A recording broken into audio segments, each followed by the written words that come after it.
How it opposite. Leiden, Languages and Literature of the Indochinese Nations, in Asiatic Researches, Roman 10. Prius opposite. Bembo quoted by von Humboldt opposite, Roman 5. Voss in Verhandel, Berliner Geelsch, Anther, 1891. Waits, Anthropology der Naturvölker, Roman 3. Von Schutz-Halldorsen, Der Amazonas. Markham, List of the Tribes in the Valley of the Amazon in Jure, Anther, Inst, Roman 24. The cannibalism of modern savages has often been represented as the survival of an ancient practice which was once universal in the human race. The advocates of this theory, however, have not generally made any serious attempts to prove it.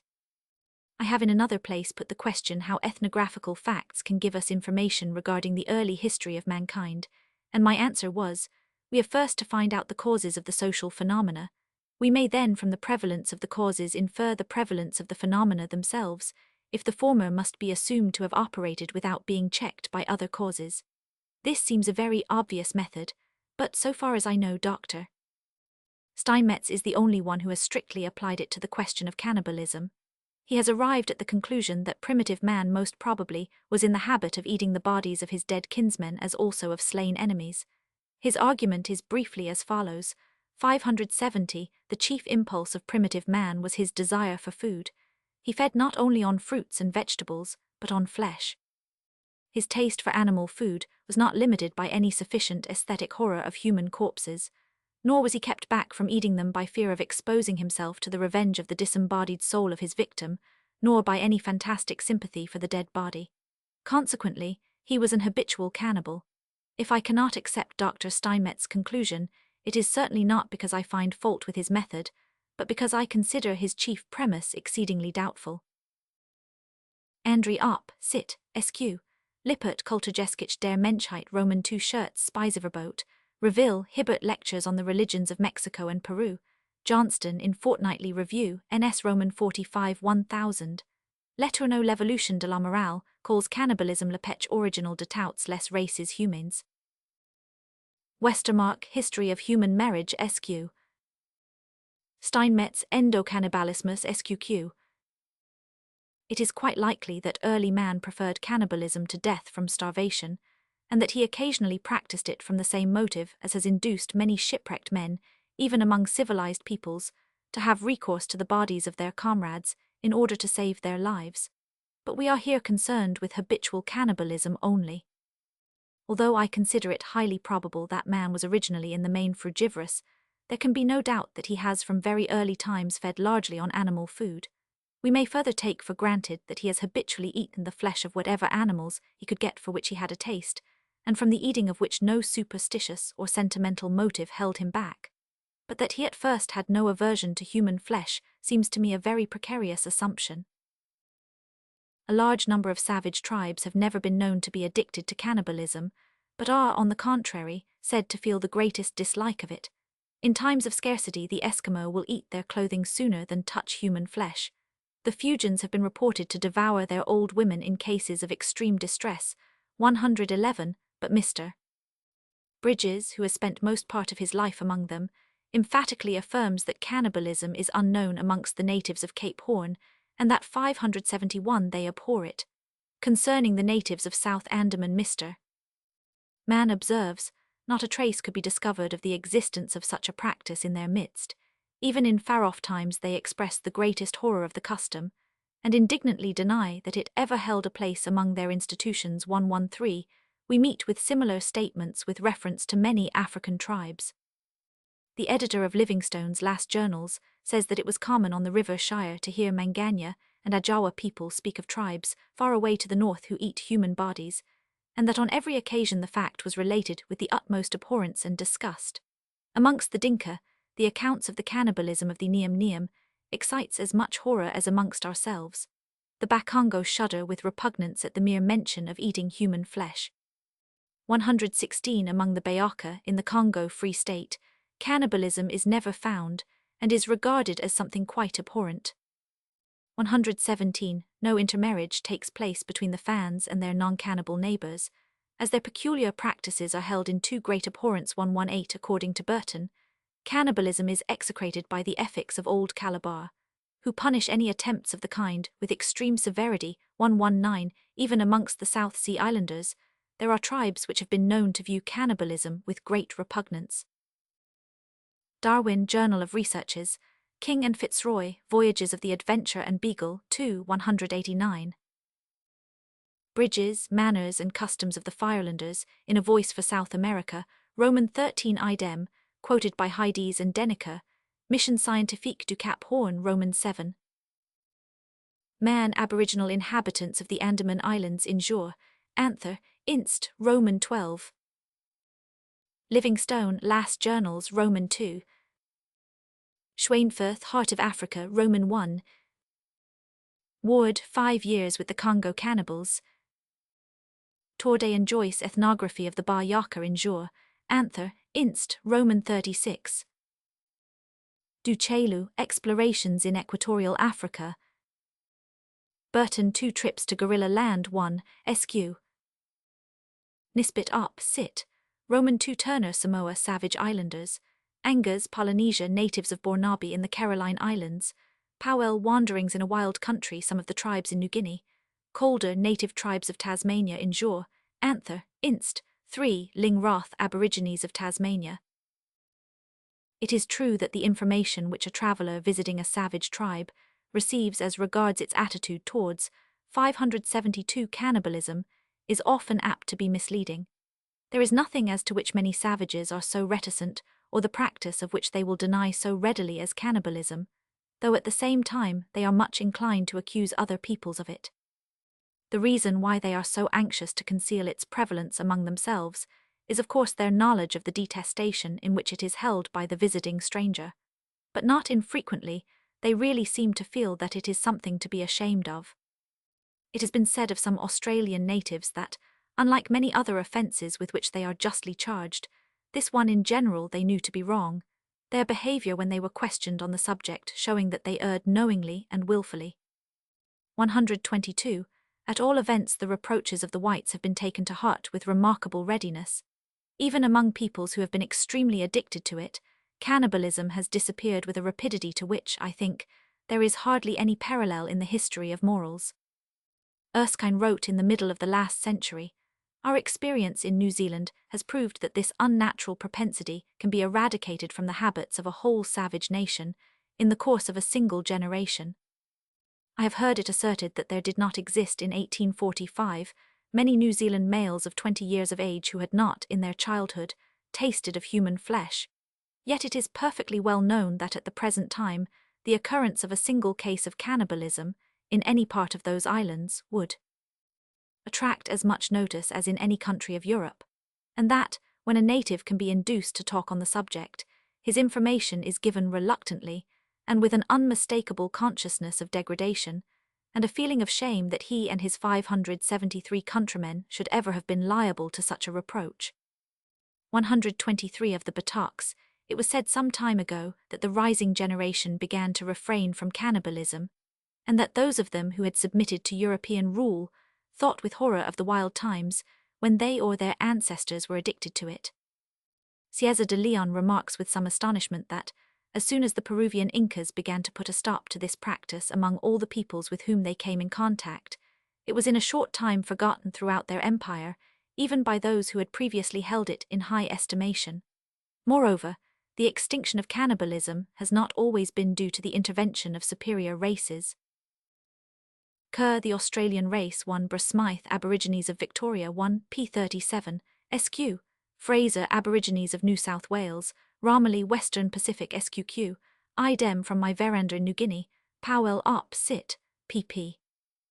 52-59 Natives of the Duke of York Group, Erskine Op. Sit. SQ. Fijians, Melville Op. Sit. Polynesians, Reed Op. Sit. Kingsley, Travels in West Africa fans. At the same time there are many cannibals who make no attempts to conceal the practice. Brasmythe Op. Sit. 1 p38, Erskine Op. Sit. SQ. Bunning, in Glimpses of the Eastern Archipelago. Cieza de Leon, Segunda Parte de la Crónica del Perú ch. 25.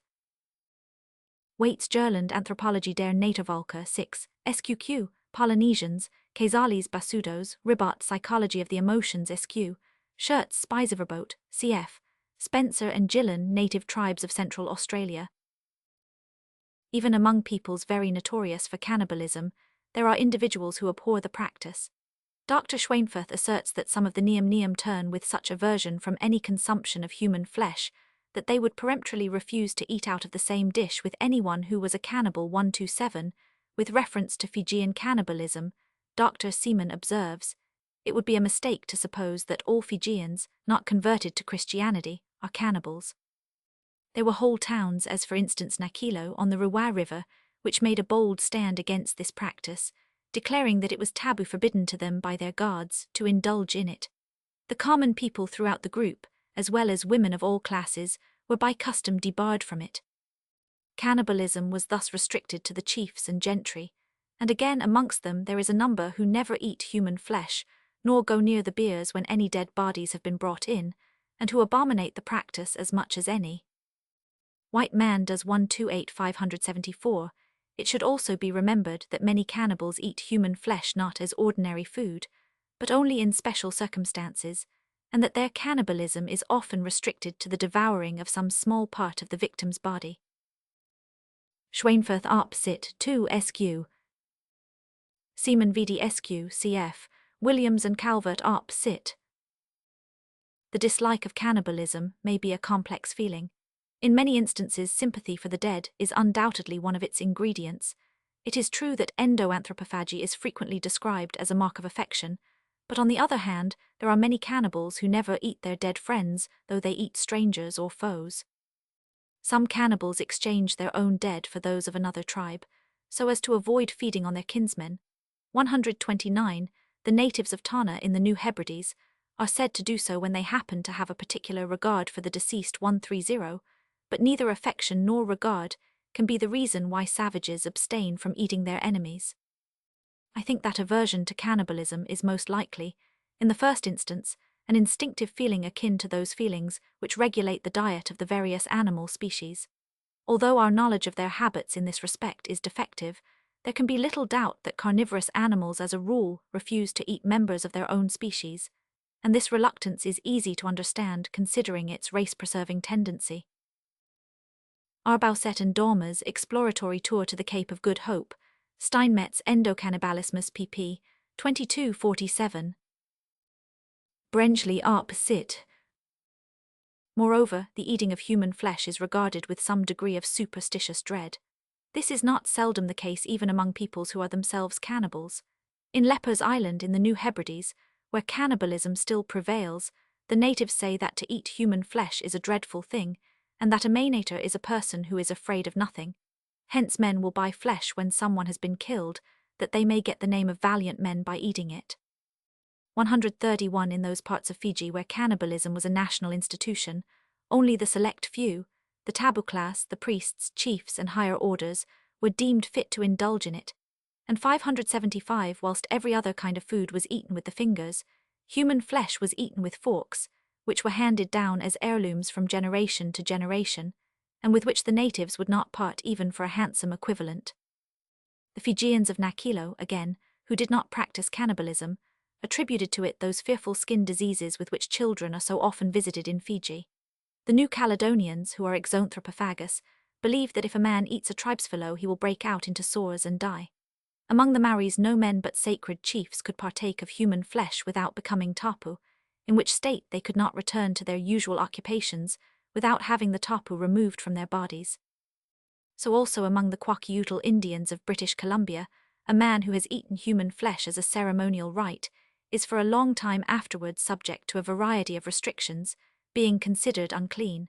For 16 days he must not eat any warm food. For 4 months he is not allowed to blow hot food in order to cool it. For the same period he uses a spoon, dish, and kettle of his own, which are thrown away after the lapse of the prescribed time. He must stay alone in his bedroom, and is not allowed to go out of the house door but must use the secret door in the rear of the house. And for a whole year he must not touch his wife, nor is he allowed to gamble or to work. Among the West African Fans, before a cannibal meal, the corpse is carried to a hut built on the outskirts of the settlement. There it is eaten secretly by the warriors, women and children not being allowed to be present, or even to look upon man's flesh, and the cooking pots used for the banquet must all be broken. A joint of black brother is never seen in the villages. 137, so also 576 among the Bambala, south of the river Congo, vessels in which human flesh has been cooked are broken and the pieces thrown away. In eastern Central Africa, the person who eats a human being is believed to run a great risk. Mr. MacDonald knew a headman whose success in war was attributed to the fact that he had eaten the whole body of a strong young man, but it was supposed that if he had not been protected by powerful charms, such cannibalism might have been dangerous to him. Codrington Op. Cit. Seaman Viti pp. 179-181 SQ. Ibid SQ. Atkinson, Natives of New Caledonia, in Folklore, Roman 14. Thompson Op. Cit. 1 SQ. Boas, Social Organization of the Kwakiutl Indians, in Report of the U.S. National Museum, 1895 SQ. Cf. Wolt, Captain Jacobson's Riser till Nordamericas Nordviskist SQQ. Maine, 4 years in British Columbia SQ. Burton, 2 Trips to Gorilla Land, Roman 1. Torday and Joyce in Jour, Anther, Inst, Roman 35. MacDonald Africana, Roman 1. One reason for this superstitious dread of cannibalism is undoubtedly fear of the dead man's spirit, which is then supposed not to be annihilated by the act, but to become a danger to him who partakes of the corpse. The Fijian cannibals avowed that they were always frightened at night lest the spirit of the man they had eaten should haunt them. 140 in the Luritja tribe in Central Australia care is invariably taken to destroy the bones of those enemies who have been eaten, as the natives believe that unless this is done the victims will arise from the coming together of the bones, and will follow and harm those who have killed and eaten them. 141, and among the Kwakiutl Indians, the taboos imposed upon a cannibal are more obligatory when he has devoured a corpse than when he has contented himself with taking bites out of a living man. But it may also be that the superstitious fear of cannibalism is to some extent an outcome of the natural reluctance to partake of human flesh, just as the aversion to eating certain animals may give rise to the idea that their meat is unwholesome food 143, and as the supernatural dangers attributed to incest spring from the instinctive horror of it. Pritchard Arp. Cit. Spencer and Gillen, Native Tribes of Central Australia. Boas Lark Cit. Sq. Cf. Fraser Golden Bough Roman 1. Supra Roman 2. Supra 2 SQ. The fact that so many peoples partake or are known to have partaken of human flesh without repugnance, or even with the greatest eagerness, by no means proves 577 that there was no original aversion to it in the human race. It is easy to imagine that the feeling of reluctance may have been overcome by other motives, such as hunger, revenge, the desire to acquire another person's courage or strength, the hope of making an enemy harmless, or of gaining supernatural benefits. And everybody knows that men and even many animals, when once induced to taste a certain food which they have previously avoided, often conceive a great liking for it. There is evidence that this also applies to cannibalism. In 1200, Egypt was afflicted with a terrible famine, in consequence of which the poor fed even upon human corpses and fell to devouring children.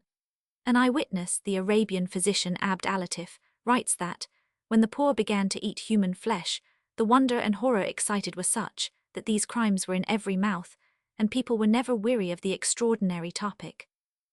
But by degrees custom operated, and produced even a taste for such detestable repasts. Many men made children their ordinary food, eating them from pure gluttony and laying up stores of their flesh. Various modes of cooking and seasoning this kind of food were invented, and the practice soon spread through the provinces, so that there was not a single district in which cannibalism became not common. By this time it caused no longer either surprise or horror, and the matter was discussed with indifference. Diverse rich people who could have procured other food seemed to become infatuated, and practiced cannibalism as a luxury, using murderers as their purveyors and inviting their friends to dinner, without taking too much trouble to conceal the truth. There is a similar story from Polynesia. Cannibalism, we are told, was introduced into Futuna by King Velaitki in consequence of a great tempest which brought on a disastrous famine, but in time it became a dreadful scourge, which threatened to depopulate the island. The desire to eat human flesh arrived at such a point that wars no longer sufficed to 578 furnish victims in sufficient numbers, hence the people took to hunting down members of their own tribes. It has been suggested that in other islands of the South Seas cannibalism likewise arose in times of great famine, and that the inhabitants, becoming used to it, acquired a taste for human flesh. In Western Equatorial Africa, again, gastronomic cannibalism has been supposed to be a practical extension of the sacrificial ceremony, neither the women nor the young men being allowed to touch the dainty. That such a practice may easily grow up when the beginning has been made is well illustrated by the words of a cannibal chief who declared that he who has once indulged in a repast of human flesh will find it very difficult to abstain from it in the future. 145 Abd al-Latif, Relation de l'Egypte SQQ.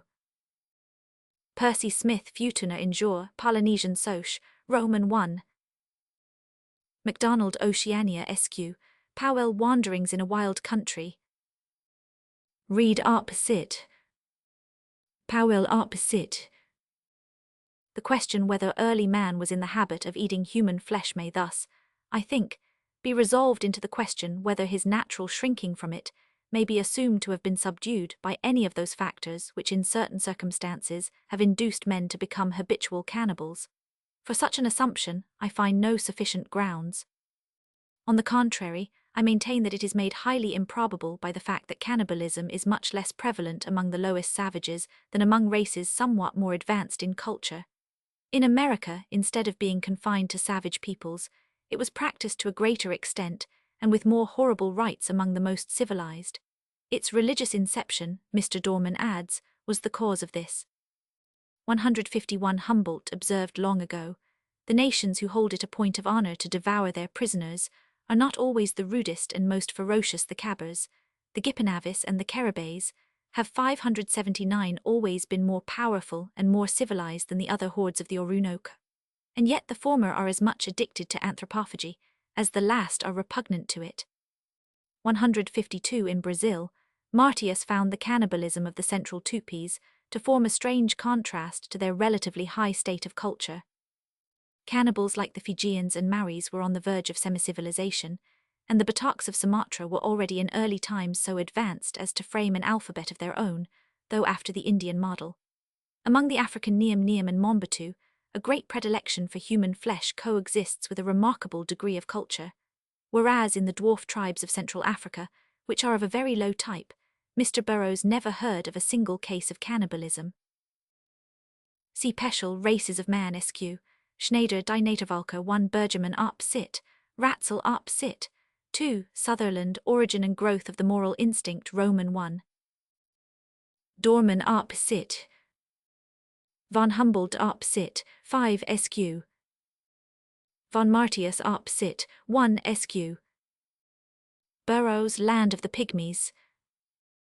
It would be very instructive to follow the history of cannibalism among those peoples who are, or have lately been, addicted to it, if we were able to do so, but the subject is mostly obscure.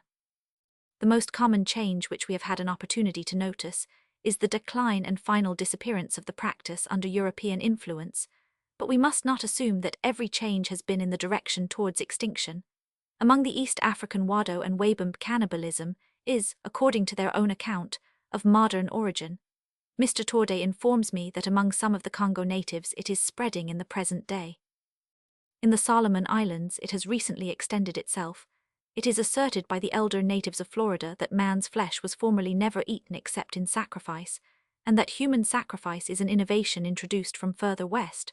Erskine maintains that in Fiji cannibalism, though a very ancient custom, did not prevail in earlier times to the same extent as it did more recently. 157 and Mr. Fornander has arrived 580 at the conclusion that among the Polynesians this practice was not an original heirloom brought with them from their primitive homes in the far west, but was adopted subsequently by a few of the tribes under conditions and circumstances now unknown. For various reasons, then, it is an illegitimate supposition to regard the cannibalism of modern savages as a survival from the first infancy of mankind, or more generally, from a stage through which the whole human race has passed. Burton, 2 Trips to Gorilla Land, Roman 1. Codrington op. Cit. Erskine op. Cit. Fornander, Account of the Polynesian Race, Roman 1. As for the moral opinions about cannibalism, we may assume that peoples who abstain from it also generally disapprove of it, or would do so if they were aware of its being practiced. Aversion, as we have often noticed, leads to moral indignation, especially where the moral judgment is little influenced by reflection. Another source of the condemnation of cannibalism may be sympathetic resentment, resulting from the idea that the dead is annihilated or otherwise injured by the act, or from the feeling that it is an insult to him to use his body as an article of food. But this could certainly not be the origin of savages' disapproval of eating their foes. Among civilized races, as well as among non-anthropophagous savages, horror or disgust is undoubtedly the chief reason why cannibalism is condemned as wrong. This emotion is often so intense that the same people whose moral feelings are little affected by a conquest, with all its horrors, made for the purpose of gain, shudder at the stories of wars waged by famished savages for the purpose of procuring human flesh for food. On the other hand, where the natural aversion to such food is for some reason or other overcome, the disapproval of cannibalism is in consequence no longer felt. But an attitude of moral indifference towards this practice has also been advocated on a totally different ground, by persons whose moral emotions are too much tempered by thought to allow them to pronounce an act as wrong simply because it creates in them 581 disgust. Thus, Montaigne argued that it is more barbarous to torture a man to death under colour of piety and religion than to roast and eat him after he is dead. And he quotes with apparent agreement the opinion of some Stoic philosophers that there is no harm in feeding upon human carcasses to avoid starvation. Montaigne Essays, Roman 1. Diogenes Laertius, Vit Philosophorum, Roman 7:64, Roman 7:12, Zeller Stoics. Chapter 47, The Belief in Supernatural Beings. We now come to the last of those 6 groups of moral ideas into which we have divided our subject ideas concerning conduct towards beings, real or imaginary, that are regarded as supernatural. But before we enter upon a discussion of human behavior in relation to such beings, it is necessary to say some words about man's belief in their existence and the general qualities attributed to them. Men distinguish between 2 classes of phenomena, natural and supernatural, one between phenomena which they are familiar with and, in consequence, ascribe to natural causes, and other phenomena which seem to them unfamiliar, mysterious, and are therefore supposed to spring from causes of a supernatural character. We meet with this distinction at the lowest stages of culture known to us, as well as at higher stages.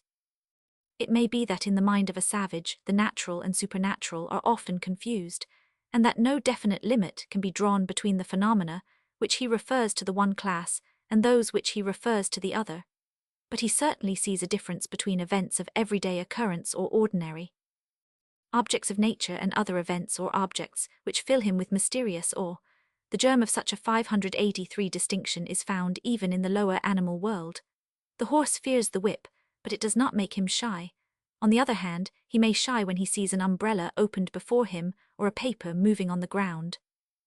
The whip is well known to the horse, whereas the moving paper or umbrella is strange and uncanny. Dogs and cats are alarmed by an unusual noise or appearance, and remain uneasy till they have by examination satisfied themselves of the nature of its cause. Professor Romans frightened a dog by attaching a fine thread to a bone and surreptitiously drawing it from the animal, giving to the bone the appearance of self-movement, and the same dog was frightened by soap bubbles. Even a lion is scared by an unexpected noise or the sight of an unfamiliar object. A horse, the lion's favorite prey, has been known to wander for days in the vicinity of a troop of these animals, and be left unmolested simply because it was blanketed and knee-haltered. And we are told of a tiger which stood trembling and roaring in an ecstasy of fear when a mouse tied by a string to a stick had been inserted into its cage. Little children are apt to be terrified by the strange and irregular behavior of a feather as it glides along the floor or lifts itself into the air. I do not share the objections raised by various writers to the term supernatural. It has the sanction of common usage, and I consider it preferable to the word superhuman when applied to inanimate things or animals which are objects of worship. Morgan, Animal Life and Intelligence. Romans, Animal Intelligence, 455 SQ. Gilmore, quoted by King, The Supernatural. Basil Hall, quoted Ibid, see also Ibid, SQQ, Vignaioli, Myth and Science, SQQ. Sully, Studies of Childhood, SQ. But the primitive mind not only distinguishes between the natural and the supernatural, it makes practically yet a further distinction.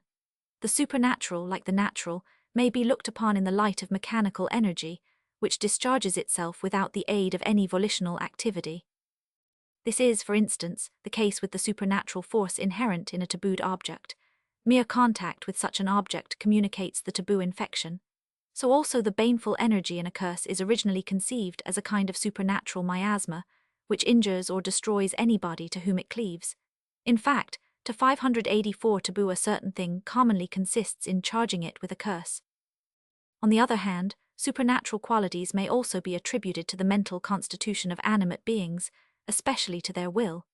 Such an attribution makes them supernatural beings, as distinct from any ordinary individuals who, without being endowed with special miraculous gifts, may make use of supernatural mechanical energy in magical practices. This distinction is in many cases vague. A wizard may be looked upon as a god, and a god as a wizard. But it is nevertheless essential, and is at the bottom of the difference between religion and magic. Religion may be defined as a belief in, and a regardful attitude towards a supernatural being on whom man feels himself dependent, and to whose will he makes an appeal in his worship. Supernatural mechanical power, on the other hand, is applied in magic. He who performs a purely magical act utilizes such power without making any appeal at all to the will of a supernatural being. Though somewhat indefinite, the epithet regardful seems a necessary attribute of a religious act. We do not call it religion when a savage flogs his fetish to make it submissive. See infra additional notes.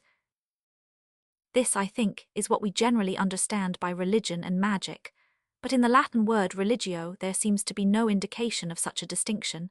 Religio is probably related to religer, which means to tie. It is commonly assumed that the relationship between these words implies that in religion man was supposed to be tied by his God. But I venture to believe that the connection between them allows of another and more natural interpretation, that it was not the man who was tied by the god, but the god who was tied by the man. This interpretation was suggested to me by certain ideas and practices prevalent in Morocco. The Moors are in the habit of tying rags to objects belonging to a seyyid, that is, a place where a saint has, or is supposed to have, his grave, or where such a person is said to have sat or camped. In very many cases at least, this tying of rags is upon the 585 saint, and la implies the transference of a conditional curse. Thus, in the Great Atlas Mountains, I found a large number of rags tied to a pole which was stuck in a cairn, dedicated to the great Saint Mulai Abdul Qadir.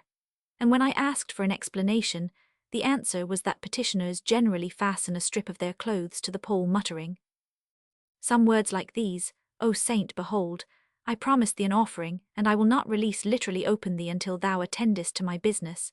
If the petitioner's wish is fulfilled, he goes back to the place, offers the sacrifice which he promised, and unties the knot which he made.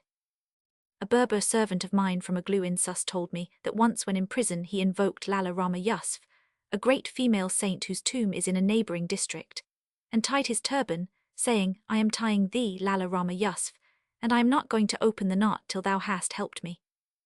Or a person in distress will go to her grave, and knot the leaves of some palmetto growing in its vicinity, with the words, I tied thee here, O saint, and I shall not release thee unless thou releasest me from the toils in which I am at present.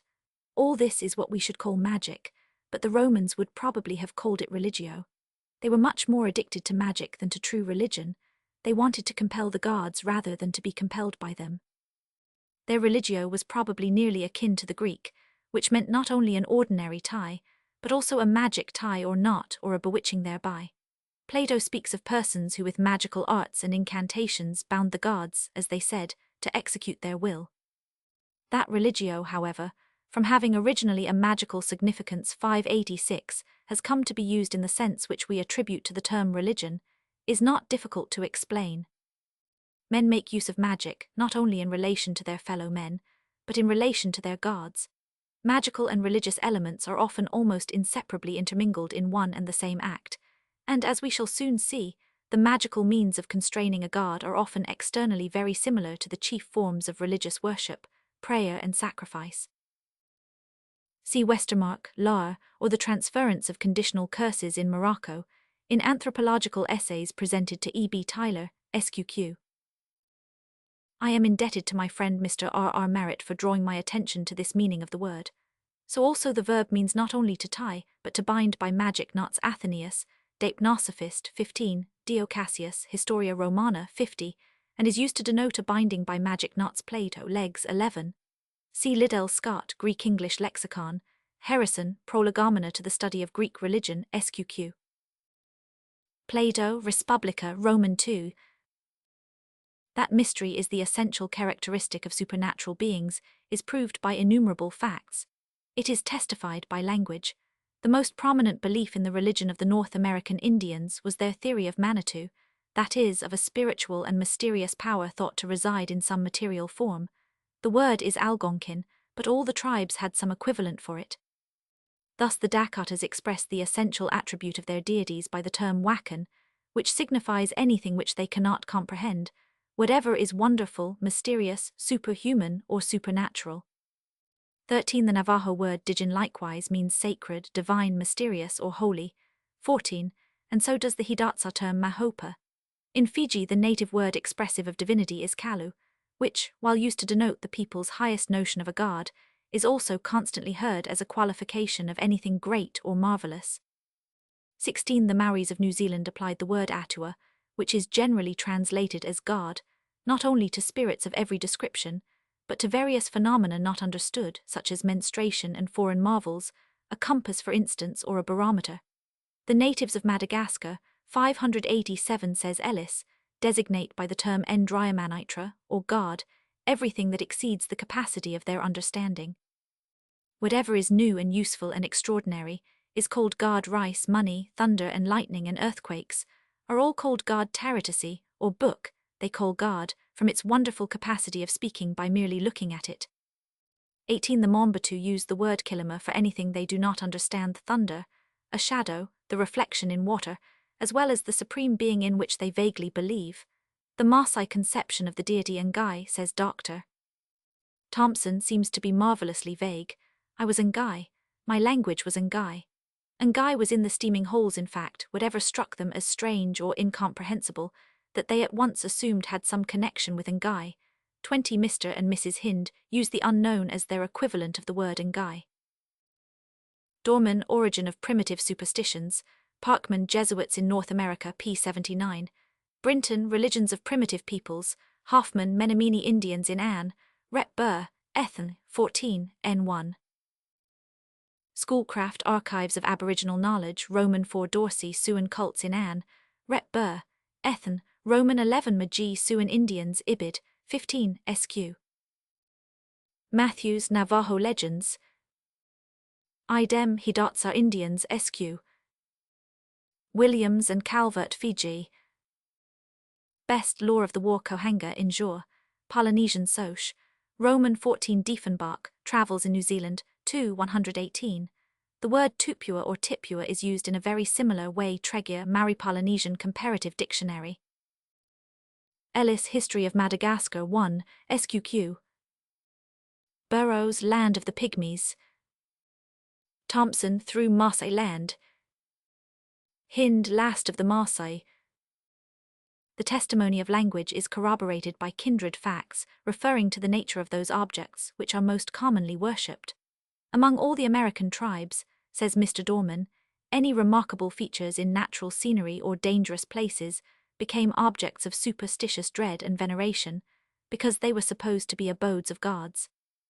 23. A great cataract, a difficult and dangerous ford in a river, a spring bubbling up from the ground, a volcano, a high mountain, an isolated rock, a curious or unusually large tree, the bones of the mastodon or of some other immense Animal were looked upon by the Indians with superstitious respect 588, or were propitiated by offerings.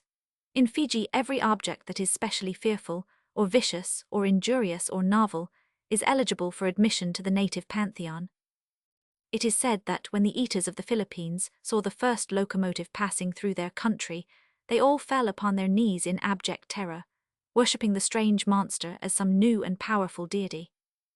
26 of the shamanistic peoples in Siberia, Georgi writes, all the celestial bodies, and all terrestrial objects of a considerable magnitude, all the phenomena of nature that can do good or harm, every appearance capable of conveying terror into a weak and superstitious mind, are so many gods to whom they direct a particular adoration.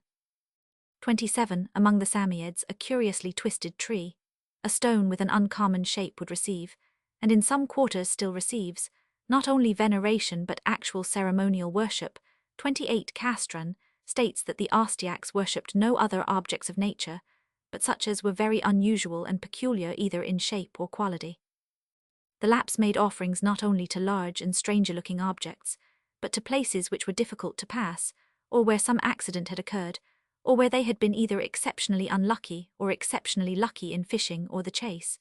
The Ainu of Japan deify all objects and phenomena which seem to them extraordinary or dreadful. In China, a steep mountain, or any mountain at all remarkable, is supposed to have a special local spirit, who acts as guardian. 32. The average middle-class Hindu, according to Sir Alfred Lyall, worships stocks or stones which are unusual or grotesque in size, shape, or position, or inanimate things which are gifted with mysterious 589 motion, or animals which he fears, or visible things, animate or inanimate, which are directly or indirectly useful and profitable, or which possess any incomprehensible function or property. From all parts of Africa we hear of similar cults. The Negroes of Sierra Leone dedicate to their spirits places which inspire the spectator with awe, or are remarkable for their appearance, as immensely large trees rendered venerable by age, rocks appearing in the midst of rivers, and having something peculiar in their form. In short, whatever appears to them strange or uncommon. 35. When Tisha-speaking natives of the Gold Coast take up their abode near any remarkable natural feature or object, they worship and seek to propitiate its indwelling spirit, whereas they do not worship any of the heavenly bodies, the regularity of whose appearance makes little impression upon their minds. Throughout East Africa, the people seem to attach religious sanctity to anything of extraordinary size. In the island of Zanzibar, where the hills are low, they reverence the baobab tree, which is the largest growing there, and in all parts of the country where hills are not found they worship some great stone or tall tree. In Morocco, places of striking appearance are generally supposed to be haunted by Jainun jinn, or are associated with some dead saint.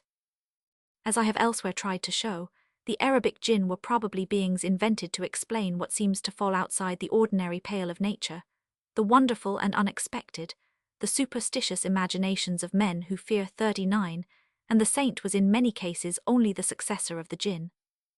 Indeed, the superstitious dread of unusual objects is not altogether dead even among ourselves.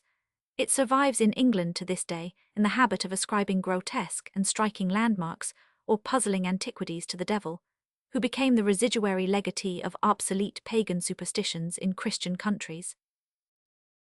See, besides the instances referred to below, Karsten, Origin of Worship SQQ, von Brenner, Besuch bei den Kannibalen Sumatras Bataks Mittel, 500, Geograph, Gesellschaft, zu Jena 3, Banavs between Siam and Annam. In Lord Camus' Essays on the Principles of Morality and Religion there is SQQ, an interesting discussion on the dread of unknown objects. Dorman up, sit. See also Muller Geskich der Amerikanischen Religionen 1, Harmon Voyages and Travels in the Interior of North America SQ, Smith Myths of the Iroquois in Anne, Rep. Burr, Ethan, Roman 2. Dorman up, sit, pp. 279, 290, 291, 302, 303, 308, 313,315, 319.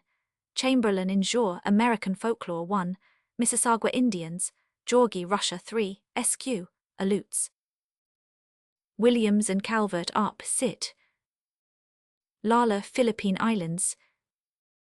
Georgi up, sit, Roman 3. Jackson in Jour, Anther, Inst, Roman 24 cf. Castren Nordiska resor arkfuskninga Roman 3. Castren op sit Roman 3. Ibid Roman 3 Hagstrom beskrivning af de til Sveriges krona lidend lapmarker. Lim beskrivels over Finnmarkens lapper sq. Fres Lappish mythology sq. Sugamata quoted in L. Anthropology, Roman 10. Edkins Religion in China. Lyell Asiatic Studies. Wilson Western Africa Mpongwe. Mucklo Ferryman British Nigeria. Fritsch die Eingeborenen Sud Africa's Hottentots. Winterbottom Native Africans of Sierra Leone, Roman 1. Ellis Yoruba-speaking peoples of the Slave Coast. Idem Tisha-speaking peoples of the Gold Coast. Chandler through jungle and desert. See Westermarck, The Moorish Conception of Holiness Baraka, Passim. Idem Nature of the Arab Jinn in Jur, Anther, Inst, Roman 29. Lyell Arp Sit. The common prevalence of animal worship is no doubt due to the mysteriousness of the animal world. The most uncanny of all creatures, the serpent, is also the one most generally worshipped. Throughout India, we meet with the veneration of animals which by their appearance or habits startle human beings. In the Indian tribes of North America, animals of an unusual size were objects of some kind of adoration. In certain parts of Africa, a cock crowing in the evening or a crane alighting on a housetop is regarded as supernatural. White men have often been taken for spirits by red, yellow, or black savages when seen by them for the first time. Religious veneration is among various races bestowed on persons suffering from some abnormality, such as deformity, albinoism, or madness. Some South American Indians regard as divinities all phenomenal children, principally such as are born with a larger number of fingers or toes than is natural. 46. The Hindus venerate persons remarkable for any extraordinary qualities, great valor, virtue, or even vice. By performing miracles, men directly prove that they are supernatural beings. The Muhammadan saints, like the Christian in olden days, are believed to perform all kinds of wonders, such as flying in the air, passing unhurt 591 through fire, walking upon water, transporting themselves in a moment of time to immense distances, or supporting themselves and others with food in desert places. When Muhammad first claimed to be the prophet of Allah, he was urged to give proof of his calling by working some miracle, and though he uniformly denied that he possessed such power, it was nevertheless ascribed to him even by his contemporaries. Ibid. Dorman Arp Sit, Harman Arp Sit. MacDonald Religion and Myths. Avebury Origin of Civilization, pp. 272, 273, 375.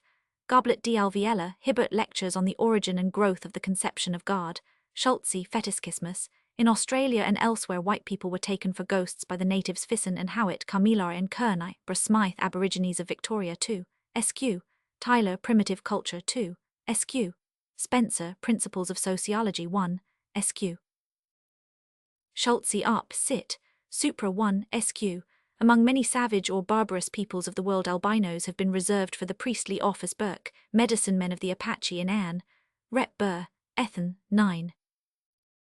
Ginnard, 3 years slavery among the Patagonians. Munier Williams, Brahmanism and Hinduism. For criminal worship in Sicily, see Peacock, Executed Criminals and Folk Medicine in Folklore, Roman 7. Lane, Arabian Society in the Middle Ages. Westermarck, Sul Culto del Santinel Morocco in Acts do 12. Congers International des Orientalists 3, SQQ. Idem, The Moorish Conception of Holiness SQQ. Muir Life of Mahomet 1, p65, SQ.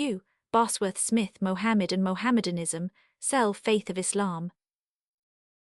The dead are objects of worship much more commonly than are the living. Whilst the human individual consisting of body and soul is as a rule well known, the disembodied soul, seen only in dreams or visions, is a mysterious being which inspires the survivors with awe. Mr. Spencer and Mr. Grant Allen even regard the worship of the dead as the root of every religion. 50. But this is to carry the ghost theory to an extreme for which there is no justification in facts.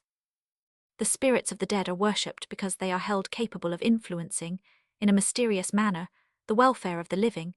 but there is no reason to assume that they were originally conceived as the only supernatural agents existing. We have noticed that even the lower animals show signs of the same feeling as underlies the belief in supernatural beings, and we can hardly suppose that they are believers in ghosts. Spencer, Principles of Sociology, Roman 1 Grant Allen, The Evolution of the Idea of God, pp. 91, 433, 438, 100. On account of their wonderful effects, medicines, intoxicants, and stimulants are frequently objects of veneration. Most of the plants for which the American Indians had superstitious feelings were such as have medical qualities. 51. Tobacco was generally held sacred by them. 52. And so was cocoa in Peru. The Vedic deification 592 of the drink soma was due to its exhilarating and invigorating effects. Dorman up sit, sq. Dorsey Suan cults in Anne, Rep. Burr, Ethan, Roman 11. Mooney Myths of the Cherokee in Anne, Rep. Burr, Ethan, Roman 19. Dorman up sit. Dorman up sit. Whitney Vedic Researches in Germany in Jour, American Oriental Soc. Roman 3. MacDonald Vedic Mythology. Among all the phenomena of nature none is more wonderful, impressive, or inspiring than thunder, and none seems more generally to have given rise to religious veneration. But with growing reflection man finds a mystery even in events of daily occurrence. The Vedic poet, when he sees the sun moving freely through the heavens, asks how it comes that it does not fall downward, although unpropped beneath, not fastened firm and downward turned. 55. And it seems to him a miracle that the sparkling waters of all rivers flow into one ocean without ever filling it. Verily, says the Quran, in the creation of the heavens and the earth, and in the succession of night and day, are signs to those possessed of minds. 57. Rig Veda, Roman 4:5. Ibid, Roman 5:6. Quran, Roman 3. The attribution of miraculous power to a certain object or being may be due to direct experience of some effect produced by it, as in the case of a medical plant, or a poisonous snake, or a miracle-working spring, or a Christian or Muhammadan saint. Or it may be based on the inference that objects with a strange and mysterious appearance also possess strange and mysterious powers. This inference, too, is in a way supported by facts. The unusual appearance of the object makes an impression on the person who sees it, and predisposes him to the belief that the object is endowed with secret powers. If then anything unusual actually happens in its neighborhood or shortly after it has been seen, the strange event is attributed to the influence of the strange object. Thus a Siberian tribe came to regard the camel as the smallpox demon because, just when the animal had appeared among them for the first time with a passing caravan, the smallpox broke out.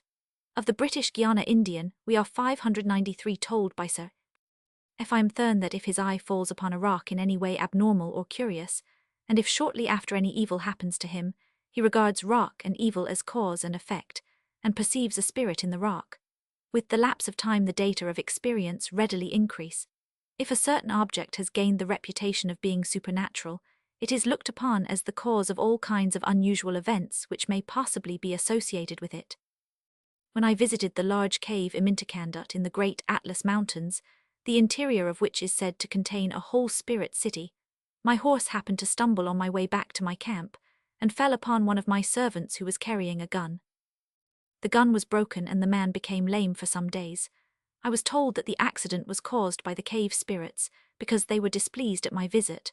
When the following day I again passed the cave with my little caravan, heavy rain began to fall, and now the rain was attributed to the ill temper of the spirits. Tile, Elements of the Science of Religion, Roman 1. I. M. Thurn, Indians of Guiana. Startling events are ascribed to the activity not only of visible, but of invisible supernatural agents. Thus sudden or strange diseases are, at the lower stages of civilization, commonly supposed to be occasioned by a supernatural being, which has taken up its abode in the sick person's body, or otherwise sent the disease. Among the Maoris, for instance, each disease was supposed to be occasioned by a different god, who resided in the part affected. 61. The Australian Kernai maintain that phthisis, pneumonia, bowel complaints and insanity are produced by an evil spirit, who is like the wind. 62. According to Moorish beliefs, convulsions, epileptic or paralytic fits, rheumatic or neuralgic pains, and certain rare and violent epidemics like the cholera, are caused by spirits, which either strike their victim or enter his body or sometimes, in the case of an epidemic, shoot at the 594 people with poisonous arrows. Indeed, unexpected events of every kind are readily ascribed to supernatural influence, in Morocco and elsewhere. Among the North American Indians, the storms and tempests were generally thought to be produced by aerial spirits from hostile lands. 63 Among the Hudson Bay Indians, everything not understood is attributed to the working of one of the numerous spirits. 64 Dans tout l'Afrique, says 1000.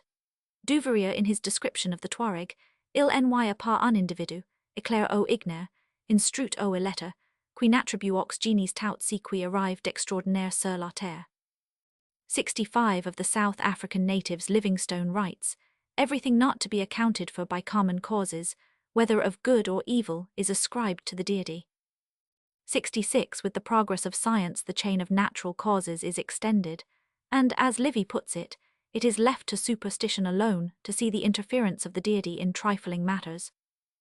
Among ourselves, the ordinary truths of science are so generally recognized that in this domain God is seldom supposed to interfere. On the other hand, with regard to social events, the causes of which are often hidden, the idea of providence is still constantly needed to fill up the gap of human ignorance. Tyler, Primitive Culture, 2, SQQ, Schneider die Naturvölker, Roman 1 Bartels die Medizin der Naturvölker, SQQ, Hoffler, Krankheitsdämonen in Archiv für Religionswissenschaft, 2, SQQ, Karsten op sit, SQQ. Taylor, Tieker Maui, Fissen and Howitt op sit, Dorman op sit, Turner, Ethnology of the Ungava District in Anne, Rep. Burr, Ethen, Roman 11. Duverier, Exploration du Sahara, see also Schneider, Religion der Afrikanischen Naturvölker. Livingstone, Expedition to the Zambesi, SQ. Man's belief in supernatural agents, then, is an attempt to explain strange and mysterious phenomena which suggest a volitional cause. The assumed cause is the will of a supernatural being. Such beings are thus, in the first place, conceived as volitional. But a being which has a will must have a mind, with emotions, desires, and a certain amount of intelligence. Neither the savage nor ourselves can imagine a volitional being 595, which has nothing but a will. If an object of nature, therefore, is looked upon as a supernatural agent, mentality and life are at the same time attributed to it as a matter of course. This I take to be the real origin of animism. It is not correct to say that as the objects of the visible world are conceived as animated, volitional, and emotional, they may be deemed the originators of those misfortunes of which the true cause is unknown. 68 This is to reverse the actual order of ideas. Inanimate things are conceived as volitional, emotional, and animate because they are deemed the originators of startling events. The savage does not speculate upon the nature of things unless he has an interest in doing so. He is not generally inquisitive as to causes. The natives of West Australia, says Eyre, are not naturally a reasoning people, and by no means given to the investigation of causes or their effects. 70 In matters not concerning the common wants of life, the mind of the Brazilian Indian is a blank. When Mungo Park asked some Negroes what became of the sun during the night, they considered his question a very childish one. They had never indulged a conjecture nor formed any hypothesis about the matter. 72 I often found the Bedouins of Morocco extremely curious, but their curiosity consisted in the question, what, rather than in the question, why. Already Hobbes' Leviathan, one traced in part the origin of religion to the fact that when man cannot assure himself of the true causes of things, he supposes causes of them. See also Maynard's Geschichte der Religionen, Roman 1. Peschel, Races of Man. C.F. Spencer, Principles of Sociology 1, SQ, Karsten op sit, SQ. Eyre, Expeditions of Discovery into Central Australia, Roman 2. Bates, The Naturalist on the River Amazons, Roman 2. Mungo Park, Travels in the Interior of Africa, Roman 1. Whilst belief in supernatural agents endowed with a will made the savage an animist, the idea that a mind presupposes a body, when thought out, led to anthropomorphism. Impossible as it is to imagine a will without a mind, it is hardly less impossible to imagine a mind without a body. The immaterial soul is an abstraction to which has been attributed a metaphysical reality, but of which no clear conception can be formed. As Hobbes observed, the opinion that spirits are incorporeal or immaterial could 596 never enter into the mind of any man by nature, because, though men may put together words as spirit and incorporeal, yet they can never have the imagination of anything answering to them. 73 Descartes himself frankly confessed, what the soul itself was I either did not stay to consider, or if I did, I imagined that it was something extremely rare and subtle, like wind or flame or ether, spread through my grosser parts. 74 The supernatural agents were consequently of necessity considered to possess a more or less material constitution. The disembodied human soul which the savage saw in dreams or visions, in the shadow or the reflection, was only the least material being which he could imagine, and when raised to the dignity of an ancestor god, it by no means lost its materiality, but on the contrary, tended to acquire a more substantial body. Hobbes op. Cit. 1. Descartes Meditations 2. Of a grosser substantiality and very unlike the human shape are the inanimate objects of nature which receive divine veneration. It has been said of savages that they do not worship the thing itself, only the spirit dwelling in it, but such a distinction cannot be primitive. The natural object is worshipped because it is believed to possess supernatural power, but it is nevertheless the object itself that is worshipped. Castron, who combined great personal experience with unusual acuteness of judgment, states that the Samiads do not know of any spirits attached to objects of nature, but worship the objects as such. In other words, they do not separate the spirit from the matter, but adore the thing in its totality as a divine being.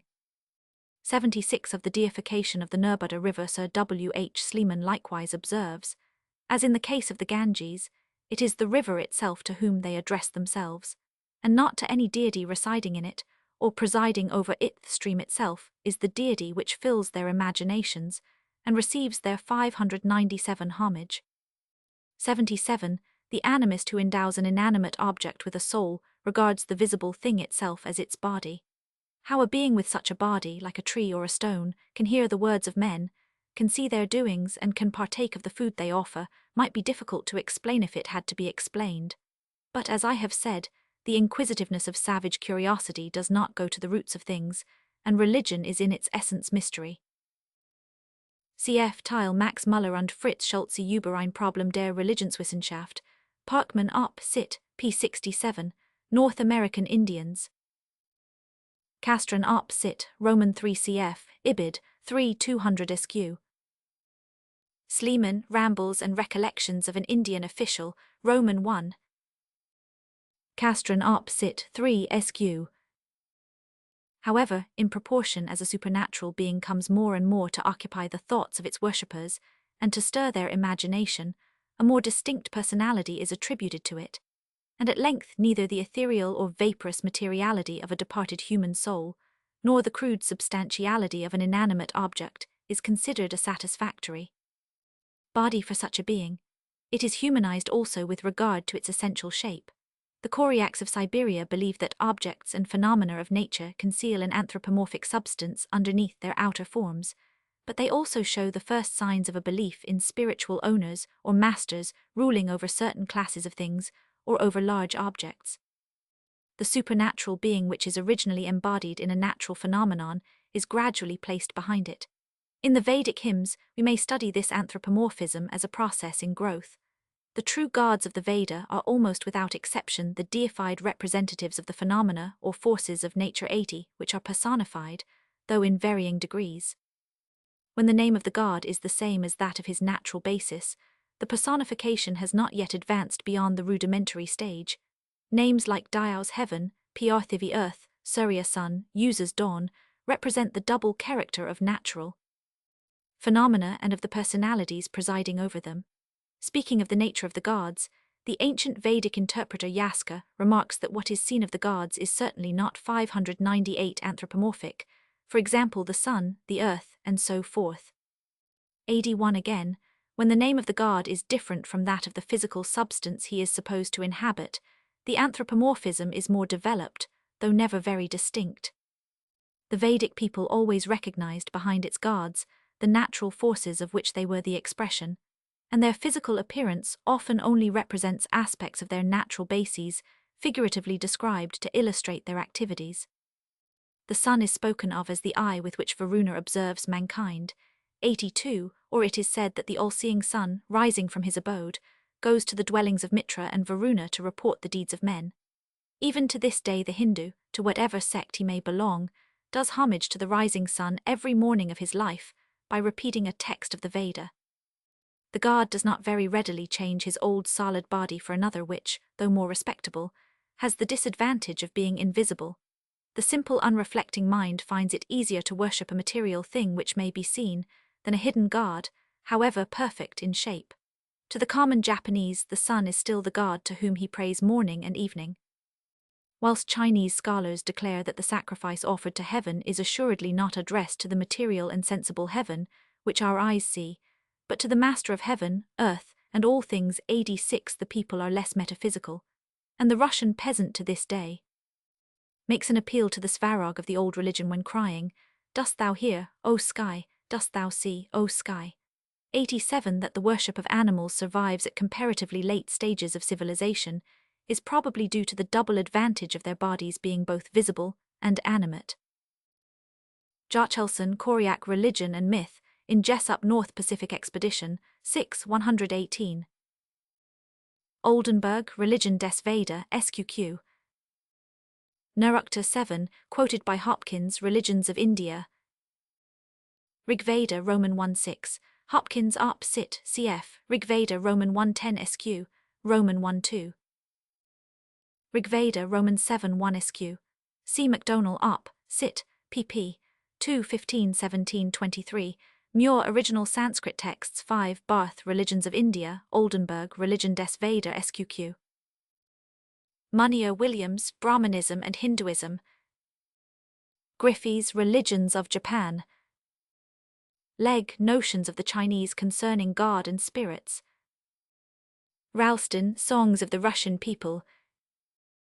But though man created his gods in his own image and likeness, endowing them with a mind and a body modelled after his own, he never lost sight of the difference between him and them. He always ascribed to them a superior power of action, otherwise they would have been no gods at all. In many cases, at least, he also attributed to them a superior knowledge. The Bechuanas maintain that their gods are much wiser than they are themselves. In the admonitions of an Aztec mother to her daughter, reference is made to a god who sees every secret fault. 89. The gods of the Greeks and Romans were possessed of superhuman wisdom. 90, and so was Yahweh. It is true that the anthropomorphic god acquires knowledge of the affairs of men through his senses. When hearing the cry of Sodom and Gomorrah, Yahweh said, "I will go down now, and see whether they have done altogether according to the cry of it, which is come unto me. And if not, I will know." 91 But the senses of a god are generally superior to those of a man. A god, says Orestes, can hear even from a distance. 92 Varuna has an all-seeing eye, and the Zoroastrian Mithra has 1,000 ears and 10,000 eyes. In other respects also the bodies of gods excel the bodies of men. Sometimes they are more beautiful, sometimes they have a gigantic shape. When Ares is felled to the ground by the stone flung by Athene, his body covers 7 roods of land. 94 When Hera takes a solemn oath, she grasps the earth with one hand and the sea with the other. In 3 steps Poseidon goes an immense distance. 96 In 3 paces Vishnu traverses earth, air and sky. Arbauset and Dormers, exploratory tour to the northeast of the colony of the Cape of Good Hope. Sahagun, Historia General de las Cosas de Nueva Hispana, 6 Vol. Roman 2. Cf. Westcott, Essays in the History of Religious Thought. Genesis 18, SQ. Aeschylus Eumenides, 297. Yasts Roman 10. Iliad Roman 21. Ibid 14 SQ. Ibid Roman 13. Grimm Teutonic Mythology Roman 1. However, the tendency to make gods more and more 600 perfectaf, which I shall say more in a following chapter, gradually led to the notion that materiality is a quality which is not becoming to a god.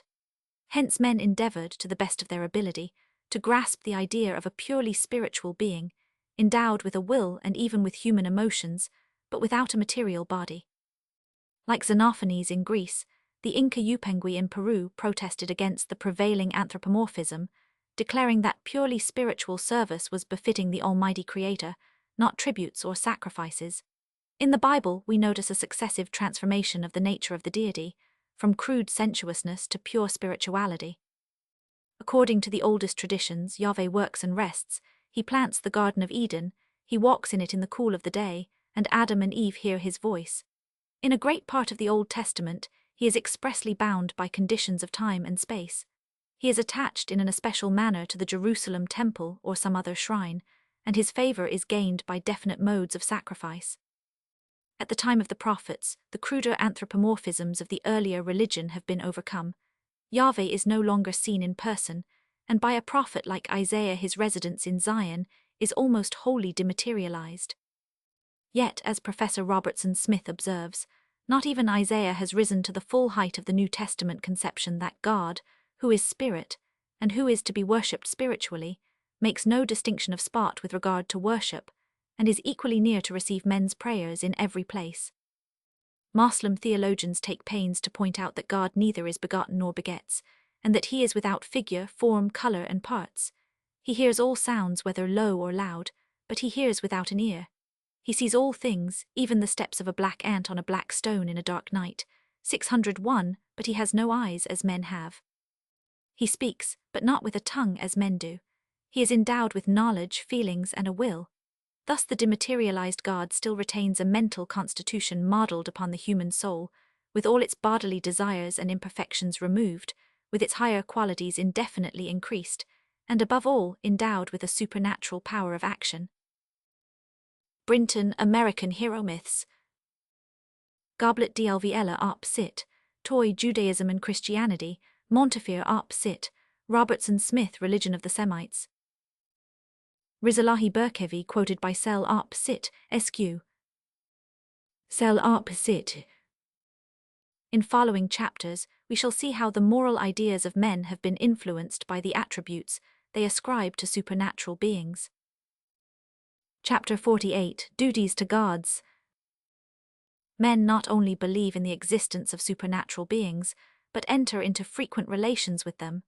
In every religion we may distinguish between two elements, a belief and a regardful attitude towards the object of this belief. At the same time, the assumption that supernatural beings exist is not necessarily connected with religious veneration of them. Relations may be established with some of them to the exclusion of others. If the relations between man and a certain supernatural being are of a more or less permanent character, the latter is generally called his god. As man attributes to his gods a variety of human qualities, his conduct towards them is in many respects determined by considerations similar to those which regulate his conduct towards his fellow men. He endows them with rights quite after human fashion and imposes on himself corresponding duties. Gods have the rights to life and bodily integrity. They are not necessarily either invulnerable or immortal. According to ancient Egyptian beliefs, the life of a god is indeed longer than that of a man, but death puts an end to the one as well as to the other. The Vedic gods were mortal at first. Immortality was only bestowed upon them by Savitar or by Agni, or they obtained it by drinking soma, or by practicing continence and austerity, or by the performance of certain ceremonies. Nor were the Greek gods eternal by nature. They secured immortality by feasting on nectar and ambrosia. The Scandinavian gods had in Idun's apples a means of preserving perpetual freshness and youth, but for all that they were subject to the encroachments of age, and their death is spoken of without disguise. See Fraser Golden Bough 2, SQQ. Wiedemann Religion of the Ancient Egyptians, cf. Maspero Dawn of Civilization, Ehrman Life in Ancient Egypt. MacDonald Vedic Mythology, Oldenburg Religion des Veda. Iliad 5 SQQ, Odyssey Roman 5 cf. Grimm Teutonic Mythology 1 SQ.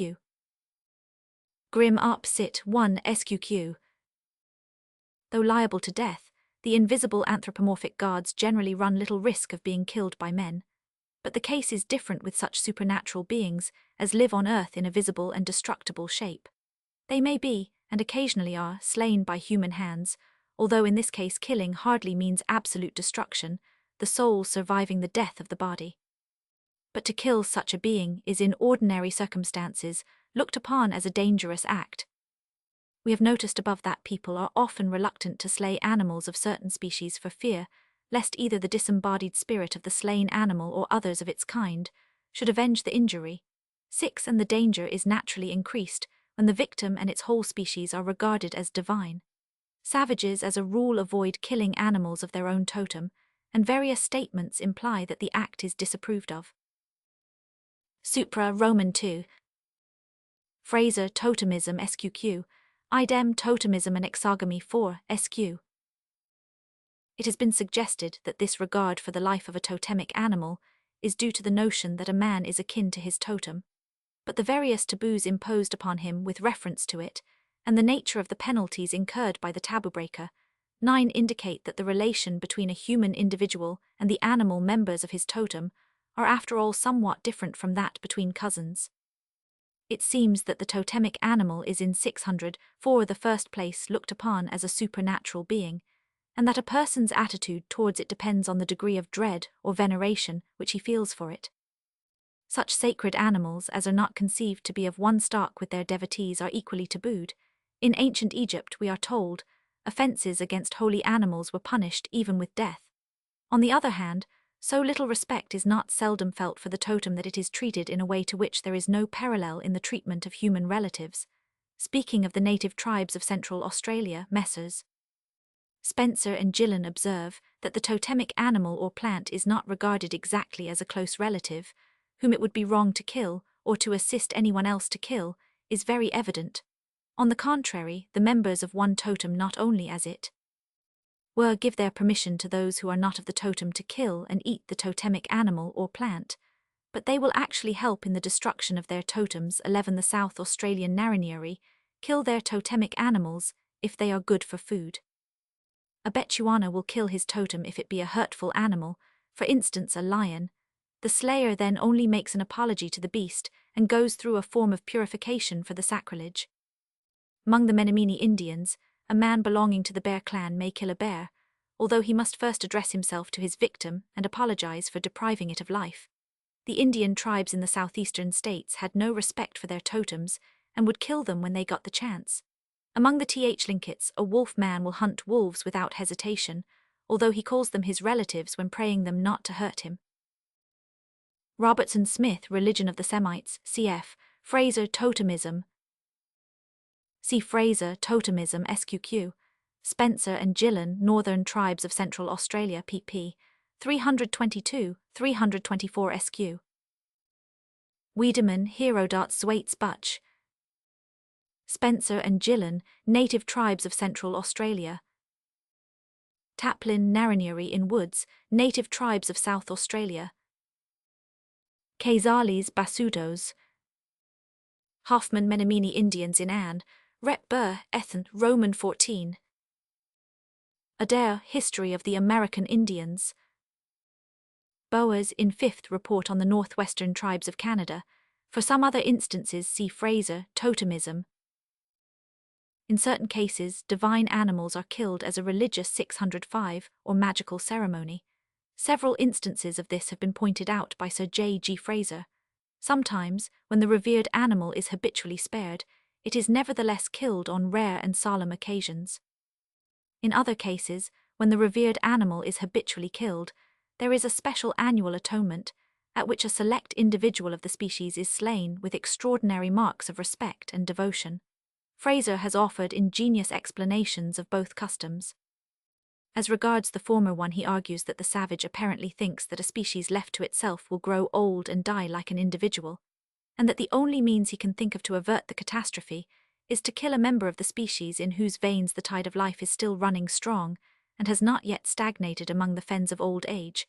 The life thus diverted from one channel will flow, he fancies, more freshly and freely in a new one. 18. The latter custom, again, is explained by Fraser as a kind of atonement. By showing marked deference to a few chosen individuals of a species, the savage thinks himself entitled to exterminate with impunity all the remainder upon which he can lay hands. These explanations, as Fraser himself is the first to admit, are only hypothetical, but so far as I know, they are the only ones yet offered. However, it is worth noticing that certain acts accompanying the slaughter of divine animals sometimes clearly indicate a desire in the worshippers to transfer to themselves supernatural benefits, as when they eat the flesh of the animal, or sprinkle themselves with its blood, or by other means place themselves in contact with it, and it may be that in such cases the animal is killed for the express purpose of communicating to the people the sanctity or beneficial magic energy with which it is endowed. The Madi or Moru tribe of Central Africa furnish an instructive example. Once a year, as it seems, a very choice lamb is killed by a man belonging to a kind of priestly order, who 606 sprinkles some of the blood 4 times over the assembled people, and then smears each individual with the same fluid. But this ceremony is also observed on a small scale at other times. If a family is in any great trouble, through illness or bereavement, their friends and neighbours come together, and a lamb is killed with a view to averting further evil. Among the Arunta and some other tribes in Central Australia, as we have noticed above, at the time of Intitiama, totemic animals are killed with the object of being eaten. But here the sacramental meal is a magical ceremony intended to multiply the species, so as to increase the food supply for other totemic groups, the fundamental idea being that the members of each totemic group are responsible for providing other individuals with a supply of their totem. Fraser Golden Bough 2, SQQ.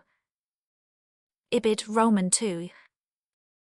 Felkin Madi or Moru tribe of Central Africa in Proceed, Roy, Soch, Edinburgh 12 SQ. Supra 2 SQ. Spencer and Gillan native tribes of Central Australia ch. 6, Erdem northern tribes of Central Australia ch. 9 SQ. Fraser has also called attention to various instances in which a mangoed or divine king is put to death by his worshippers, and has suggested the following explanation of this custom. Primitive people sometimes believe that their own safety, and even that of the world, is bound up with the life of one of these godmen or human incarnations of the divinity. They therefore take the utmost care of his life, out of a regard for their own, but no amount of care and precaution will prevent the divine king from growing old and feeble, and at last dying. And in order to avert the catastrophes which may be expected from the enfeeblement of his powers and their final extinction in death, they kill him as soon as he shows symptoms of weakness, and his soul is transferred to a vigorous successor before it has been seriously impaired by the threatened decay. But some peoples appear to have thought it unsafe to wait for even the slightest symptom of decay, and have preferred to kill the divine king while he is still in the full vigor of life.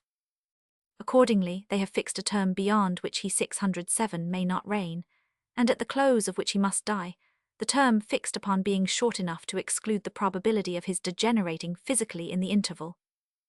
Thus it appears that in some places the people could not trust the king to remain in full bodily and mental vigor for more than a year, whilst in Ngoyo, a province of the ancient kingdom of Congo, the rule obtains that the chief who assumes the cap of sovereignty one day shall be put to death on the next. Fraser Golden Bough 2, SQQ.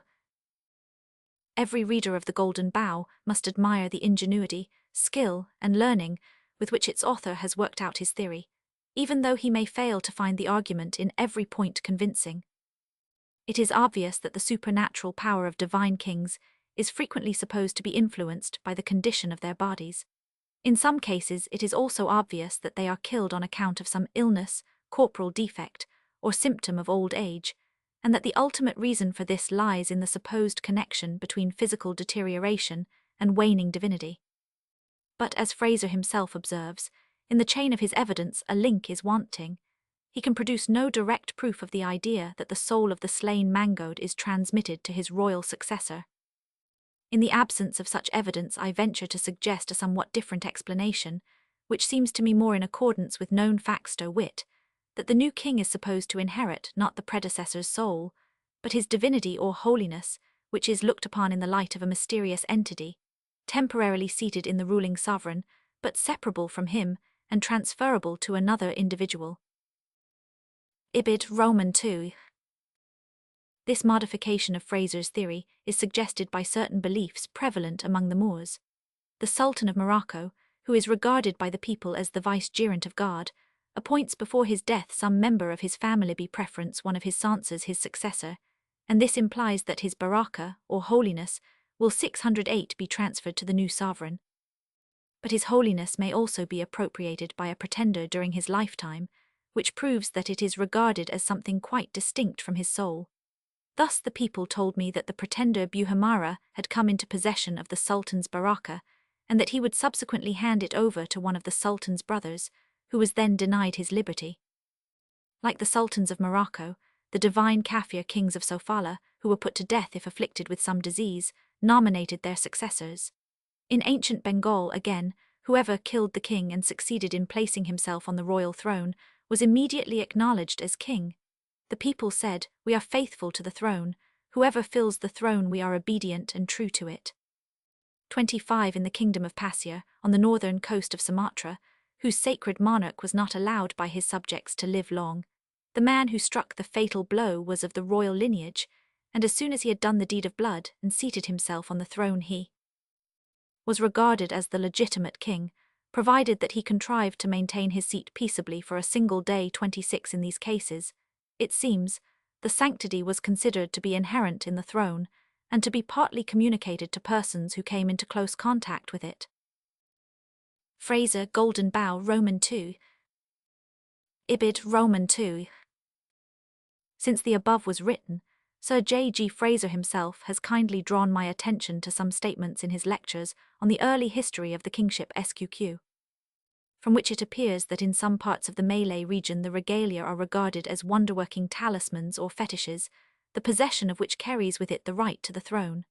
Among the Yorubas of West Africa, a miraculous virtue seems to be attributed to the royal crown, and the king sometimes sacrifices sheep to it. Ibid. N1, see infra additional notes.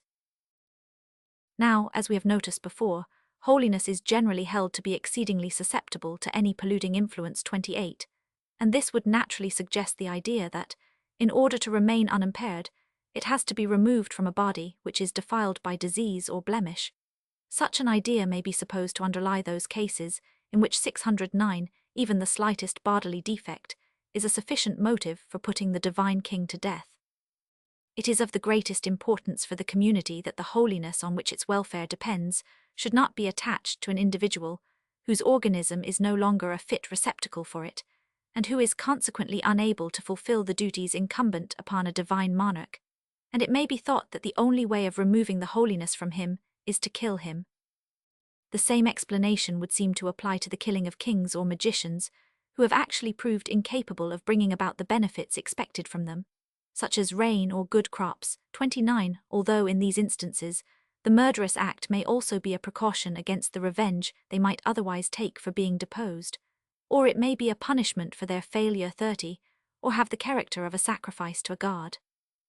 Moreover, the disease, weakness, or physical deterioration of the king might cause his death, and owing to the extremely polluting effect ascribed to natural death, this would be the greatest catastrophe which could happen to the holiness seated in him. The people of Congo believed that if their pontiff, the Chitome, were to die a natural death, the world would perish, and the earth, which he alone sustained by his power and merit, would immediately be annihilated. Hence, when he fell ill and seemed likely to die, the man who was destined to be his successor entered the pontiff's house with a rope or a club, and strangled or clubbed him to death. Similar motives may also have induced people to kill their divine king after a certain period, as everybody is sooner or later liable to fall ill or grow weak and die. But I can also imagine another possible reason for this custom. Supernatural 610 energy is sometimes considered so sensitive to external influences that it appears to wear away almost by itself in the course of time. I have heard from Arabs in Morocco that a pretender's holiness usually lasts only for half a year, and it may be that some of the divine kings mentioned by Fraser were exposed to a similar fatality, and therefore had to be slain in time. See especially Supra, 296, 352, 353, 415 SQQ. Fraser, Golden Bough 1, SQ, Landman, Origin of Priesthood SQQ. Landman up, sit. Divine animals are sometimes treated in a similar way. In ancient Egypt, if the sacred beasts could not or would not help in emergency, they were beaten, and if this measure failed to prove efficacious, then the creatures were punished with death. Wiedemann, Religion of the Ancient Egyptians, idem, Herodotus Waits Butch SQ. Supra Roman 1. Fraser, Golden Bough, Roman 2. As the right to life, generally granted to gods, is thus in certain circumstances abrogated for the benefit of their worshippers, so their right to bodily integrity may be suspended if their behavior does not answer the expectations of their devotees. Men punish their gods as they punish their fellow men. Among the Amazulu, when it thunders or, as they say, the heaven is coming badly, the doctors go out and scold it. They take a stick and say they are going to beat the lightning of heaven 33. The Negro cudgels his fetish unmercifully to make it submissive. The Samyed flogs his idol or throws it away if he does not succeed in his doings. The idols of the types in the Marquesas Islands received more hard knocks than supplications 36, when his guardian spirit proves stubborn. The Hudson Bay Eskimo deprives it of food or strips it of its garments. Callaway, religious system of the Amazulu. Bastion Afrikanisch Reisen. Van Struve in Ausland, 1880. Melville type. Turner, Ethnology of the Ungava district in Anne. Rep. Burr, Ethen, Roman 11. In normal circumstances, men regard it as a duty, not only to refrain from killing or injuring their gods, but positively to promote their existence and comfort. According to early beliefs, supernatural beings are subject to human needs. The gods of the heathen Siberians labored for their subsistence, engaged in hunting and fishing, and laid up provisions of roots against times of dearth. When the heavens appear checkered with white clouds on a blue surface, the Maoris of New Zealand say that the god is planting his potatoes and 611 other divine edibles. The Fijian gods are described as enormous eaters. The Vedic gods wore clothes, were great drunkards, and suffered from constant hunger. 41. I need only refer to the numerous passages in the Rig Veda where mention is made of the appetite or thirst of Indra, and the pleasure he has in filling his belly. An Egyptian god cannot be conceived without his house in which he lives, in which his festivals are solemnized, and which he never leaves except on professional days. His dwelling has to be cleaned, and he is assisted at his toilet by his attendants. The priest has to dress and serve his god, and places every day on his table offerings of food and drink. So also the Chaldean gods had to be nourished, clothed, and amused, and the stone or wooden statues erected to them in the sanctuaries furnished them with bodies which they animated with their breath. Georgi, Russia, Roman 3. Polak, Manners and Customs of the New Zealanders, Roman 1. Williams and Calvert, Fiji, pp. 184-195. Oldenburg, Religion des Veda, pp. 304-366 SQQ. Barth, Religions of India, N2. Rigveda, Roman 2:11, Roman 8:10, Roman 8:4, Roman 8:7, Roman 10:13 SQQ. Erman Op. Sit, pp.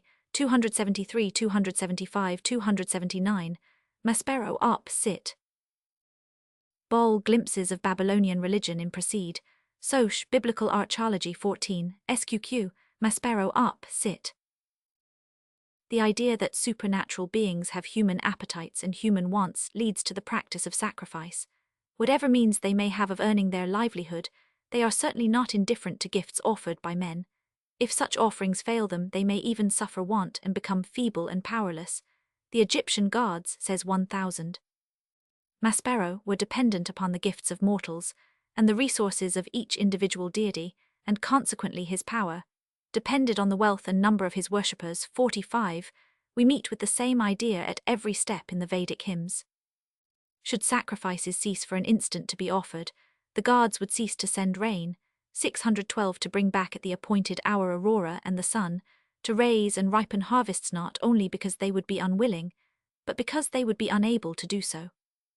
It was by sacrifice that the gods delivered the world from chaos, and it is by sacrifice that man prevents it from lapsing back into the same state. 48. In the Laws of Manu, it is said that sacrifices support both the movable and the immovable creation. 49. The Zoroastrian books likewise represent the sacrifice as an act of assistance to the gods, by which they become victorious in their combats with the demons. When not strengthened by offerings, they fly helpless before their foes. Overcome by the demon Apausha, the bright and glorious Tistria cries out in distress, "Woe is me, O Ahura Mazda! Men do not worship me with a sacrifice in which I am invoked by my own name, if men had worshipped me with a sacrifice in which I had been invoked by my own name, as they worship the other Yazatas with sacrifices in which they are invoked by their own names, I should have taken to me the strength of 10 horses, the strength of 10 camels, the strength of 10 bulls, the strength of 10 mountains, the strength of 10 rivers. 51. Maspero up sit, cf. Wiedemann, Ancient Egyptian Doctrine of the Immortality of the Soul. Rigveda Roman 2:2, Roman 10:5 SQ, Roman 10:7, cf. Atharva Veda Roman 11:14 SQ. Hopkins, Religions of India, Kigi Rigveda, Dharmastita Ormasdet Ariman.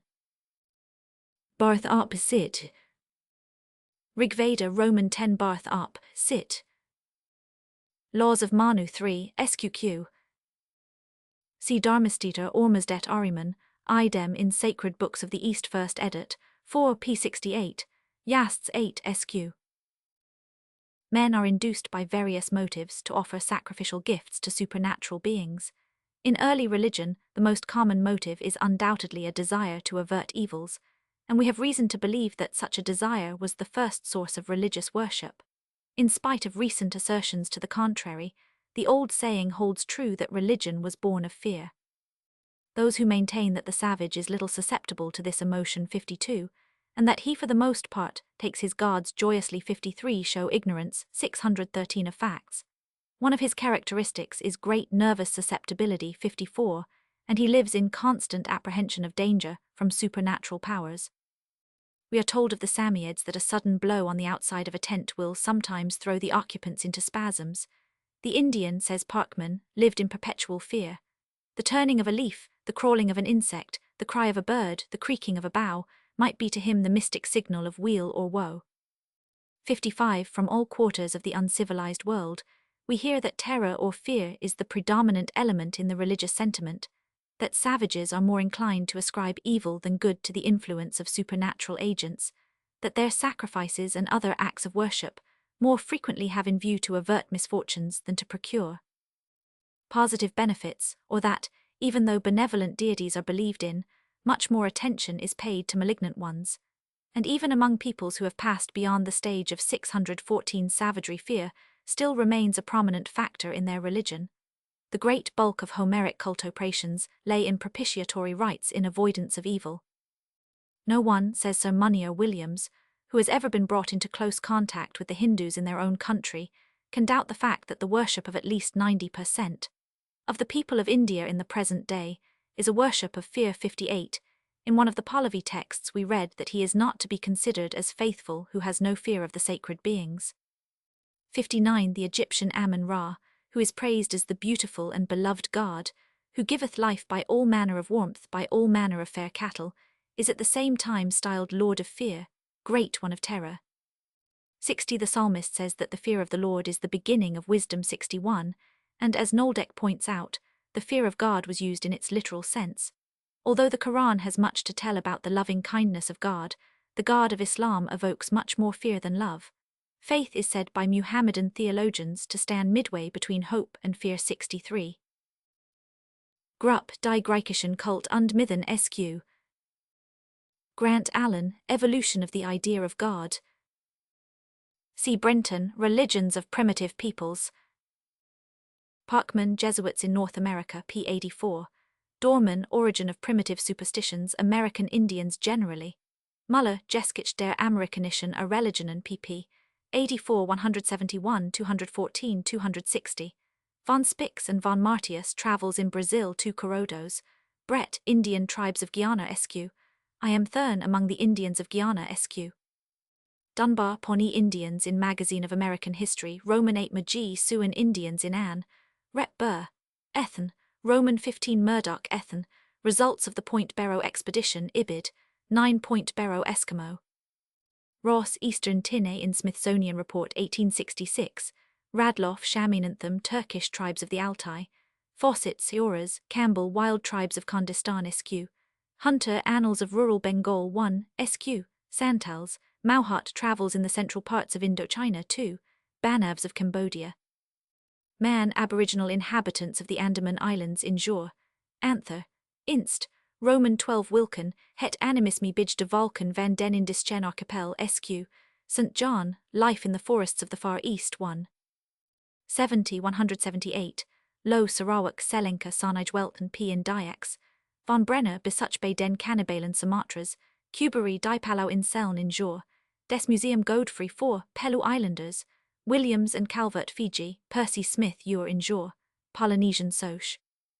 Roman 1 Turner Samoa, Ellis Polynesian Researches 1, Tahitians, Taylor T. Ikara Maui pp. 104-148, Yate Account of New Zealand, Polark Up Sit, 1 Maoris, Fritsch die Eingeborenen Südafrikas pp. 338, 339, 341 Hottentots. Declare 3 years in Savage Africa Matabele, Livingstone Missionary Travels Peoples inhabiting the country north of the Zambesi, Monrad Skildring Af Guinea Kistan Negroes of Accra, see also Karsten Origin of Worship SQQ, Infra SQQ. C.F. Keller Homeric Society SQ. Munier Williams Brahmanism and Hinduism. Dinai Mainogi Kurad Roman 39. Wiedemann Religion of the Ancient Egyptians SQ. Psalms Roman 111. Noldeck in Archive für Religionswissenschaft Roman 1. Cell Faith of Islam. Hope indeed forms an element in every religion, even the lowest. The assumed authors of painful or alarming events became objects of worship because they were conceived, not as mechanical causes, but as personal agencies which might be influenced by the regardful attitude of the worshipper. The savage is not so irrational as to make offerings to beings from whom he expects no benefits in return, and in proportion as the deities grew more benignant and their sphere of action was extended, their worshippers became more confident, expecting from them not only mercy but positive assistance.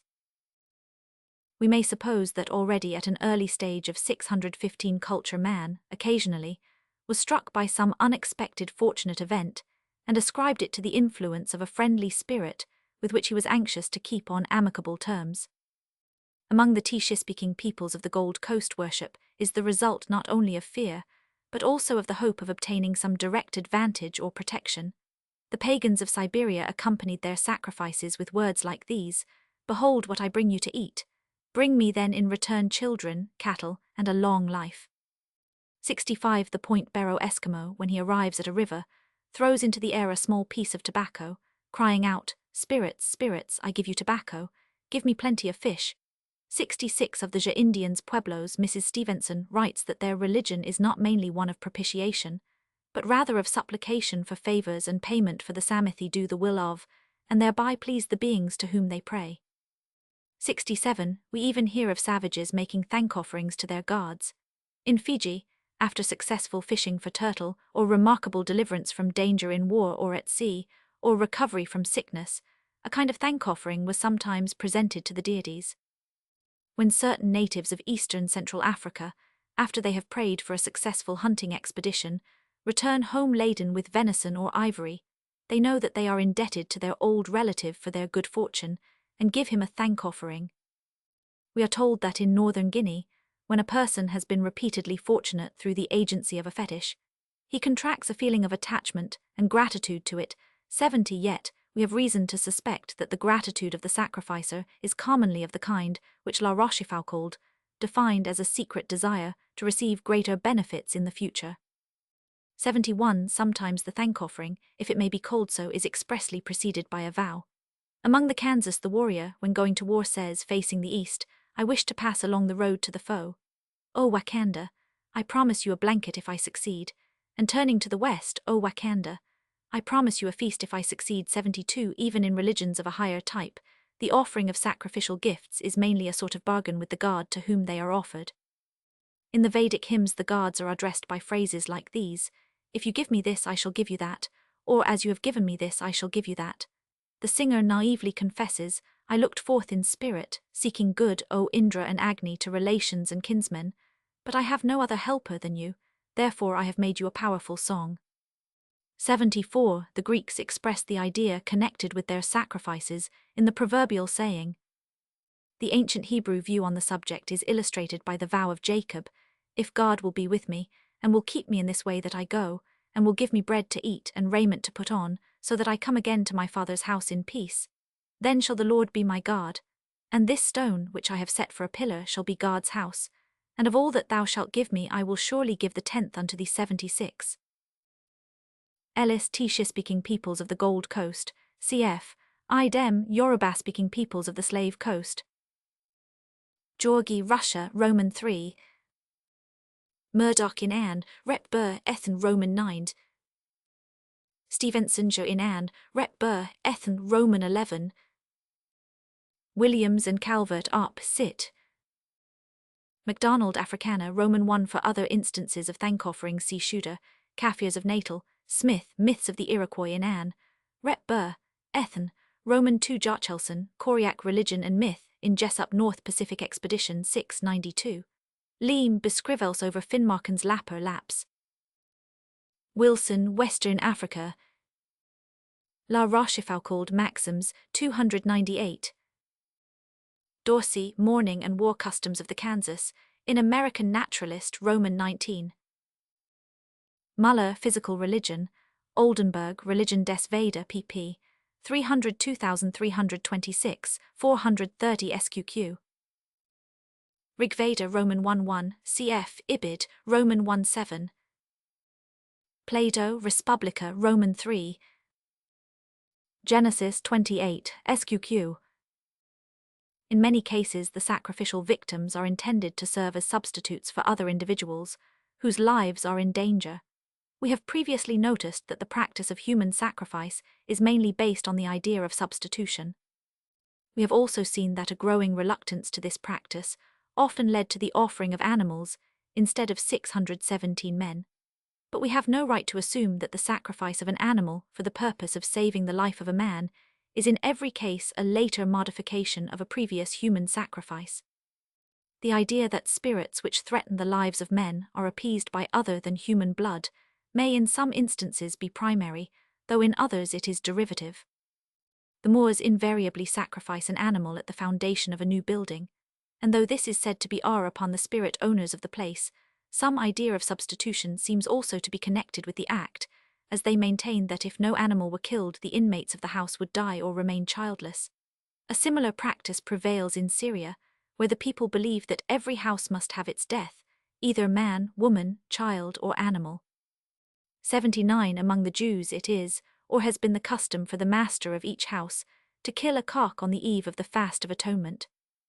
Before doing so, he strikes his head with the cock 3 times, saying at each stroke, "Let this cock be a commutation for me, let him be substituted for me." And when he strangles his victim by compressing the neck with his hand, he at the same time reflects that he himself deserves to be strangled. These customs can certainly not be regarded as survivals of an earlier practice of killing a human being. Moreover, an animal is sometimes sacrificed for the purpose of saving the lives of other animals. Thus, in a place in Scotland, in 1767, a young heifer was offered in the holy fire during a cattle plague. And in Great Benin in West Africa, on the anniversary of the death of Adello, King Overami's father, not only 12 men, but 12 cows, 12 goats, 12 sheep and 12 fowls were offered, and Overami, addressing his father, asked him to look after the cows, goats and fowls and everything in the farms, as well as the people. Sacrifices which are 618 substitutional in character may or may not be intended to satisfy the material needs of supernatural beings. In some cases, as we have seen, their object is to appease a resentful god by the mere death of the victim. Supra ch 19, Supra 1 SQ. Curtis, Primitive Semitic Religion Today SQ. Alland, Modern Judaism. Grimm, Teutonic Mythology, Roman 2. Moore and Ruppel, quoted by Reed and Dalton, Antiquities from the City of Benin, and by Ling Roth, Great Benin SQ. Supra 1 SQQ. We have further noticed that in the case of human sacrifice, the victim is occasionally regarded as a messenger between the worshippers and their god, even though the primary object of the rite be a different one. The same is sometimes true of other offerings as well. The Iroquois sacrifice of the white dog was, according to Mr. Morgan, intended to send up the spirit of the dog as a messenger to the Great Spirit, to announce their continued fidelity to his service, and also to convey to him their united thanks for the blessings of the year. And in their thanksgiving addresses they were in the habit of throwing leaves of tobacco into the fire from time to time, that their words might ascend to the dwelling of the Great Spirit in the smoke of their offerings. The Huicals of Mexico often use the arrows which they sacrifice to their gods as carriers of special prayers. Supra 1 SQ. Cf. Hubert and Moss, Essai sur la nature et la fonction du sacrifice, in l'année sociologique, 2 N1. See Supra 164. Morgan, League of the Iroquois, SQQ. Lumholtz, Unknown Mexico, Roman 2. Not only are sacrifices used as bearers of prayers, but they are also frequently offered for the purpose of transferring curses. In Morocco, every seyyid of any importance is constantly visited by persons who desire to invoke the saint to whom it is dedicated with a view to being cured of some illness, or being blessed with children, or getting a suitable husband or wife, or receiving help against an enemy, or deriving some other benefit from the saint. To secure his assistance, the visitor makes ar upon him, and the Moorish ar, of which I have spoken above 90, implies the transference of a conditional curse, whether it be made upon an ordinary man or a saint, living or dead. The ar put upon a saint may consist in throwing stones upon a cairn connected with his sanctuary, or making a pile of 619 stones to him, or tying a piece of cloth at the seyyid, or knotting the leaves of some palmetto or the stalks of white broom growing in its vicinity, or offering an animal sacrifice to the saint. This making of ar is accompanied by a promise to reward the saint if he grants the request, but the sacrifice offered in fulfillment of such a promise elwada is totally distinct from that offered as ar. It is a genuine gift, whereas the ar sacrifice is a means of constraining the saint. When an animal is killed as ar, the usual phrase Bismillah, in the name of God, is not used, and the animal may not be eaten, except by poor people. On the other hand, the animal which is sacrificed as water is always killed in the name of God, and is offered for the very purpose of being eaten by the saint's earthly representatives. Nothing can better show than the Moorish distinction between lar and elwada how futile it would be to try to explain every kind of sacrifice by one and the same principle. The distinction between them is fundamental. The former is a threat, the latter is a promised reward. But at the same time, it is not improbable that the idea of transferring curses to a supernatural being by means of a sacrifice was originally suggested by the previous existence of sacrifice as a religious act, combined with the ascription of mysterious propensities to blood, and especially to sacrificial blood, which, according to primitive ideas, made it a most efficient conductor of curses. For the meaning of this word, see Supra, Roman 2. Supra 1 SQ, 2 SQ. Westermarck, Lar, or the transference of conditional curses in Morocco, in anthropological essays presented to E. B. Tyler, SQQ. Idem, the Moorish conception of holiness baraka, SQQ. However, if the seyyid has a mkadam or regular attendant, the petitioner often hands the animal over to him alive, so that he may himself kill it in the name of God, and thus make it eatable. Then the descendants of the saint, if he has any, and the mkadam himself, have no hesitation in eating the animal, Bismillah being a holy word which removes the curse or evil energy inherent in lar. When I have asked how it is that a saint, although invoked with lar, does not always grant the request made to him, the answer has been that he can, but that he is not all-powerful, and the failure is due to the fact that God does not listen to his prayer. But it also occurs that a person who has in vain made ar upon a saint goes to another seyyid to complain of him. There is a general belief that saints do not help unless ar is made on theman, deer, which is not very flattering to their character. There are obvious indications that the ar sacrifice of the Moors is not unique of its kind, but has its counterpart among certain other peoples. In ancient religions, sacrifice is often supposed to exercise a constraining influence on the god to whom it is offered. We meet with this idea in Zoroastrianism, 94, in many of the Vedic hymns, 95, and especially in Brahmanism. Here, says Barth, the rites of religion are the real deities, or at any rate they constitute together a sort of independent and superior power, before which the divine personalities disappear, and which almost holds the place allotted to destiny in other systems. The ancient belief, which is already prominent in the hymns, that sacrifice conditionates the regular course of things, is met with here in the rank of a commonplace, and is at times accompanied with incredible details. 96 Now, There can be little doubt that this ascription of a magic power to the sacrifice, by means of which it could control the actions of the gods, was due to the idea that it served as a conductor of imprecations, for it was invariably accompanied by a formula which was considered to possess irresistible force. In the invocation lies the hidden energy which gives the efficacy to the sacrifice. Without Brahmanaspati, the lord of prayer, sacrifice does not succeed. The Greeks actually offered anathemata, or curses, to their gods. The ancient Arabs, again, after killing the sacrificial animal, threw its hair on a holy tree as a curse.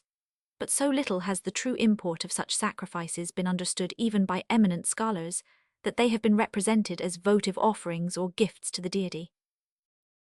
Dharmistita ormazd et ariman.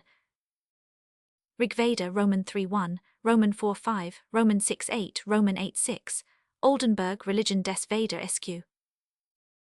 Barth Religions of India SQ. Rigveda Roman 1:7. Rouse Greek Votive Offerings SQQ. Wellhausen Rister Arabischen Heidentums. Rouse up sit, Wellhausen up sit.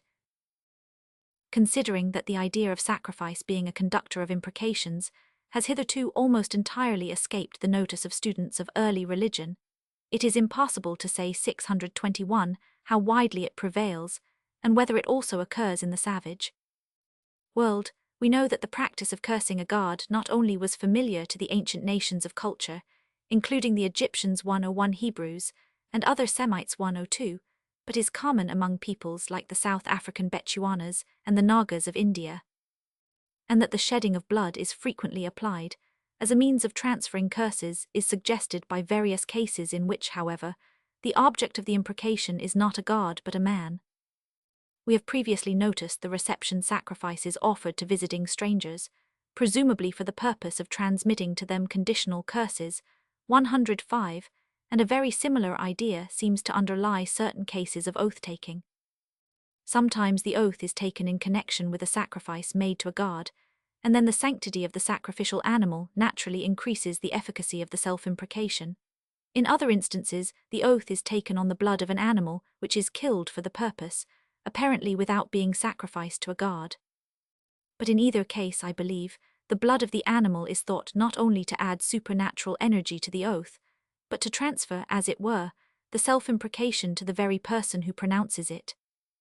The Emroos, a Chittagong Hill tribe, will swear by one of their gods, to whom at the same time a sacrifice must be offered. 106 Among the ancient Norsemen, both the accused and the accuser grasped the holy ring kept for that purpose on the altar, stained with the blood of a sacrificial bull, and made oath by invoking Freya, Njordr, and the Almighty among the Asas. At Athens, a person who charged another with murder made an oath with imprecations upon himself and his family and his house, standing upon the entrails of a boar, a ram, and a bull, 622, which had been sacrificed by special persons on the appointed days. Tyndarus sacrificed a horse and swore the suitors of Helen, making them stand on the pieces of the horse, the oath being to defend Helen and him who might be chosen to marry her if ever they should be wronged. One of the three binding forms of oath prevalent among the Sansia in India is to kill a cock, and pouring its blood on the ground swear over it. 110 When the enemies swear by heaven and earth, they often kill a buffalo or he-goat and drink its blood. Among the ancient Arabs, comrades in arms swore fidelity to each other by dipping their hands in the blood of a camel killed for the purpose. Book of the Dead, ch. 125. Exodus, Roman 22 1 Samuel, Roman 17 Isaiah, Roman 8. Chapman travels in the interior of South Africa. 1. Sq. Woodthorpe, wild tribes inhabiting the so-called Naga Hills in Jur, Anther, Inst, Roman 11. Supra 1 Sq. Lewin, wild races of southeastern India, cf. Ibid, Pankos and Bunjogis. Landnamabak 4, Islandinga Sagar 1, Lee Superstition and Force, Kisa Efterlat Skrifter 2, pt. Roman 1 Gumia Germanic Origins. Demosthenes Oratio 23, Contra Aristocratum 67 Sq. Pausanias Roman 3:9, for Homeric oath sacrifices see Iliad 3 Sqq 19 Sqq, Keller Homeric Society Sqq. Crook, tribes and castes of the northwestern provinces, Roman 4. Kohler, Rechtsvergleichende Studien. Wellhausen, Rister Arabischen Heidentums. The last mentioned case, which implies shedding of blood as a means of sealing a compact, leads us to a special class of sacrifices offered to gods, namely, the covenant sacrifice, known to us from Semitic antiquity.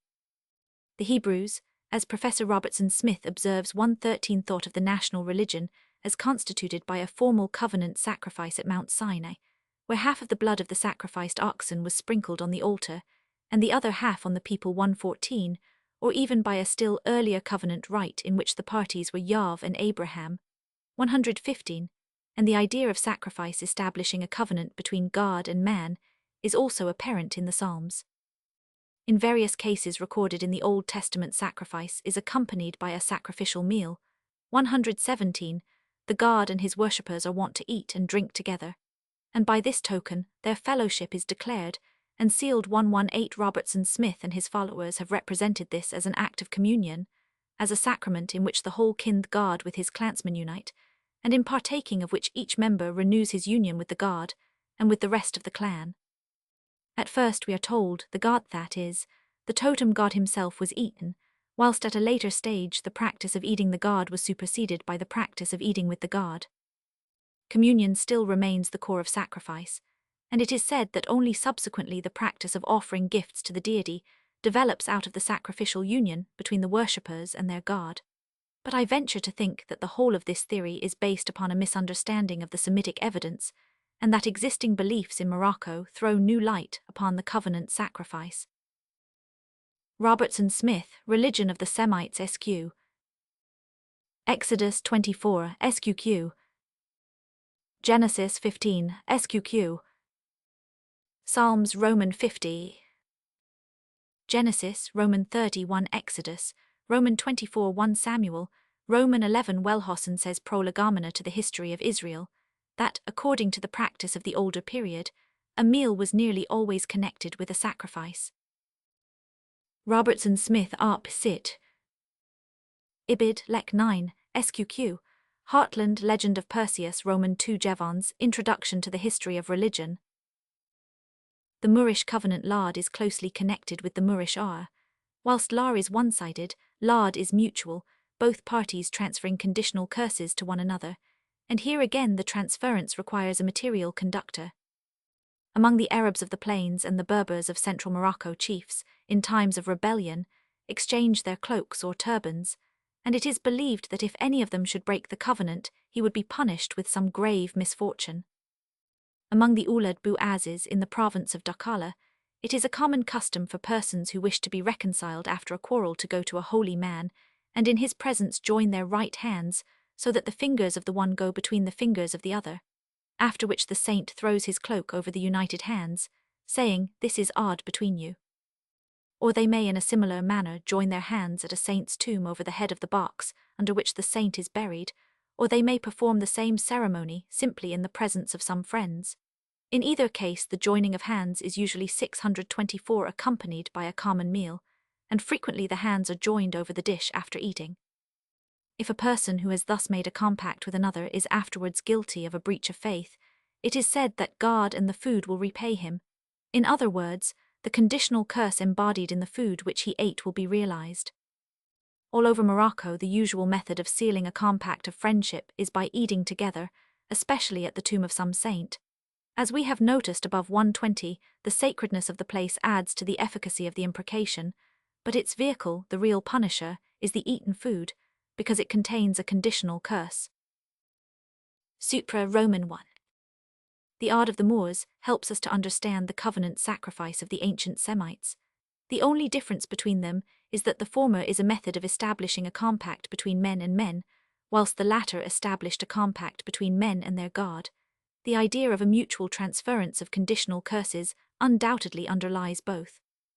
It should be noticed that in the Old Testament also, as among the Moors, we meet with human covenants made by the parties eating together.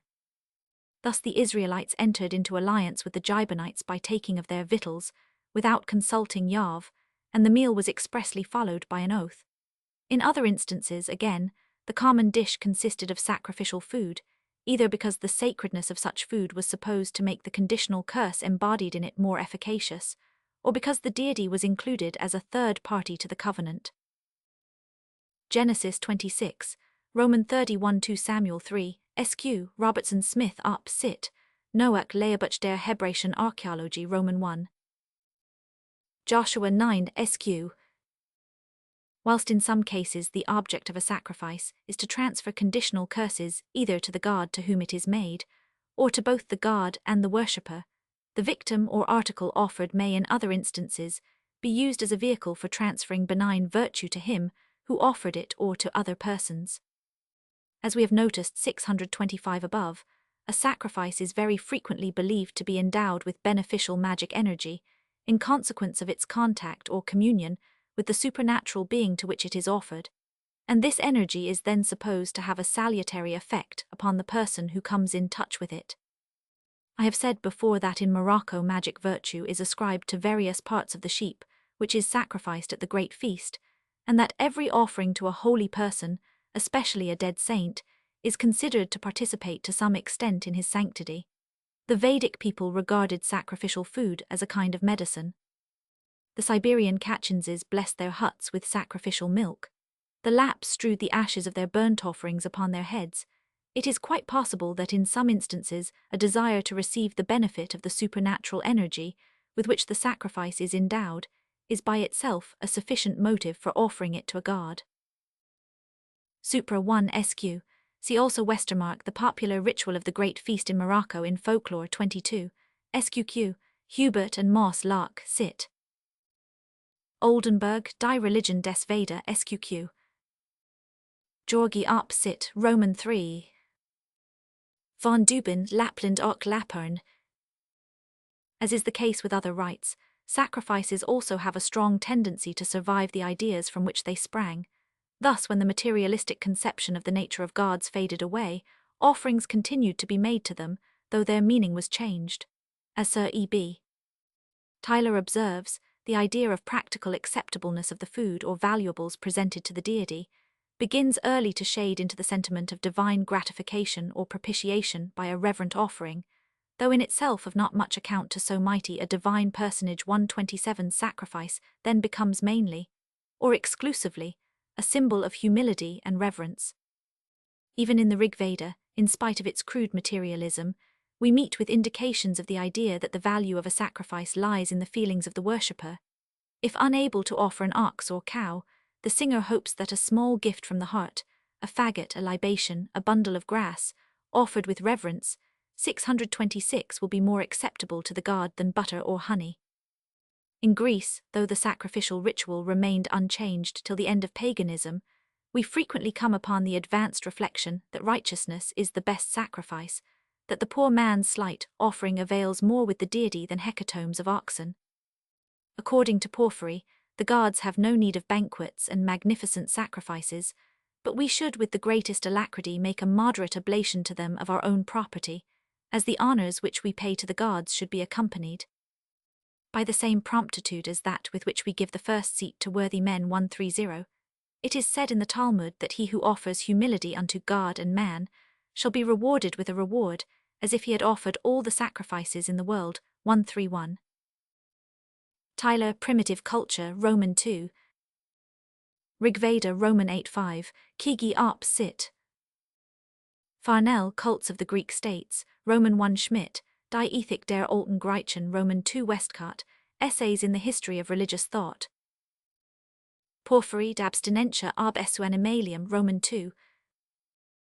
Deutsch, Literary Remains. I have here spoken of the practice of sacrifice and the ideas on which it is based, but sacrifice has also a moral value attached to it. Though no doubt in many cases optional, it is under various circumstances regarded as a stringent duty. This is particularly the case with the offerings regularly made by the community at large on special occasions fixed by custom. As supernatural beings have material needs like men, they also possess property like men, and this must not be interfered with. The F. Jort of West Africa believed that the spirits of the rivers kill those who drink their waters and sometimes punish those who fish in them for greediness, by making them deaf and dumb. When their chief god played by thundering, the Amazulu said to him who was frightened, "Why do you start because the Lord plays? What have you taken which belongs to him?" 133. The Fijians speak of a deluge 627, the cause of which was the killing of a favourite bird belonging to the god Ndenje by two mischievous lads, his grandsons. In F8 of the New Hebrides, to steal coconuts which are consecrated to the worship of the gods at some forthcoming festival would be regarded as a much greater offence than common stealing 135. So, 2. The pillaging of a temple has commonly been looked upon as the worst kind of robbery.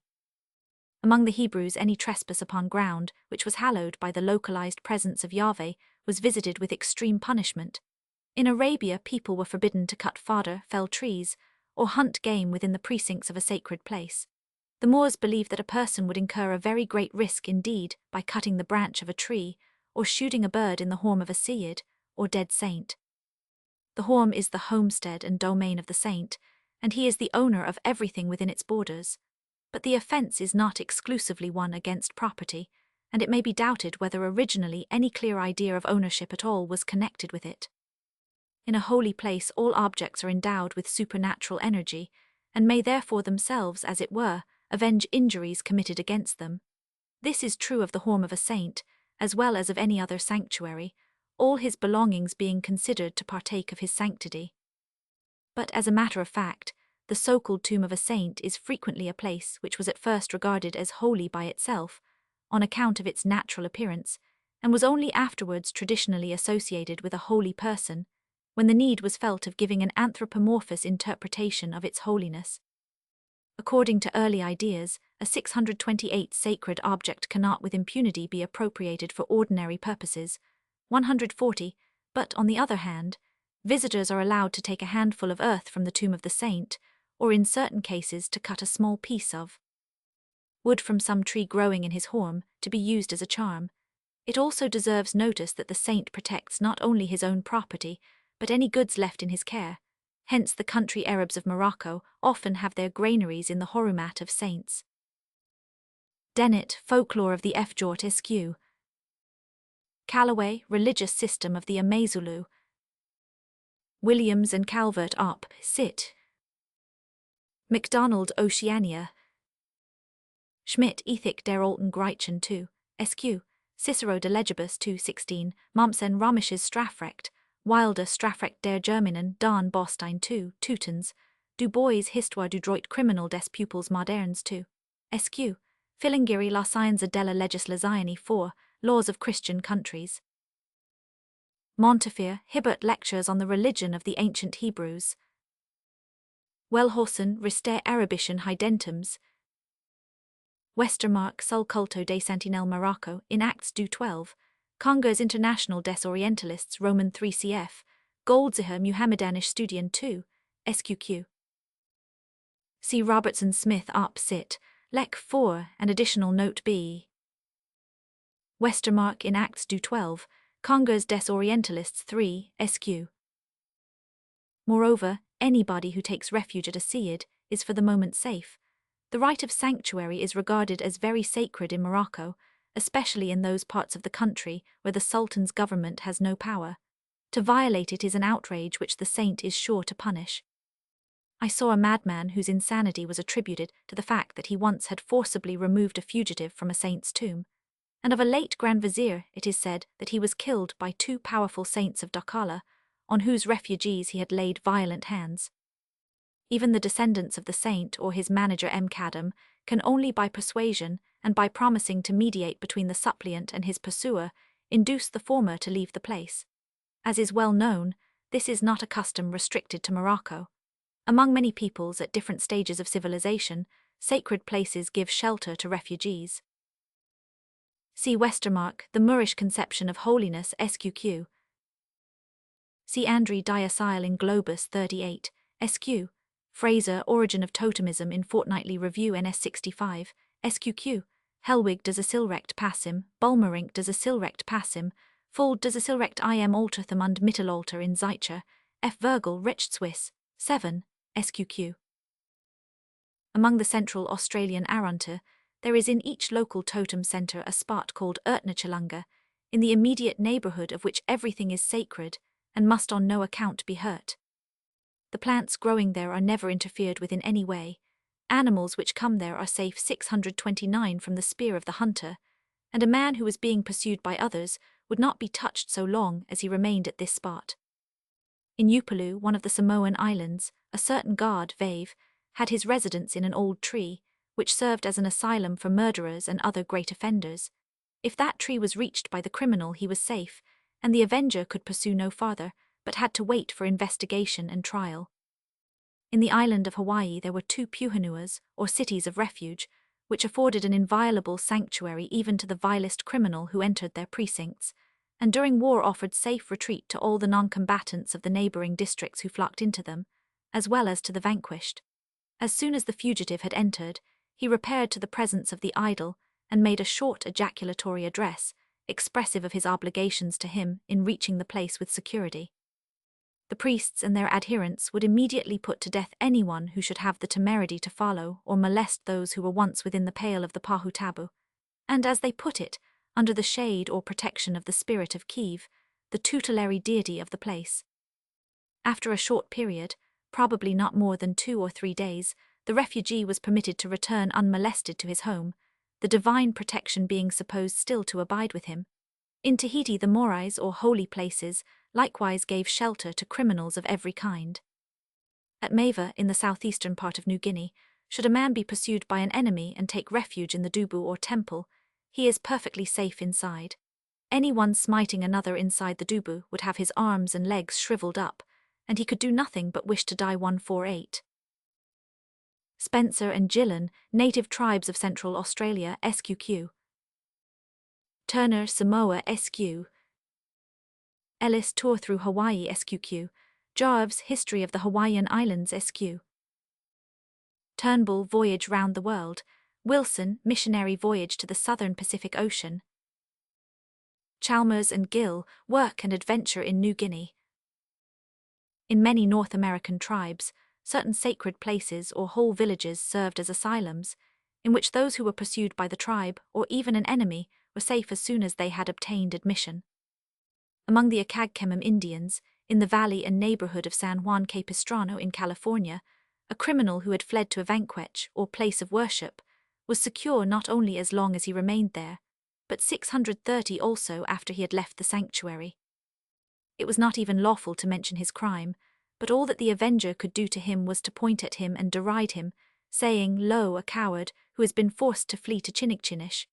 This flight, however, turned the punishment from the head of the criminal upon that of some of his relatives. Adair, History of the American Indians, pp. 158, 159, 416. Bradbury, Travels in the Interior of America, SQ. Arakaras of the Missouri. Burke, Medicine Men of the Apache in Ann. Rep. Burr, Ethan, Roman 9 Cole, Kichigami, Chippewas. Bancroft, Native Races of the Pacific States. Roman 3 Biscana, in Robinson, Life in California, SQ. The South Central African Barotse have a city of refuge. Anyone incurring the king's wrath, or committing a crime, may find safety by fleeing to this town. The man in charge of it is expected to plead for him before the chief, and he can then return to his house in peace. 151 Among the same people, the tombs of chiefs are sanctuaries or places of refuge. 152, and this is also the case among the Kafirs. So, too, in the monarchical states of the Gallas, homicides enjoy a legal right of asylum if they have succeeded in taking refuge in a hut near the burial place of the king. Among the Ovambo in southwestern Africa, the village of a great chief is abandoned at his death, except by the members of a certain family, who remain there to prevent it from falling into utter decay. Condemned criminals who contrive to escape to one of these deserted villages are safe, at least for a time, for not even the chief himself may pursue a fugitive into the sacred place. In Congo Francais there are several sanctuaries. The great one in the Calabar district is at Aman. Thither mothers of twins, widows, thieves, and slaves fly, and if they reach it are safe. 156 In Ashanti, a slave who flies to a temple and dashes himself against the fetish cannot easily be brought back to his master. Among the Negroes of Accra, criminals used to seat themselves upon the fetish, that is, place themselves under its protection, but murderers who sought refuge with the fetish were always liable to be delivered up to their pursuers. a traveller in the 17th century, tells us that in Fedu, on the Gold Coast, a criminal who deserved death was pardoned by taking refuge in the hut of the high priest. Among the crewmen of the Grain Coast, the house of the high priest Bodio is a sanctum to which culprits may betake themselves, without the danger of being removed by anyone, except by the Bodio himself. 160 in Uzambara, a murderer cannot be arrested at any of the 4 places where the great wizards of the country reside. Arnott Geringens declare 3 years in savage Africa. Rehime das Recht der Amexosa in Zeitcher, F. Virgil, Rich Swiss, Roman 10. Policzk Ethnography Nordostafrikas, Die Gestig Kultur der Danakil, Roman 100. Skins Deutsch Südwest Africa. Kingsley Travels in West Africa. Bowditch Mission to Ashanti, cf. Monred op Sit. Monred op Sit. Muller Die Afrikanische Landschaft Fedu. Wilson Western Africa. Krapf Reisen in Ostafrika, Roman 2. In other Muhammadan countries, besides Morocco the tombs of saints, as also the mosques, are or have been places of refuge. In Persia the great number of such asylums proved so injurious to public safety, that about the middle of the 19th century, only 3 mosques were left which were recognized by the government as affording protection to criminals of every description. Among the Hebrews the right of asylum originally belonged to all altars 164, but on the abolition of the local altars, it was limited to certain cities of refuge. According to the Old Testament, manslayers could find shelter there only in the case of involuntary homicide, but this was undoubtedly a narrowing of the ancient custom. Many heathen sanctuaries of the Phoenicians and Syrians retained even in Roman times what seems to have been an unlimited right of asylum, 166, and at certain Arabian shrines, the god likewise gave shelter to all fugitives without distinction, and even stray or stolen cattle that reached the holy ground could not be reclaimed by their owners. Goldziher Muhammadanische Studien 1, SQ, Quatremere Mémoires sur les asiles chez les Arabes in Mémoires de l'Institut de France, Académie des Inscriptions et Belles Lettres 15, pt. 2, SQ. Parlek Persian 2, SQQ, Brugsheim Land der Son. Exodus 21, SQ cf. Robertson Smith Religion of the Semites N1. Numbers 35, SQQ Deuteronomy 4 SQQ, 19 SQQ.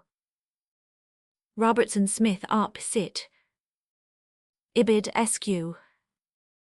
On the coast of Malabar, a certain temple situated to the southeast of Calicut affords protection to thieves and adulterous women belonging to the Brahmin caste, but this privilege is reckoned among the 64 anacharams, or abuses, which were introduced by Brahmanism. Among the Kafirs of the Hindu Kush there are several cities of refuge, the largest being the village of Mergram, which is almost entirely peopled by Chilis, or descendants of persons who have slain some fellow tribesmen. In the Caucasus, holy groves offer refuge to criminals, as also to animals, which cannot be shot there. Grohl Rise Nak Ostindian 335. Scott Robertson, Kafirs of the Hindu Kush. Han Caucasisch Reisen. In Greece many sanctuaries possessed the right of asylum down to the end of paganism, and any violation of this right 632 was supposed to be severely punished by the deity. According to an old tradition, Romulus established a sanctuary, dedicated to some unknown god or spirit, on the slope of the Capitoline Hill, proclaiming that all who resorted to it, whether bond or free, should be safe. This tradition, and also some other statements made by Latin writers 173, seem to indicate that from ancient times, certain sacred places in Rome gave shelter to refugees.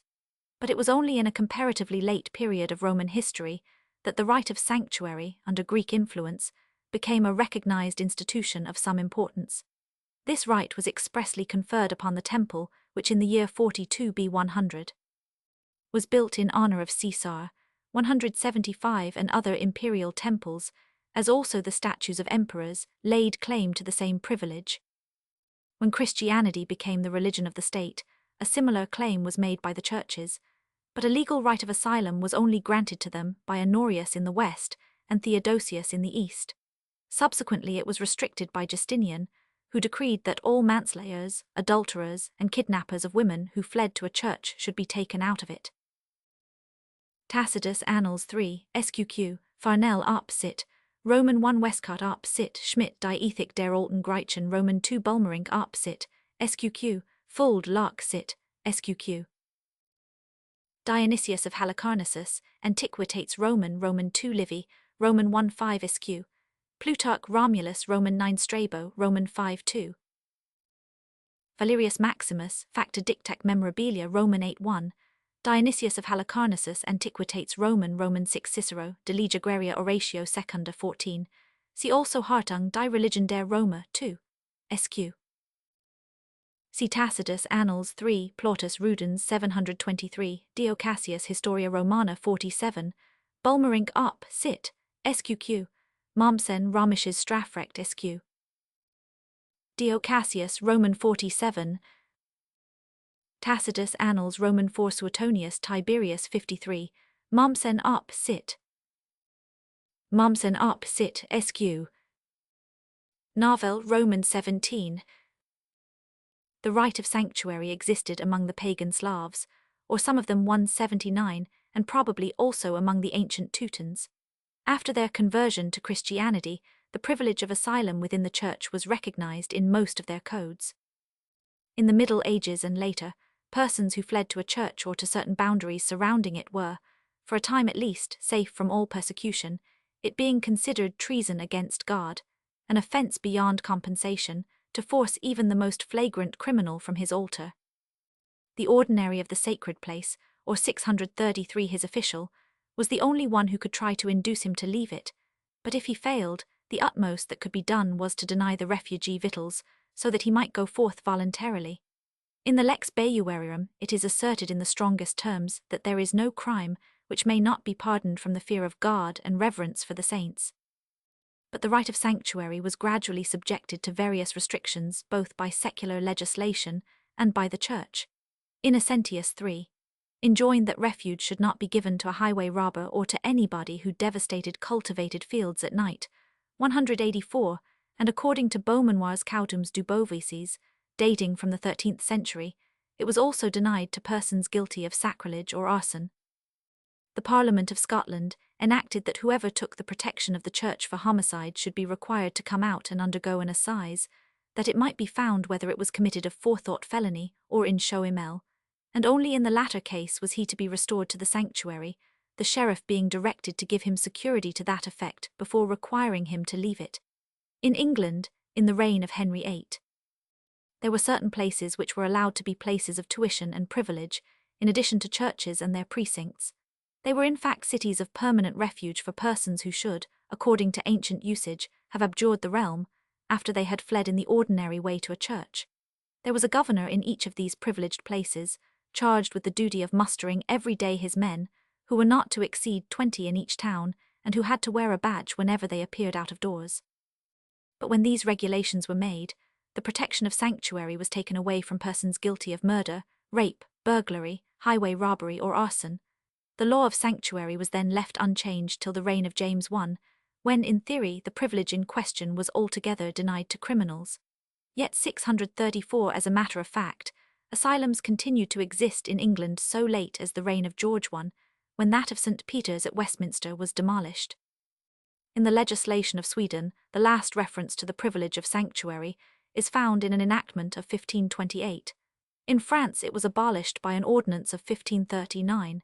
In Spain it existed even in the 19th century. Not long ago the most important churches in Abyssinia 192, the monastery of Afafwara in the same country 193, and the quarter in Gondar where the head of the Abyssinian clergy has his residence 194, were reported to be asylums for criminals. And the same is the case with the old Christian churches among the Suanetians of the Caucasus. Helmold, Chronik der Slaven 1. Wilder das Strafrecht der Germanen SQ. Stemmen den dansk Rechtshistorie intil Christian 5. S. Love, Brunner Deutsch Rechtsgeschichte Roman 2 Fuldlock, Sit, SQ. Frauenstadt Blutrake und Tagslugsun im Deutschen Mittelalter. Milman History of Latin Christianity Roman 2 Bulmerink up Sit, SQQ. Fuld Lock Sit, SQQ.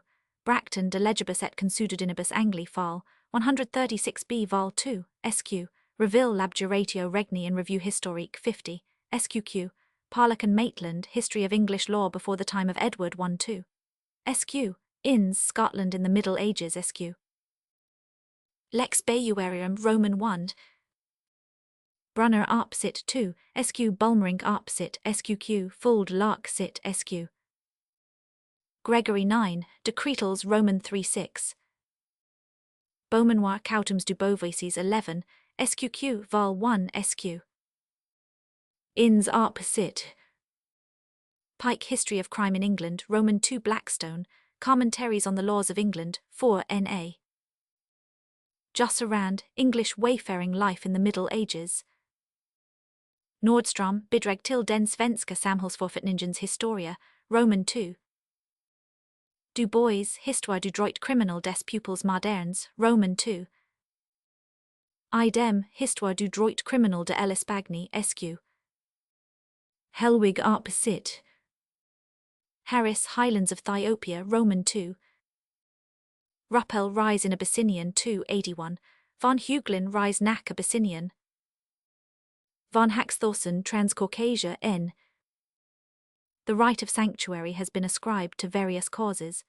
Obviously erroneous is the suggestion that places of refuge were established with a view to protecting unintentional offenders from punishment or revenge. The restriction of the privilege of sanctuary to cases of accidental injuries is not at all general, and where it occurs it is undoubtedly an innovation due to moral or social considerations. Very frequently, this privilege has been attributed to a desire to give time for the first heat of resentment to pass over before the injured party could seek redress. But although I admit that such a desire may have helped to preserve the right of asylum where it has once come into existence, I do not believe that it could account for the origin of this right. We should remember that the privilege of sanctuary not only affords 635 temporary protection to the refugee, but in many cases altogether exempts him from punishment or retaliation, and that shelter is given even to animals which have fled to a sacred place. And if the theory referred to were correct, how could we explain the fact that the right of asylum is particularly attached to sanctuaries? Hegel Grundlinien der Philosophie des Rechts 117, Powell, Outlines of Sociology in Saturday Lectures. Meiners Geschichte der Menschheit, Nordstrom Up Sit, Roman 2 Pardesis Loy Salik, Bulmerink Up Sit, pp. 34-47, Fuld Lark Sit, pp. 102, 118, 119, 294 SQQ. Kohler, Shakespeare vor dem Forum der Jurisprudenz. Quatremere Lark, Sit, Mr. Mallory Israelite and Indian SQ. Also thinks that the original object of the right of sanctuary was to restrict vengeance and maintain peace, and that this right only subsequently appeared as a prerogative of religion. It has been said that the right of sanctuary bears testimony to the power of certain places to transmit their virtues to those who entered them, but we have no evidence that the fugitive is supposed to partake of the sanctity of the place which shelters him. In Morocco, persons who are permanently attached to mosques or the shrines of saints are generally regarded as more or less holy, but this is never the case with casual visitors or suppliants.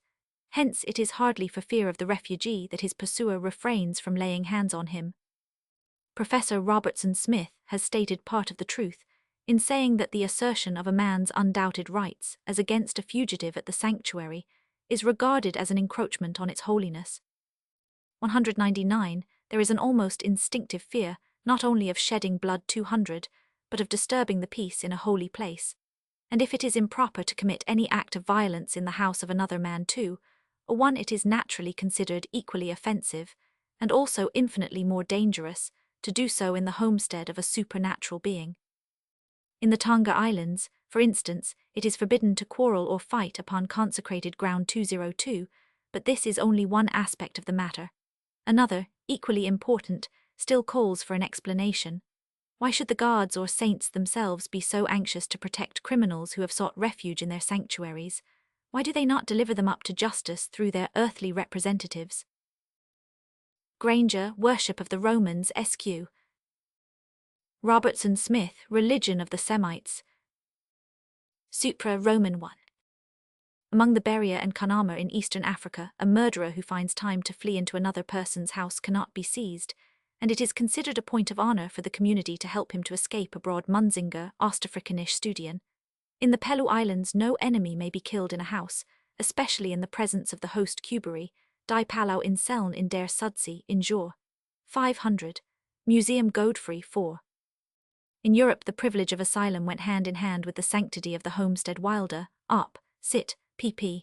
242, 243, 538, 543, Nordstrom, Up, Sit, 2, Fuld Lark, Sit, Frauenstadt, Up, Sit, SQQ, and the breach of a man's peace was proportionate to his rank.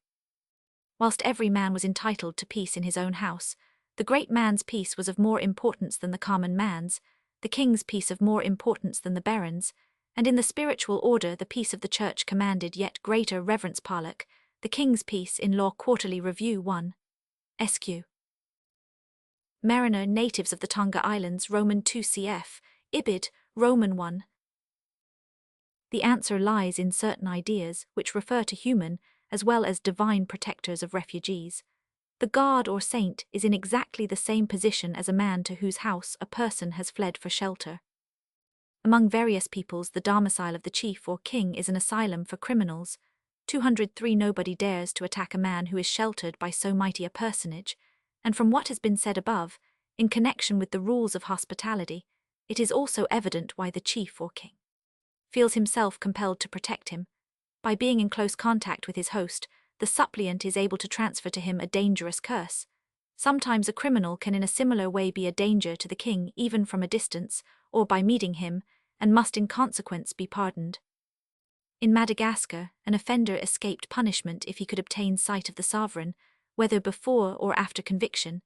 Hence, criminals at work on the highroad were ordered to withdraw when the sovereign was known to be coming by.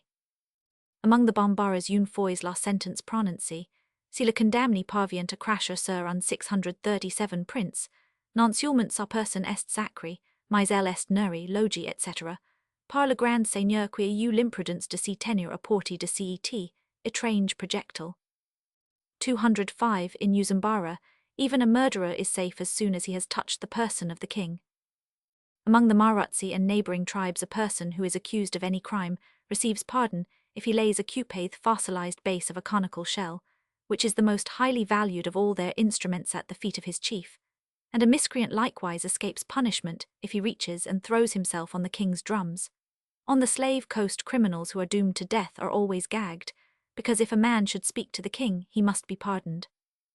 208. In Ashanti, if an offender should succeed in swearing on the king's life, he must be pardoned, because such an oath is believed to involve danger to the king. Hence knives are driven through the cheeks from opposite sides over the tongue to prevent him from speaking. So also among the Romans, according to an old Jewish writer, a person condemned to death was gagged to prevent him from cursing the king. Fear of the curses pronounced by a dissatisfied refugee likewise, in all probability, underlay certain other customs which prevailed in Rome. A servant or slave who came and fell down at the feet of Jupiter's high priest, taking hold of his knees, was for that day freed from the whip. And if a prisoner with irons and bolts at his feet succeeded in approaching the high priest in his house, he was let loose and his fetters were thrown into the road, not through the door, but from the roof. Moreover, if a criminal who had been sentenced to death accidentally met a Vestal Virgin on his way to the place of execution, his 638 life was saved. So sensitive to imprecations were both Jupiter's high priest and the priestesses of Vesta, that the praetor was never allowed to compel them to take an oath. Now, as a refugee may by his curse force a king or a priest or any other man with whom he establishes some kind of contact to protect him, so he may in a similar manner constrain a god or saint as soon as he has entered his sanctuary. According to the Moorish expression, he is then in the hour of the saint, and the saint is bound to protect him, just as a host is bound to protect his guest. It is not only men that have to fear the curses of dissatisfied refugees. Let us once more remember the words which Aeschylus puts into the mouth of Apollo when he declares his intention to assist his suppliant, Orestes. Terrible both among men and gods is the wrath of a refugee, when one abandons him with intent. 214. Harmon voyages and travels in the interior of North America. Takalis, Lewin, hill tracts of Chittagong Kookies, Junghun die Battelander off Sumatra, Macassars and Bugis of Celebes, Tromp uit de Salicilla van Code in Bijdragen tot de Talland en Valkenkund van Nederlands Indie 37. Natives of Code, a district of Borneo. Jung quoted by Kohler recht der Marshallinsulaner in Zeitcher. F. Virgil, Rich Swiss, 14. Natives of Nauru in the Marshall Group. Turner 19 years in Polynesia, Samoans. Rottinen in Steinmetz Rich Sverhultnis Ondanga. Skins up, sit, Ovambo Rehimedes recht der Amixosa in Zeitcher. F. Virgil, Rich Swiss. Roman 10 Merker quoted by Kohler Bancherect in Ostafrika Ibid, 15. Wadshaga, Merker die Maasai. Among the Barotse the residences of the Queen and the Prime Minister are places of refuge declare, up, sit. Ellis History of Madagascar, Roman 1. Raffinal Nouveau Voyage dans le Pays des Nègres, Roman 1.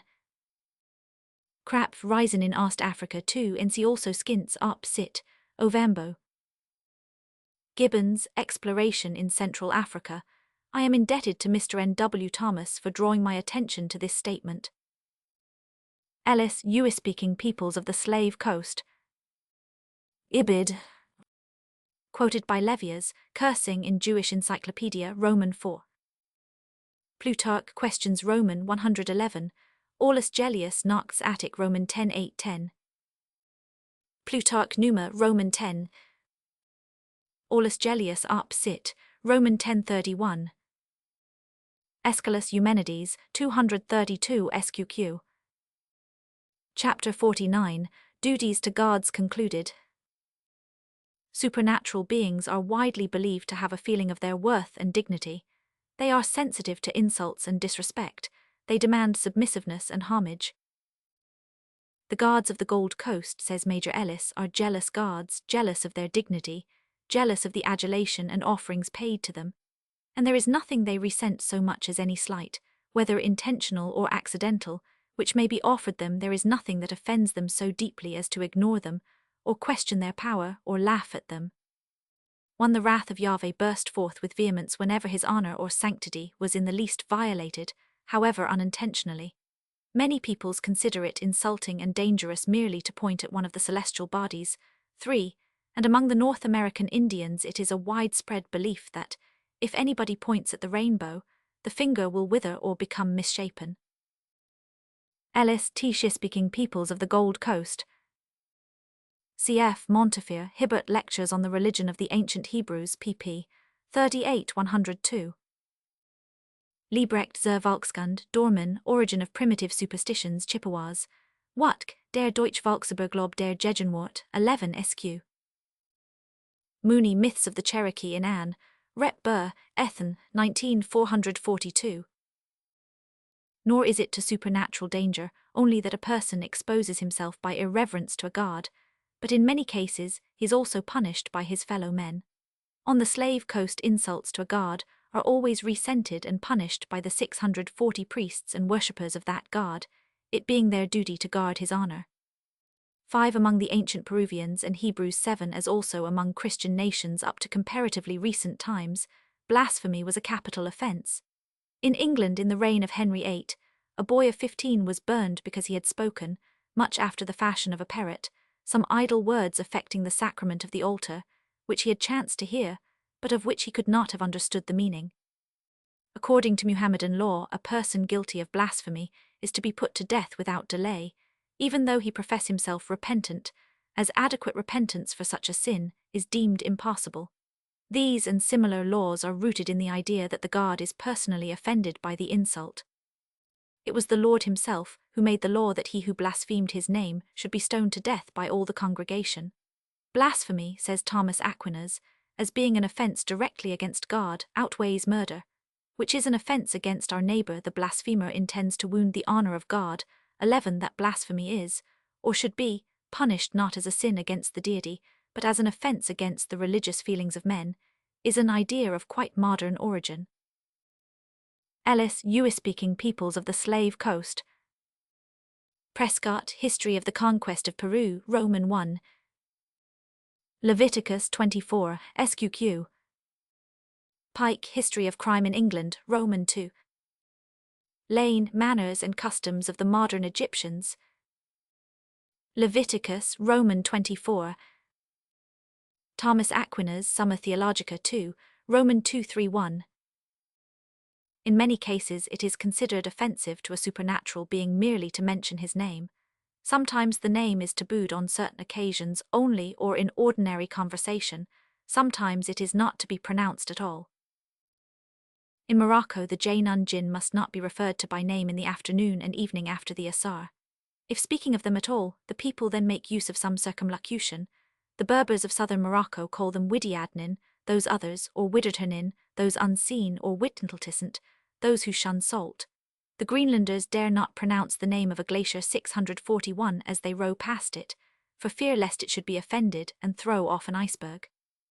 Some North American Indians believe that if, when traveling, they mention the names of rocks or islands or rivers, they will have much rain or be wrecked or be devoured by some monster in the river.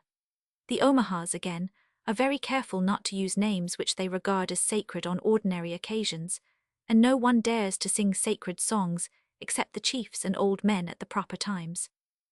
14. Some other Indians considered it a profanation to mention the name of their highest divinity. Among certain Australian natives, the elders of the tribe impart to the youth, on his initiation, the name of the god Tharamulan. But there is such a disinclination to pronounce his name that, in speaking of him, they generally use elliptical expressions, such as he, the man, or the name I told you of, and the women only know him by the name of Papang Father. 16. The Marutsi and allied tribes along the Zambesi shrink from mentioning the real name of their chief god Nyamb, and therefore substitute for it the word Malimo, which has a very comprehensive meaning, denoting, besides God, all kinds of good and evil spirits, medicines, poisons, and amulets. According to Cicero, there was a god, a son of Nilus, whose name the Egyptians considered it a crime to pronounce. 18. And Herodotus is unwilling to mention the name of Osiris on 2 occasions when he is speaking of him. The divine name of Indra was secret, the real name of Agni was unknown.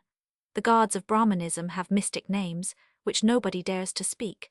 The real name of Confucius is so sacred that it is a statutable offense in China to 642 pronounce it, and the name of the supreme god of the Chinese is equally tabooed. Tine, they say, means properly only the material heaven, but it also means Shang-Ti, supreme ruler, god, for as it is not lawful to use his name lightly, we name him by his residence, which is in Tine 22. The great name of Allah is a secret name, known only to prophets, and possibly to some great saints. Yahweh said, Thou shalt not take the name of the Lord thy God in vain, for the Lord will not hold him guiltless that taketh his name in vain. 24. And Orthodox Jews avoid mentioning the word Yahweh altogether. Among Christian nations, as Professor Nyrop observes, there is a common disinclination to use the word God or its equivalents in everyday speech. The English say good instead of God, good gracious, my goodness, thank goodness. The Germans, parts instead of Gotts, parts Welt, parts Wetter, parts Blitz. The French, blue instead of Diacorblu, Morblu, Samblu. The Spaniards, brios or Ds instead of dios, voto abrios, juro abrios, par Ds. 26. Nansen, Eskimo life. Nyrop, Navnitz Magd, in Minder of Handlinger Ujivny af det Philologisk Historisk Samfund, 1887. Dorsey, Omaha Sociology in Anne, Rep. Burr, Ethen, Roman 3. Adair, History of the American Indians. Howitt, Some Australian Beliefs in Jure, Anther, Inst, Roman 13. See also Idem, Native Tribes of Southeast Australia, pp. 489-495. Harlub, 7 Years in South Africa, Roman 2. Cicero, De Natura Deorum 3. Herodotus 2, 171. Hopkins, Religions of India, pp. 93-111. Ibid. Friend, Euphemism and Taboo in China in Folklore Record, Roman 4 cf. Edkins, Religion in China. Cell, Faith of Islam, Lane, Modern Egyptians. Exodus, Roman 20. Herzog Plitt, Real Encyclopédie für Protestantische Theologie, 6, SQ. Nyrop Locke, Sit, SQQ. These taboos have sprung from fear. There is first something uncanny in mentioning the name of a supernatural being, even apart from any definite ideas connected with the act. But to do so is also supposed to summon him or to attract his attention, and this may be considered dangerous, especially if he is looked upon as malevolent or irritable, as is generally the case with the Moorish Jainan. The uncanny feeling or the notion of danger readily leads to the belief that the supernatural being feels offended if his name is pronounced. We have noticed a similar association of thought in connection with the names of the dead. But a god may also have good reason for wishing that his name should not be used lightly or taken in vain. According to primitive ideas, a person's name is a part of his personality. Hence the holiness of a god may be polluted by his name being mentioned in profane conversation. Moreover, it may be of great importance for him to prevent his name from being divulged, as magic may be wrought on a person through his name, just as easily as through any part of his body. In early civilization, there is a common tendency to keep the real name of a human individual secret, so that sorcerers may not make an evil use of it. 27. And it is similarly believed that gods must conceal their true names lest other gods or men should be able to conjure with them. The great Egyptian god Ra declared that the name which his father and mother had given him remained hidden in his body since his birth, so that no magician might have magic power over him. The list of divine names possessed by the Roman pontiffs in their indigitamenta was a magical instrument which laid at their mercy all the forces of the spirit world. 30. And we are told that the Romans kept the name of their tutelary god secret in order to prevent their enemies from drawing him away by pronouncing it. There is a Muhammadan tradition that whosoever calls upon Allah by his great name will obtain all his desires, being able merely by mentioning it to raise the dead to life, to kill the living, in fact to perform any miracle he pleases. Tyler Early History of Mankind SQQ, Andry Ethnographisch Parallelen SQQ, Fraser Golden Bough 1 SQQ, Claude Tom Tit Tot pp. 53-55 AD 1 SQQ, Haddon Magic and Fetishism SQ. Tyler Arpsit SQ, Fraser Arpsit, Roman 1 Claude Arpsit, Haddon Arpsit SQQ. Fraser Arpsit, Roman 1. Granger Worship of the Romans pp. 212-277, cf. Jevons in Plutarch's Roman Questions p. 57, Plutarch Questions Roman 61, Pliny Historia Naturalis Roman 28 Macrobius Saturnalia Roman 3. Sel Arpsit, Lane Modern Egyptians. One of the greatest insults which can be offered a god is to deny his existence. Plutarch was astonished at people saying that atheism is impiety, while at the same time they attribute to gods all kinds of less creditable qualities. I, for my part, he adds, would much rather have men to say of me that there never was a 644 Plutarch at all nor is now, than to say that Plutarch is a man inconstant, fickle, easily moved to anger, revengeful for trifling provocations, vexed at small things. 33. But Plutarch seems to have forgotten that a person is always most sensitive on his weak points, and that the weakest point in a god is his existence. Religious intolerance is in a large measure the result of that feeling of uncertainty which can hardly be eradicated even by the strongest will to believe. It is a means of self-persuasion in a case where such persuasion is sorely needed.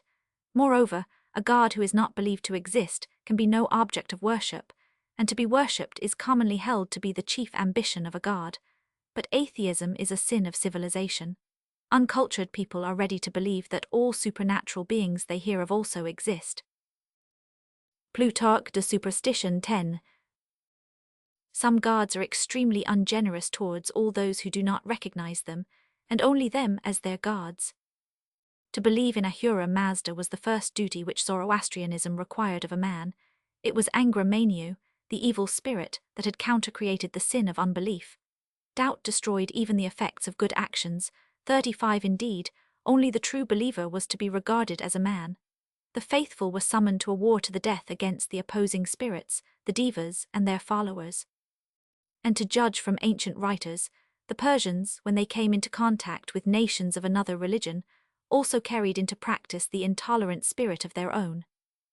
Yahweh said, "Thou shalt have no other gods before me, thou shalt not bow down thyself to them, nor serve them. For I the Lord thy God am a jealous God." 39. In the prophetic period, the existence of other gods was recognized. 40, but they were not 645 to be worshipped by Yahweh's people. Nor was any mercy to be shown to their followers, for Yahweh was a man of war. 41. The God of Christianity inherited his jealousy.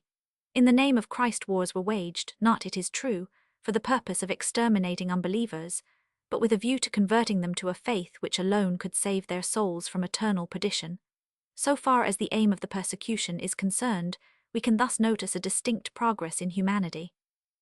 But whilst the punishment which Yahweh inflicted upon the devotees of other gods was merely temporal and restricted to a comparatively small number of people, took notice of such foreign nations only which came within his sphere of interests, Christianity was a proselytizing religion on a large scale, anxious to save, but equally ready to condemn to everlasting.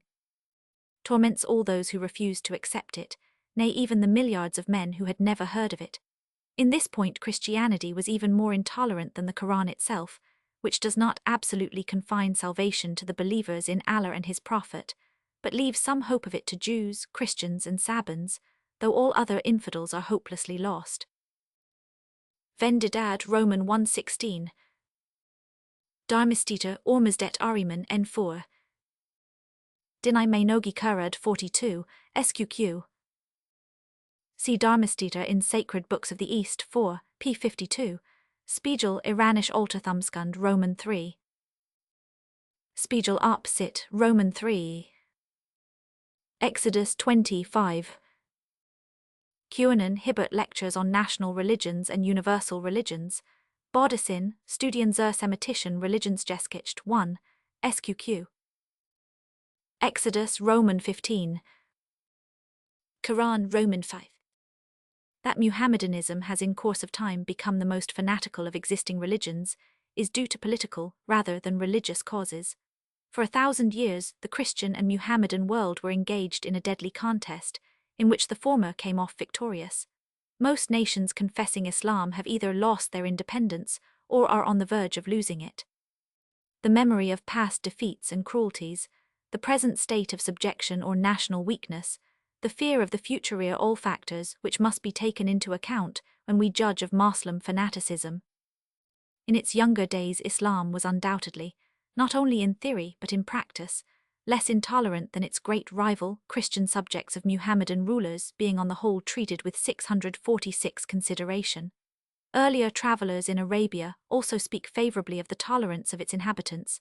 Niebuhr was able to write, "I never saw that the Arabs have any hatred for those of a different religion." They, however, regard them with much the same contempt with which Christians look upon the Jews in Europe.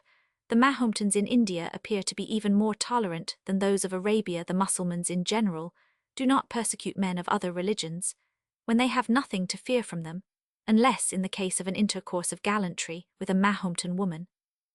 44. In China, the Muhammadans live amicably with the infidel, regarding their Buddhist neighbors with a kindly feeling which it would be hard to find in a mixed community of Catholics and evangelicals. 45. Muhammadanism looks upon the founder of Christianity with profound reverence, as one of the apostles of God, as the only man without sin. Christian writers, on the other hand, till the middle of the 18th century universally treated Muhammad as a false prophet and rank impostor. Luther called him a devil and a firstborn child of Satan, whilst Melanchthon was inclined to see in him both Gog and Magog. See von Kremer, Kulturgeschichte des Orients 2, SQ. Niebuhr Travels Through Arabia 2, 189 SQ. Cf. D. Arvia Travels in Arabia the Desart, Wallin Notes taken during a journey through northern Arabia. Lanepool Studies in a Mosque SQ. 46 Deutsch Islam in Quarterly Review 127, SQ, Bosworth Smith Mohammed and Mohammedanism pp.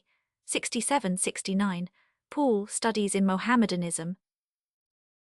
Equal in enormity with the sin of not believing in a certain God is sometimes the sin of having a false belief about him. It seems strange that a God should be so easily offended as to punish with the utmost severity those who hold erroneous notions regarding some attribute of his which in no way affects his honor or glory, or regarding some detail of ritual. Thomas Aquinas himself admits that the heretic intends to take the word of Christ, although he fails in the election of articles whereon to take that word. But it is in this election that his sin consists.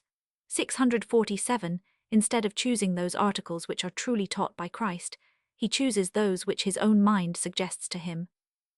Thus he perverts the doctrines of Christ, and in consequence deserves not only to be separated from the Church by excommunication, but to be banished from the world by death. Moreover, the heretic is an apostate, a traitor who may be forced to pay the vow which he has once taken. The extreme rigor of this sophistical argumentation can only be understood in connection with its historical surroundings. It presupposes a church which not only regards itself as the sole possessor of divine truth, but whose cohesion and power depend upon a strict adherence to its doctrines. Nor was it a religious motive only that induced Christian sovereigns to persecute heretics. Certain heresies, as Manichaeism and Donatism, were expressly declared to affect the common welfare. 50 and the Frankish kings treated heretics not only as rebels against the Church, but as traitors to the state, as confederates of hostile Visigoths or Burgundians or Lombards. Thomas Aquinas Op. Cit. 2 Roman 2:1-3. Ibid. 2 Roman 2:8. Cf. Ritchie Natural Rights. Milman History of Latin Christianity Roman 2. Ibid. Roman 2. Whilst intolerance is a characteristic of all monotheistic religions which attribute human passions and emotions to their godhead, polytheism is by nature tolerant. A god who is always used to share with other gods the worship of his believers cannot be a very jealous god. The pious Hennepin was struck by the fact that Red Indians were incapable of taking away any person's life out of hatred to his religion. 52 among the natives of the African gold and slave coasts. Though a man must show outward respect for the gods so as not to provoke calamities, he may worship many gods or none, just as he pleases. There is perfect liberty of thought in matters of religion at this stage. Man tolerates any form of religion that tolerates others, and as he thinks it perfectly 648 natural that different people should worship different gods, he does not attempt to force his own personal opinions upon anyone, or to establish conformity of ideas. 53 on the slave coast, even a sacrilege committed by a European is usually regarded with indifference, as the gods of a country are supposed to be concerned about the actions of the people of that country only.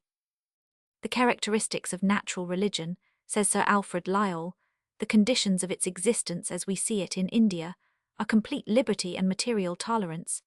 There is no monopoly either of divine powers or even of sacerdotal privilege. 55 in China, the hatred of foreigners has not its root in religion. The Catholics residing there were left undisturbed until they began to meddle with the civil and social institutions of the country. 56, and the difficulty in persuading the Chinese to embrace Christianity is said by a missionary to be due to their notion that one religion is as good as another provided that it has a good moral code. Among the early Greeks and Romans, it was a principle that the religion of the state should be the religion of the people, as its welfare was supposed to depend upon a strict observance of the established cult. But the gods cared for external worship rather than for the beliefs of their worshippers, and evidently took little notice even of expressed opinions. Philosophers openly despised the very rights which they both defended and practiced, and religion was more a pretext than a real motive for the persecutions of men like Anaxagoras, Protagoras, Socrates, and Aristotle. So also the measures by which the Romans in earlier times repressed the introduction of new religions were largely suggested by worldly considerations. They grew out of that intense national spirit which sacrificed every 649 other interest to the state, and resisted every form of innovation, whether secular or religious, that could impair the unity of the national type, and dissolve the discipline which the predominance of the military spirit and the stern government of the Republic had formed. 59, it has also been sufficiently proved that the persecutions of the Christians during the pagan empire sprang from motives quite different from religious intolerance. Liberty of worship was a general principle of the imperial rule.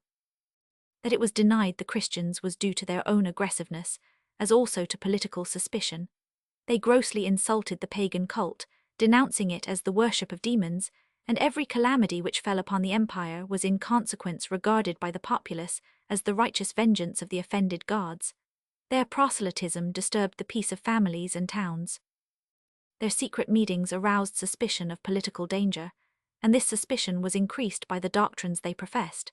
They considered the Roman Empire a manifestation of Antichrist, they looked forward with longing to its destruction, and many of them refused to take part in its defense. The greatest and best among the pagans spoke of the Christians as enemies, or haters of the human race 60. Hennepin, new discovery of a vast country in America, Roman 2. Ellis, Yoruba-speaking peoples of the Slave Coast. See also Idem, US-speaking peoples of the Slave Coast, Monrad, Skildring af Guinea-Kisten, Cuberi, Diverbrechen under Straffrafaren of den Pelau in Seln in original Mitthil. Os 500, Ethnal Abthail, 500, Carnegal, Musin zu Berlin Roman 1. Ellis, US-speaking peoples. Lyell, natural religion in India. Davis, China Roman 2 cf. Edkins op Sit. Edkins op Sit. C. Schmidt, Die Ethik der alten Griechen 2, SQQ. Lecky, History of European Morals Roman 1 cf. Dio Cassius, Historia Romana Roman 52. Lecky op Sit, 1 SQQ, Ramsay the Church in the Roman Empire SQQ, see also Supra 1 SQ, 2 SQ. The same difference in toleration between monotheistic and polytheistic religions shows itself in their different attitudes towards witchcraft. A monotheistic religion is not necessarily averse from magic. Its god may be supposed to have created magical as well as natural energy, and also to have given mankind permission to utilize it in a proper manner. Both Christianity in its earlier phases and Muhammadanism are full of magical practices expressly sanctioned by their theology, for instance, the use made of sacred words and of the relics of saints.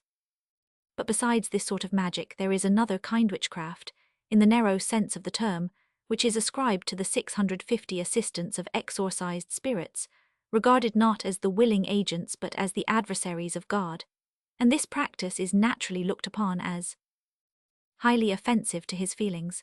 In Christianity, witchcraft was esteemed the most horrible form of impiety. The religious law of the Hebrews, which generally prohibited all practices that savoured of idolatry, such as soothsaying and oracles, punished witches and wizards with death. Islam disapproves of all magic which is practiced with the assistance of evil spirits, or jinn, although such magic is very prevalent and popularly tolerated in Muhammadan countries. Among polytheistic peoples again, witchcraft is certainly in many cases treated with great severity. A large number of uncivilized races punish it with death 64, and among some of them it is the only offense which is capital. But then witchcraft is punished because it is considered destructive to human life or welfare. In Africa, says Mr. Rowley, there is what is regarded as lawful as well as unlawful witchcraft, the lawful being practiced professedly for the welfare of mankind, and in opposition to the unlawful, which is resorted to for man's injury. But the purposes of witchcraft are now generally wicked, its processes generally involve moral guilt, the spirits invoked are, for the most part, avowedly evil and maleficent. 67 Among the Gaika tribe of the Kafirs, witchcraft is supposed to be an influence for evil, possessed by one individual over another, or others. 68 Among the Bondays, the meaning of witchcraft is simply murder. 69 That witchcraft, as a malicious practice, must be a grave, and at the same time frequent offence among savages, is obvious from the common belief that death, disease, and misfortunes of every description are caused by it. From a similar point of view, it is condemned by polytheistic nations of a higher type. Among the Aztecs of ancient Mexico, anybody who employed sorcery or incantations for the purpose of doing harm to the community or to individuals was sacrificed to the gods.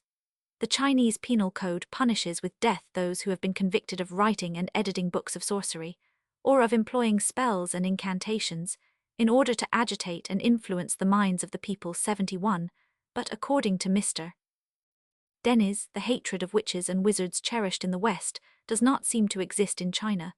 Those reputed to possess magic powers are regarded with dread, but it is rare to hear of any of them coming to untimely end by mob violence. 72 The laws of Hammurabi, the ancient Babylonian legislator, enjoin that if a man weave a spell and put a ban upon a man, and has not justified himself, he that wove the spell upon him shall be put to death. 73 It is said in Vishnu Purana that he who practices magical rites for the harm of others is punished in the hell called Krimasa. Among the ancient Teutons not every kind of magic, but only such as was considered of injurious nature was criminal. 652 In Rome, also, what was deemed harmless magic was left undisturbed, whereas, according to the law of the 12 Tables, he who affects another by magical arts or with poisonous drugs is to be put to death. 76 and during the Empire persons were severely persecuted for political astrology or divination, practiced with a view to discovering the successors to the throne. Plato writes in his Laws, "He who seems to be the sort of man who injures others by magic knots or enchantments or incantations or any of the like practices, if he be a prophet or divine, let him die. And if not being a prophet, he be convicted of witchcraft, as in the previous case, let the court fix what he ought to pay or suffer 78 as Mr. Lecky justly remarks, both in Greece and Rome the measures taken against witchcraft seem to have been almost entirely free from religious fanaticism, the magician being punished because he injured man, and not because he offended God. Sometimes we find even among a polytheistic people that sorcery is particularly opposed by its priesthood, 80, but the reason for this is no doubt hatred of rivals, rather than religious zeal. Miss Kingsley, however, does not think that the dislike of witchcraft in West Africa at large has originally anything to do with the priesthood. Lee, History of the Inquisition, 3 453, Parlock and Maitland, History of English Law before the time of Edward 1-2, SQQ, Milman up, Sit. Roman 9 Lecky, Rise and Influence of Rationalism in Europe, Roman 1 Kiri, Outlines of Primitive Belief among the Indo-European Races, SQQ. Rogers, Social Life in Scotland, 3 268. Ralston, Songs of the Russian People, pp. 386 416 SQ. Exodus, Roman 22 Leviticus 19 31, 20 27, Deuteronomy 18, SQQ. Parlek, Persian, Roman 1 Lane, Modern Egyptians, Roman 1. Supra 1, SQ. Cruikshank, 18 Years on the Gold Coast, Roman 2 Bowditch, Mission to Ashanti, Johnston, British Central Africa, Bakongo, Cunningham, Uganda, pp. 35 Benioro, 140 Bavuma, 305 Basukuma, Arnott, Geringans. Declare 3 Years in Savage Africa, Barotsi, Kazali's Basudos, Kid the Essential Kafir, SQ. Sibri, the Great African Island, Malagasy, Swetenham, Malay Sketches, Malays of Perak, Dalton, Ethnology of Bengal, Oryons. Eged, Description of Greenland, SQ. Kros, Die Linkit Indianer, SQ. Jones, quoted by Kohler, Die Richte der Urvolker Nordamerikas in Zeitcher, F. Virgil, Rich Swiss, 12, Chippewas. Morgan, League of the Iroquois, Seaver, Life of Mrs. Jemison, Iroquois, Powell, Wyandotte Government in Anne, Rep. Burr, Ethan, Roman 1 Stevensonger, Ibid, Roman 11 Lumholtz, Unknown Mexico 1, Tarahumers, Forbes, Aymara Indians of Bolivia and Peru in Jour, Ethan, Soch, NS2N. Supra, Roman 1. Cf. Dorsey, Omaha Sociology in Anne, Rep. Burr, Ethan, Roman 3. Rowley, Religion of the Africans, SQ. See also Kidd, the Essential Kafir. MacLean, Compendium of Kafir Laws. Dale in Jour, Anther, Inst, Roman 25. Bancroft, Native Races of the Pacific States, Roman 2. Tartsing Leuli Sec, Roman 256. Denny's Folklore of China. Laws of Hammurabi 1. Vishnu Purana. Brunner Deutschrechtsgeschichte, Roman 2. Lex Dudsim Tabularum, Roman 8. Lecky, History of European Morals, Roman 1. Plato, Legs, Roman 11. Lecky, Rationalism in Europe, Roman 1. Kingsley, West African Studies, Rink, Greenland. Kingsley, West African Studies, SQ.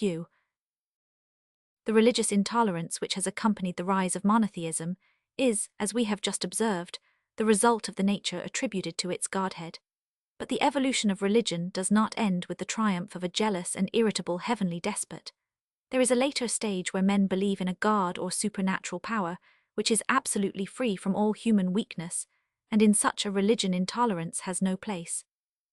It has been said that the tolerant spirit of Buddhism is due to religious 653 indifference 83, but the original cause of it seems to be the absence of a personal God, and the increasing tolerance of modern Christianity is undoubtedly connected with the more ethical view it takes of the deity when compared with the opinions of earlier ages. It should be remembered, however, that religious toleration does not mean passive indifference with regard to dissenting religious ideas. The tolerant man may be a great propagandist. He may do his utmost to eradicate, by means of persuasion, what he considers to be a false belief. He may even resort to stronger measures against those who do mischief in the name of their religion. But he does not persecute anybody for the sake of his faith, nor does he believe in an intolerant and persecuting God. Hardy Eastern Monarchism, Munyer Williams Buddhism, Waddell Buddhism of Tibet, Edkins Religion in China, Gutzlaff Sketch of Chinese History Roman 1 Forbes British Burma SQ. Forbes Op Sit, cf. Kuenan Hibbert Lectures on National and Universal Religions. Supernatural beings, according to the belief of many races, desire to be worshipped not only because they depend upon human care for their subsistence or comfort, but because worship is an act of homage. We have seen that sacrifice, after losing its original significance, still survives as a reverent offering. So also prayer is frequently a tribute to the self-regarding pride of the God to whom it is addressed. A supplication is an act of humility, more or less flattering to the person appealed to and especially gratifying where, as in the case of a god, the granting of the request entails no deprivation or loss, but on the contrary is rewarded by the worshipper. Moreover, the request is very commonly accompanied by reverential epithets or words of eulogy, and praise, nay even flattery, is just as pleasant to superhuman as to human ears. Gods are addressed as great or mighty, as lords or kings, as fathers or grandfathers. A prayer of the ancient Peruvians began with the following words: O conquering Viracocha, ever-present Viracocha, thou art in the ends of the earth without equal. 85-654. The ancient Egyptians flattered their gods. 86. The Vedic and Zoroastrian hymns are full of praise. Muhammadans invoke Allah by sentences such as, God is great, God is merciful, God is he who seeth and heareth. Words of praise, as well as words of thanks, addressed to a god, may certainly be the expressions of unreflecting admiration or gratitude, free from all thought of pleasing him, but where laudation is demanded by the god as a price for good services, it is simply a tribute to his vanity. There is a Chinese story which amusingly illustrates this little weakness of so many gods. At the hottest season of the year there was a heavy fall of snow at Sucha. The people, in their consternation, went to the temple of the great prince to pray. Then the spirit moved one of them to say, You now address me as your honor. Make it your excellency, and, though I am but a lesser deity, it may be well worth your while to do so. Thereupon the people began to use the latter term, and the snow stopped at once. The Hindus say that by praise a person may obtain from the gods whatever he desires. See Brenton, Religions of Primitive Peoples. De Molina, Fables and Rites of the Uncas, in Narratives of the Rites and Laws of the Uncas. Emiliano, L'Evolution des Idées Morales, Danzel Egypt Ancient. Giles, Strange Stories from a Chinese Studio, Roman 2. Ward, View of the History, Literature and Religion of the Hindus, Roman 2. We have different means of gratifying a person's self-regarding pride. One is to praise him, another is to humiliate ourselves. Both have been adopted by men with reference to their gods. Besides hymns of praise there are hymns of penitence, the object of which is largely to appease the angry feelings of offended gods. Prayers for remission of sins form a whole literature among peoples like that of the Vedic age, the Chaldeans 89 and the Hebrews, who commonly regarded calamities to which men were subject not as the result of an inexorable fate nor as the machinations of evil spirits, but as divine punishments. According to early ideas, as we have seen, sin is a substance charged with injurious 655 energy, from which the infected person tries to rid himself by mechanical means. But at the same time the effect of sin is conceived as a divine punishment, and this suggests atonement. In the Rig Veda, we not only hear of the removal of sins by magical operations, but the gods are requested to free the sufferer from his sin. Zimmern Babylonisch Buspsamen Passim, Murter delitsch Jeskicht Babylonians under Syrians SQ delitsch wo lag des Paradies, Hamel Dissemitischen Volker unsprachen SQQ, Mea Jeskicht des Altertums Roman 1. Supra 1 SQQ. See Oldenburg Die Religion des Veda pp. 292, 296, 317 SQ. Gods are fond of prayers not only as expressions of humility or repentance, but for other reasons as well. In early religion, a prayer is commonly connected with an offering, since the god is not supposed to bestow his favors gratuitously. By the call contained in it, he is invited to partake of the offering, or his attention is drawn to it. Compassionate Father, says the Tanna priest when he offers firstfruits to a deified ancestor, "Here is some food for you, eat it, and be kind to us on account of it." 94 in one of the Pahlavi texts, it is said that when the guardian spirits of the righteous are invited they accept the sacrifice, whereas if they are not invited they go up the height of a spear, and will remain 95 throughout the yasts we hear of the claims of deities, to be worshipped with sacrifices in which they are invoked by their own names, and with the proper words. Mithra complains, "If men would worship me with a sacrifice in which I were invoked by my own name, as they worship the other Yazatas with sacrifices in which they are invoked by their own names, then I would come to the faithful at the appointed time."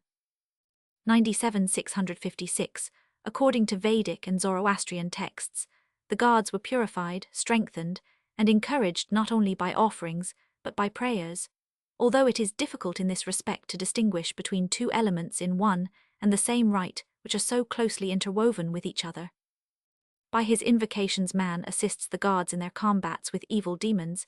He sends his prayer between the earth and the heavens there to smite the fiends. In a Vedic hymn, the people are exhorted to sing to Indra a song very destructive to the demons. 100 By pronouncing the praise of Ashur, Zarathustra brings the devas to naught.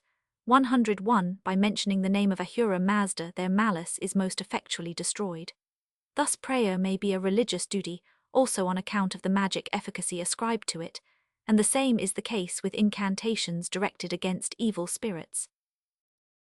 Tyler Primitive Culture 2, SQQ Georgi Russia 3 Shamanistic Peoples of Siberia, Maspero Eduds de Mythology et d'Archaeologie Egyptians 1 Idem Dawn of Civilization N5 Ancient Egyptians, Dharmesteter in Sacred Books of the East 4, 1st ed., p. 69, Zoroastrians, Oldenburg Op. Cit., SQQ, Barth Religions of India Vedic People. Donaldson, Expiatory and Substitutionary Sacrifices of the Greeks in Trans. Roy, Soch, Edinburgh Roman 27 Grim Teutonic Mythology Roman 1 Among the Kafirs of Natal, a soldier wounded in battle would only pray if his hurt were slight, but if it was serious he would vow a sacrifice on his return, naming perhaps the particular beast shooter, Kafirs of Natal. C.F. Brinton, Religions of Primitive Peoples. Turner, 19 Years in Polynesia. Shayast Roman 9. Yasts 8 SQQ, Roman 10. Ibid Roman 10 CF, Ibid, Roman 10. Sibergani La Religion Vedique 2, 250, 273 SQQ. Zimmer Altindisches Leben SQQ. Oldenburg Religion des Veda, MacDonald Vedic Mythology Mayer Jeskich des Altertums 1, SQ, Zoroastrianism.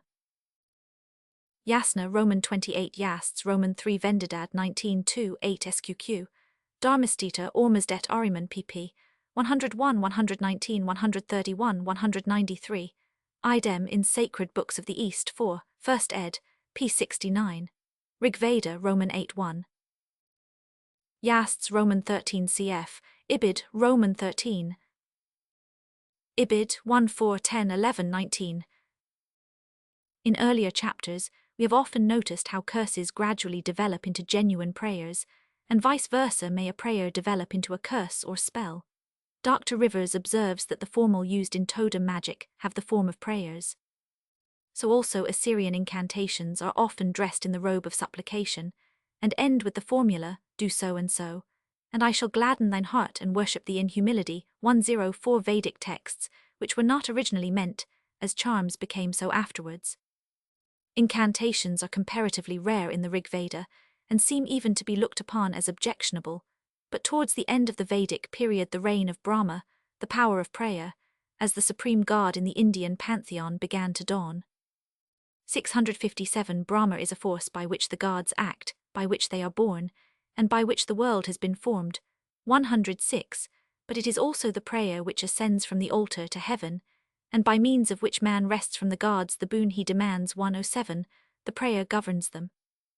108 This omnipresent force is personified in Brahmanaspati, the Lord of Prayer, who resides in the highest heaven, but of whom not only every separate god but the priest himself becomes a manifestation at the moment he pronounces the mantras or sacred texts. It is a current saying in India that the whole universe is subject to the gods, that the gods are subject to the mantras, that the mantras are subject to the Brahmins, and that therefore the Brahmins are the real gods. In Zoroastrianism, prayers are not made efficacious by devotion and fervency, but to the words themselves belongs a mysterious power, and the mere recitation of them, if correct and faultless, brings that power into action. 111 in the Yast's prayer is regarded as a goddess, as the daughter of Ahura Mazda. In ancient Egypt 1000. Maspero observes, La prior nedet parcame chez nous une petition, quelam present odia, et quelladia est libre d'accepter ou de refuser a son gré. Sedet une formule dont les termes ont une valeur imperative, et dont l'énonciation exacte oblige le dire consider si quan. Louis Demand, 113 Greek literature supplies other instances of men conjuring their gods by incantations. 114 The word means both prayer and curse. And in the Roman, as in the majority of the old Italian cults, prayer is a magic formula, producing its effect by its own inherent quality. 116. Rivers Todas pp. 450-453. Tolkvist dia Sirish Bishwarungsari Maklu in acta Soch, Scient, Fenwick Roman 20. Oldenburg up sit, SQQ, Hopkins up sit, Rath Brahma und die Brahminen in Zeitcher, 500, Deutschen Morgenländischen Gesellschaft, 171, Darmstädter Essays Orientalks. Atharva Veda Roman 11.5, Barth up sit. Rath Lark sit, SQQ, Barth up sit, Darmstädter Ormasdet Ariman. Rigveda Roman 6.8. Barth up sit, SQ, Rath Lark sit. Munya Williams Brahmanism and Hinduism SQ. See Jiga, Civilization of the Eastern Iranians, Roman 1. Yasts 13, Roman 17. Maspero, Etudes de Mythologie et Archaeologie Egyptians, Roman 1. See Usener, Gotternamen SQ. Cf. von Lassalks der Flutschbe Greichen und Roman, so also the Manx word gui means both prayer and curse res, Celtic folklore 1. Renan Hibbert Lectures on the Influence of the Institutions 100, of Rome on Christianity SQ, cf. Jevons in Plutarch's Roman Questions p. 28, Granger Worship of the Romans. Whilst an ordinary curse readily develops into a prayer when the name of a god is brought in for the purpose of giving magic efficacy to the curse, a prayer may contrariwise assume a magic character by being addressed to a godjust, as a sacrifice becomes endowed with magic energy in consequence of its contact or communion with the supernatural being to which it is offered, and the constraining force in the prayer or sacrifice may then be directed even against the god himself. But there can be little doubt that the extreme importance which the magic element in the cult attained among the nations of ancient civilization was chiefly due to the prevalence of a powerful priesthood or class of persons well versed in sacred texts. A successful incantation presupposes a certain knowledge in him who utters it. The words of the formula are fixed and may not suffer the slightest modification under penalty of losing their potency. Right intonation is equally important. The Brahmanic mantras must be pronounced according to certain mystic forms and with absolute accuracy, or their efficacy is destroyed. Nay, if in the repetition of a mantra the slightest mistake is made, either by omission of a syllable or defective pronunciation, the calamity which it was intended to bring down on an enemy will inevitably recoil on the head of the repeater. The potency of the incantation largely lies in the voice, which is the magical instrument par excellence.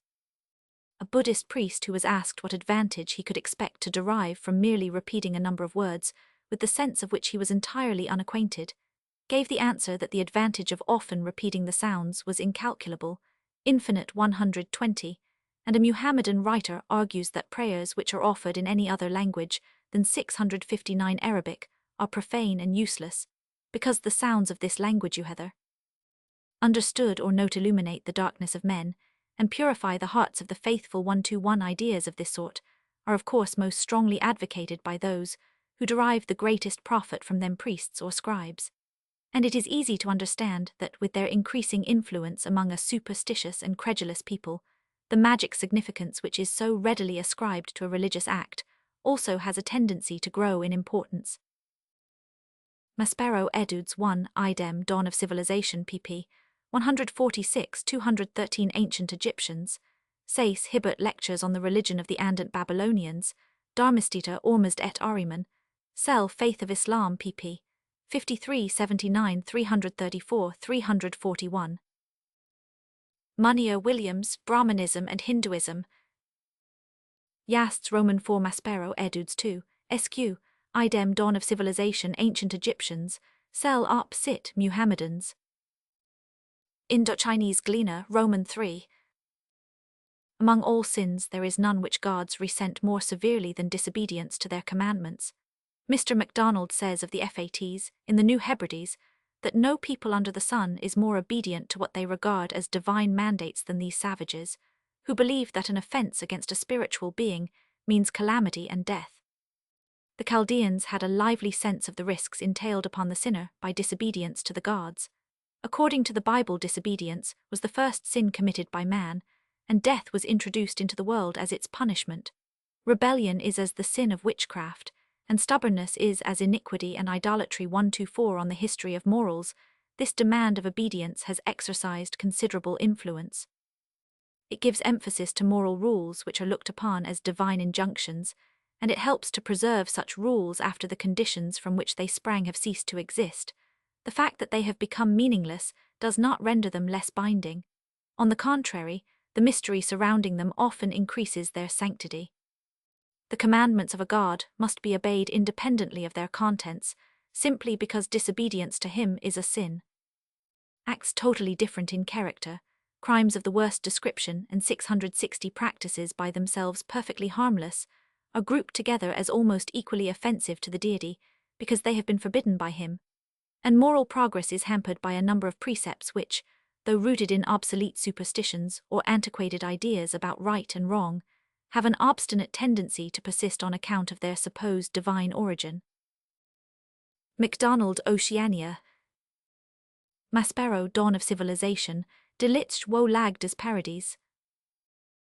1241 Samuel, Roman 15 Schultz, Old Testament Theology, Roman 2 For other instances see Rig Veda, Roman 7-5, Jiger Civilization of the Eastern Iranians 1, p. 51, Schmidt, Die Ethik der Alten Griechen 2. SQ. Cf. Supra 1 SQQ. Cf. Pollock Essays on Jurisprudence and Ethics SQ. Duties to gods are in the first place based on prudential considerations. Supernatural beings, even when on the whole of a benevolent disposition, are no less resentful than men, and, owing to their superhuman power, much more dangerous. On the other hand, they may also bestow wonderful benefits upon those who please them. The general rule that prudence readily assumes a moral value holds particularly true of religious matters, where great individual interests are at stake. Waterland says in his sermon on self-love, "The wisest course for any man to take is to secure an interest in the life to come he may love himself, in this instance, as highly and as tenderly as he pleases. There can be no excess of fondness or self-indulgence in respect of eternal happiness. This is loving himself in the best manner, and to the best purposes. All virtue and piety are thus resolvable into a principle of self-love. It is with reference to ourselves, and for our own sakes, that we love even God himself. 127. Waterland on Self-Love in the English Preacher 1, SQ, cf. Paley's definition of virtue in his Principles of Moral and Political Philosophy 1, Complete Works 2, Supra 1. At the same time, it may be not only in people's own interests, but in the interests of their fellow men as well, for them to be on friendly terms with supernatural beings. These beings often visit the iniquity of fathers or forefathers upon children or descendants, or punish the community for the sins of one of its members, 128, and on the other hand, they reward the whole family or group for the virtues of a single individual. So also, when the 661 members of a community join in common acts of worship, each worshipper promotes not only his own welfare, but the welfare of his people. In early religion, it is of the utmost importance for the tribe or nation that the established cult should be strictly observed. This is a fact which cannot be too much emphasized when we have to explain how conduct which is pleasing to a god has come to be regarded as a moral duty. For, if the latest stages of religious development be accepted, the relations between men and their gods are communal rather than individual in character. Ahura Mazda said, "If men sacrifice unto Varithragna made by Ahura, if the due sacrifice and prayer is offered unto him just as it ought to be performed in the perfection of holiness, never will a hostile horde enter the Aryan countries, nor any plague, nor leprosy, nor venomous plants, nor the chariot of a foe, nor the uplifted spear of a foe." 130. Thus the duties to gods are at the same time social duties of the first order, owing to the intensely social character of religious relationships. Supra 1 SQQ. Yasts Roman 14. Another circumstance which has contributed to the moral condemnation of offences against gods is that people are anxious to punish such offences in order to prevent the divine wrath from turning against themselves. 131 For punishment, as we have seen, easily leads to moral disapproval. But although prudential considerations of some kind or other be the chief cause of the obligatory character attached to men's conduct towards their gods, they are not the only cause. We must also remember that gods are regarded with genuine reverence by their worshippers, and where this is the case, offences against religion naturally excite sympathetic resentment in the latter, whilst great piety calls forth sympathetic approval and is praised as a virtue. Supra Roman 1. I have here spoken of duties which men consider they owe to their gods, not of duties to supernatural beings in general. This distinction, though not always easy to 662 follow in detail, is yet of vital importance. People may no doubt be afraid to offend and even anxious to please other spirits besides their gods, but religious duties chiefly arise where there are established relationships between men and supernatural beings. Indeed, it may even be a duty to refrain from worshipping or actually to persecute other spirits, as is the case in monotheistic religions. Men depend for their welfare on their gods more than on any other members of the spiritual world. They select as their gods those supernatural beings from whom they think they have most to fear or most to hope.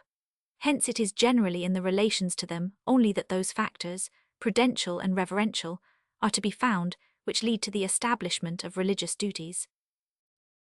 Chapter 50. Gods as Guardians of Morality. As men are concerned about the conduct of their fellow men towards their gods, so gods are in many cases concerned about men's conduct towards one another, disapproving of vice and punishing the wicked, approving of virtue and rewarding the good. But this is by no means a universal characteristic of gods. It is a quality attributed to certain deities only, and as it seems, in most instances slowly acquired. We are told by competent observers that the supernatural beings of savage belief frequently display the utmost indifference to all questions of worldly morality. According to Messrs. Spencer and Gillen, the Central Australian natives, though they assume the existence of both friendly and mischievous spirits, have not the vaguest idea of a personal individual other than an actual living member of the tribe who approves or disapproves of their conduct, so far as anything like what we call morality is concerned. The Society Islanders maintained that the only crimes that were visited by the displeasure of their deities were the neglect of some rite or ceremony. 2. The religious belief of the Gans of Central India is said to be wholly unconnected with any idea of morality. A moral deity demanding righteous conduct from his creatures, our informant adds, is a religious 664 conception far beyond the present capacity, either of the Indian savage or the ordinary Hindu. Of the Yoruba and Tisha-speaking peoples of the West African slave and Gold Coasts, Major Ellis writes, religion, at the stage of growth in which we find it among these three groups of tribes, has no connection with morals or the relations of men to one another.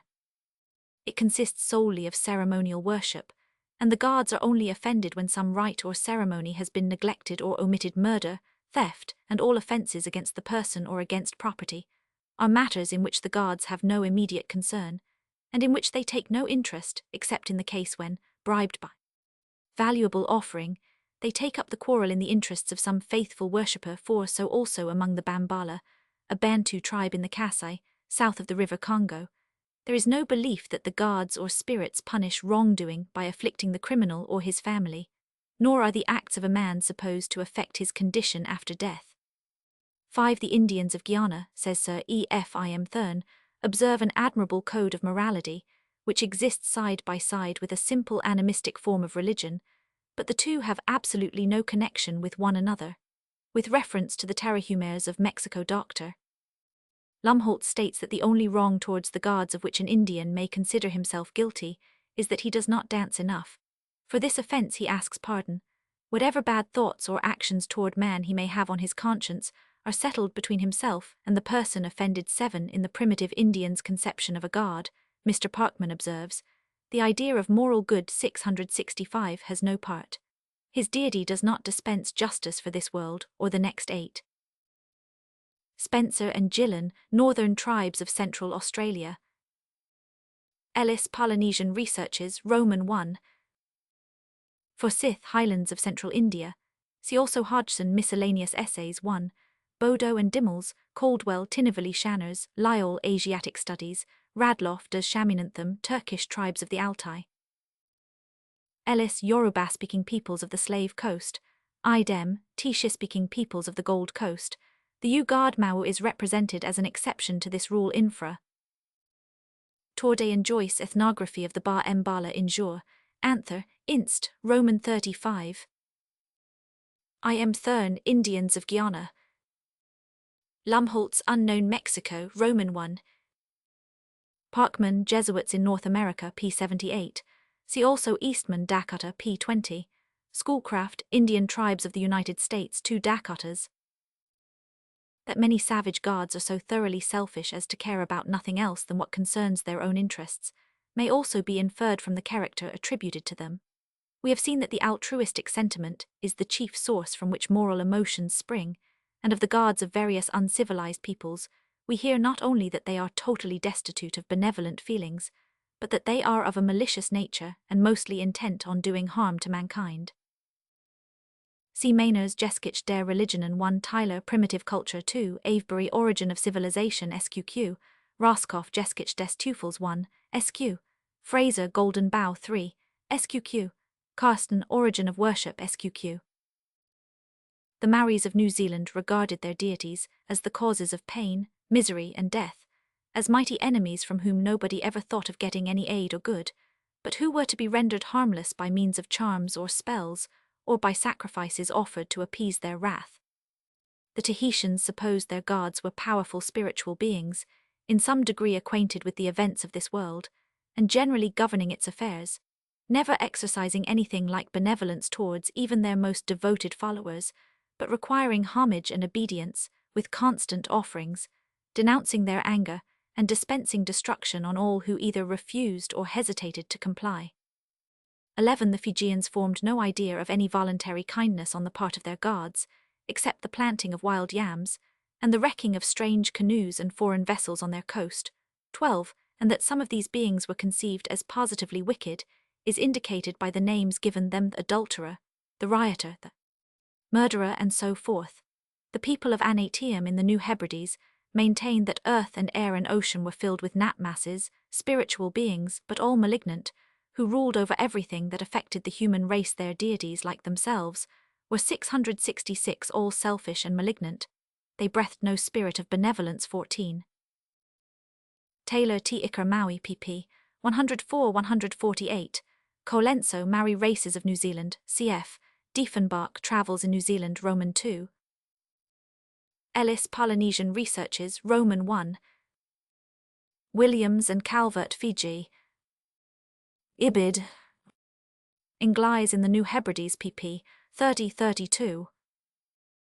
The Santal of India believes in no god from whose benignity he may expect favour, but in a multitude of demons and evil spirits, whose spite he endeavours by supplications to avert.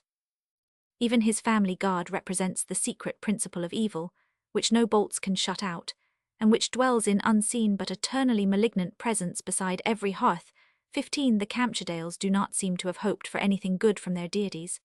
Kutka himself, the creator of the universe and the greatest of the gods, was once caught in adultery and castrated. Hunter, Annals of Rural Bengal 1, SQ. Clem Coulter Geskich der Menschheit 2, SQ. Stellar Beschreibung von Kamchatka. According to the beliefs of the Kaksogmiut, or Hudson Bay Eskimo, all the minor spirits are under the control of the Great Spirit whose name is Tung Ak, and this being is nothing more or less than death, which ever seeks to torment and harass the lives of people that their spirits may go to dwell with him. 17 Nay, even the special guardian spirit by which each person is supposed to be attended is malignant in character, and ever ready to seize upon the least occasion to work harm upon the individual whom it accompanies. Its good offices can be obtained by propitiation only.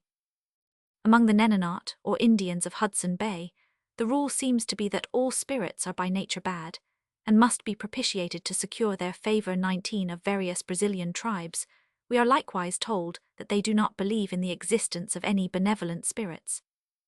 Thus the Corodo Indian acknowledges only an evil principle, which sometimes meets him in the form of a lizard or a crocodile or an ounce or a man with the feet of a stag, sometimes transforms itself into a swamp, and leads him astray, vexes him, brings him into difficulty and danger, and even kills him. The Mundrukas of the Kupari have no notion of a good supreme being, but believe in an evil spirit, regarded merely as a kind of hobgoblin, who is at the bottom of all their little failures and gives them troubles in fishing, hunting, and so forth. The Uops, says Mr. Wallace, appear to have no definite idea of a god, they have much more definite ideas of a bad spirit, Jurupari or devil, whom they fear, and 667 endeavor through their pages or medicine men to propitiate. When it thunders, they say the Jurupari is angry, and their idea of natural death is that the Jurupari kills them. 22. Turner Ethnology of the Ungava district in Anne, Rep Burr, Ethen, Roman 11. Ibid SQ. Von Spix and von Martius, Travels in Brazil, Roman 2. Bates, the naturalist on the river Amazons, Roman 2. Wallace, Travels on the Amazon. In Eastern Africa, according to Burton, the sentiment generally elicited by a discourse upon the subject of the existence of a deity is a desire to see him, in order to revenge upon him the deaths of relatives, friends, and cattle. 23. The only quality of a moral character which the Wanaka are said to ascribe to the supreme being Mulungu is that of vindictiveness and cruelty.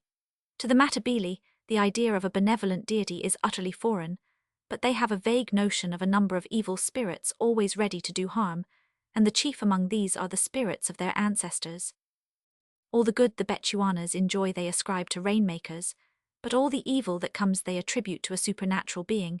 26 Of their principal god, Morimo, Mr. Moffat never once, in the course of 25 years spent in missionary labor, heard that he did good or was capable of doing so. Among various other African peoples, travelers assure us, supernatural beings are supposed to exercise a potent influence for evil rather than for good, or beneficent spirits are, at any rate, almost unknown. On the Gold Coast, according to Major Ellis, the majority of spirits are malignant, and every misfortune is ascribed to their action. I believe, he adds, that originally all were conceived as malignant, and that the indifference or the beneficence when propitiated by sacrifice and flattery, which are now believed to be characteristics of some of these beings, are later modifications of the original idea. 29. Burton, Lake Regions of Central Africa, Roman 2. New Life, Wanderings and Labours in Eastern Africa, SQ. De Clay, 3 years in Savage Africa. Campbell, Second Journey in the Interior of South Africa, Roman 2.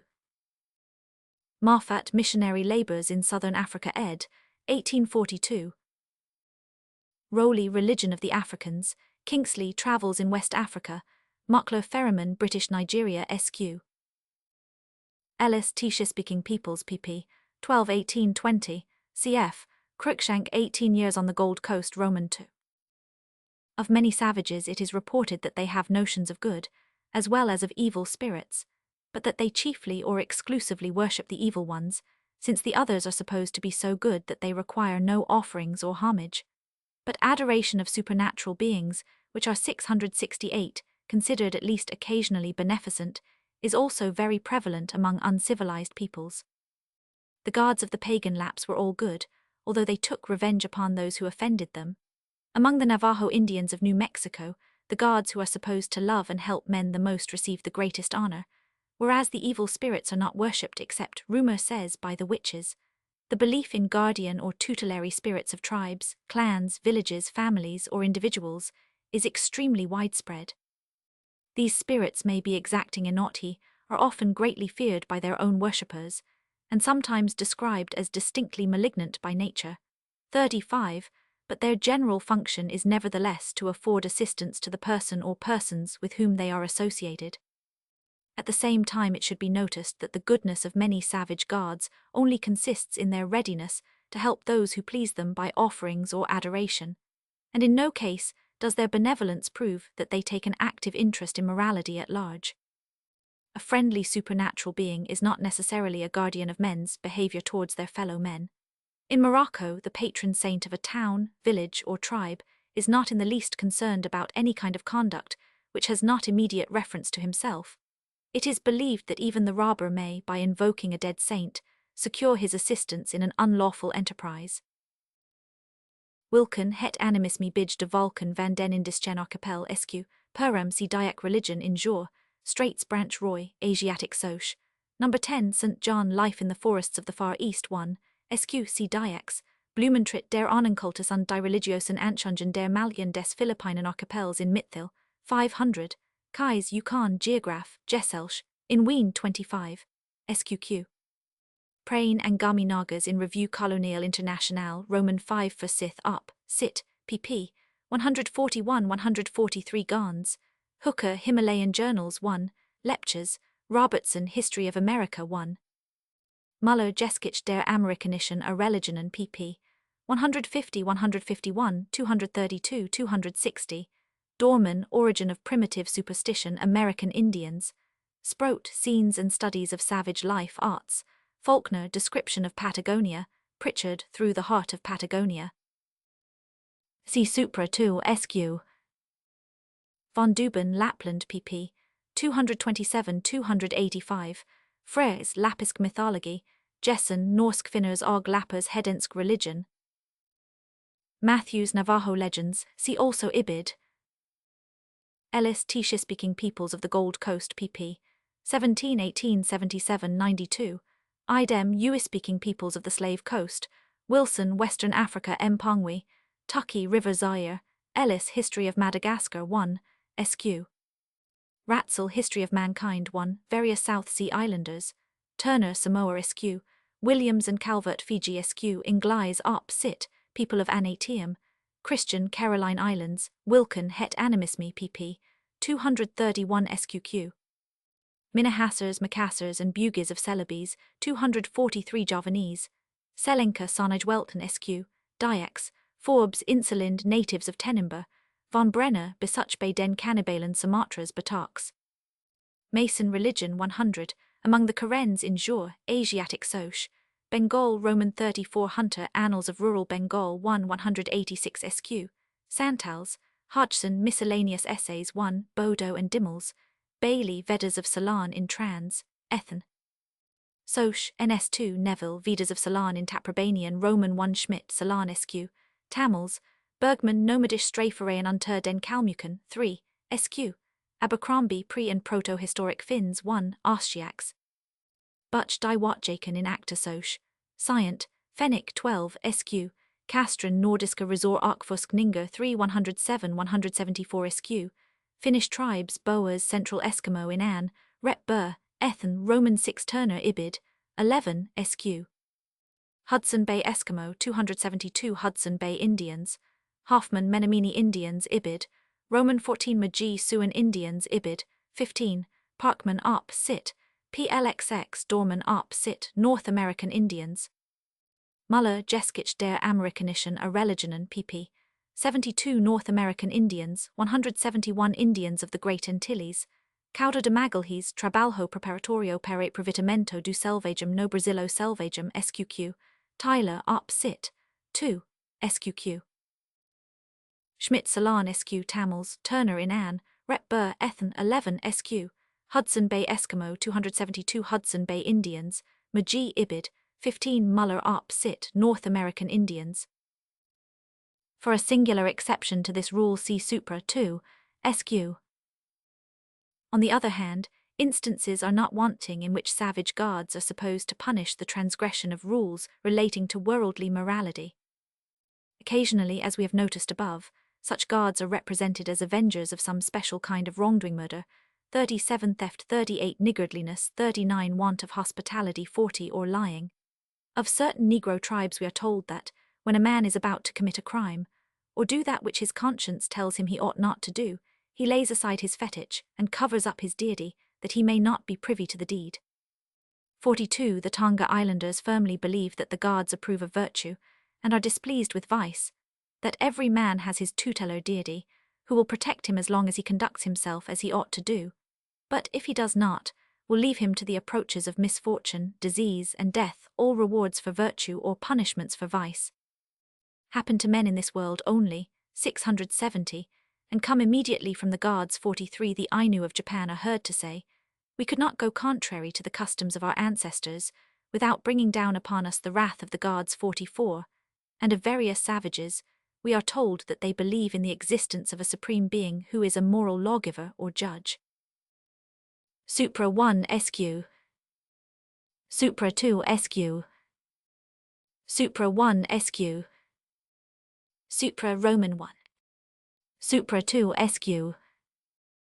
Tucky op sit, cf. Monrad Skildring Afghanikistan N. Mariner Natives of the Tonga Islands, 2 107. Bachelor Ainu of Japan SQ. In Australia, especially in New South Wales and Victoria, but also in other parts of the continent, many of the native tribes have the notion of an All-Father, called Baim, Daramulan, Mungangala, Bunjil, Nureli, Nurendir, or by some other name.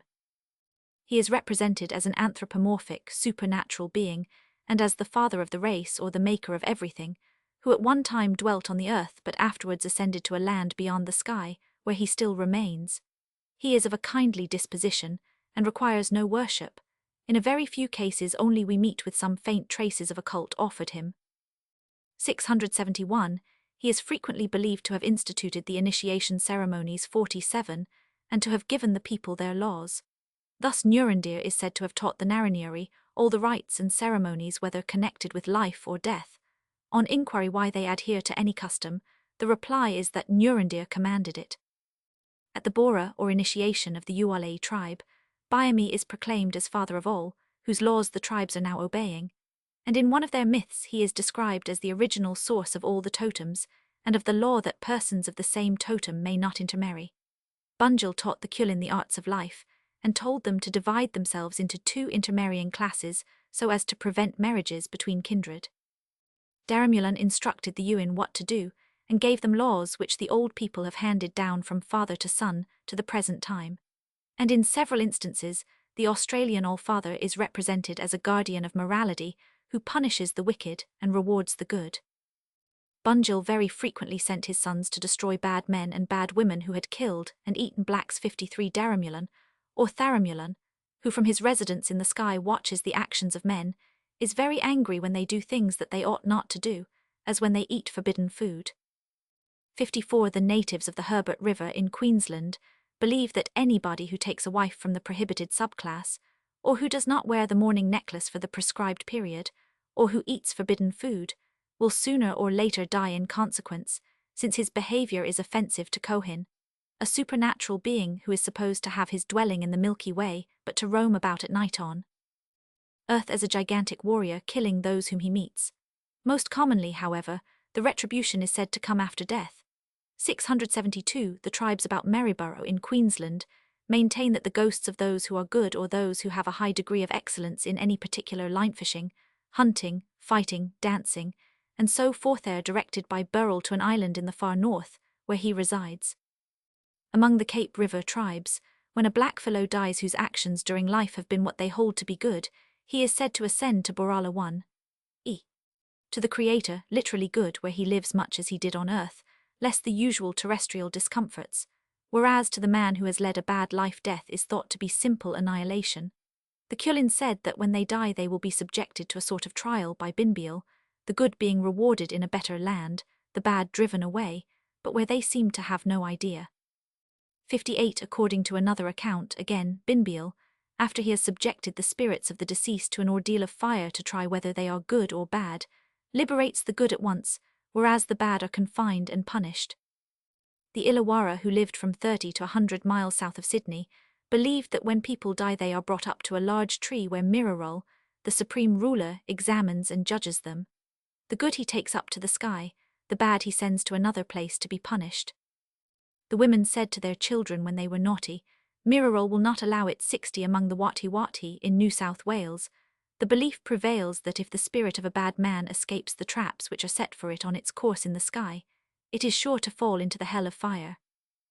The good spirit, on the other hand, is received by 2 old women who take care of it till it becomes accustomed to its new abode. And after a time the great god, Thathapuli, comes with a host of spirits to see the newcomer and try his strength.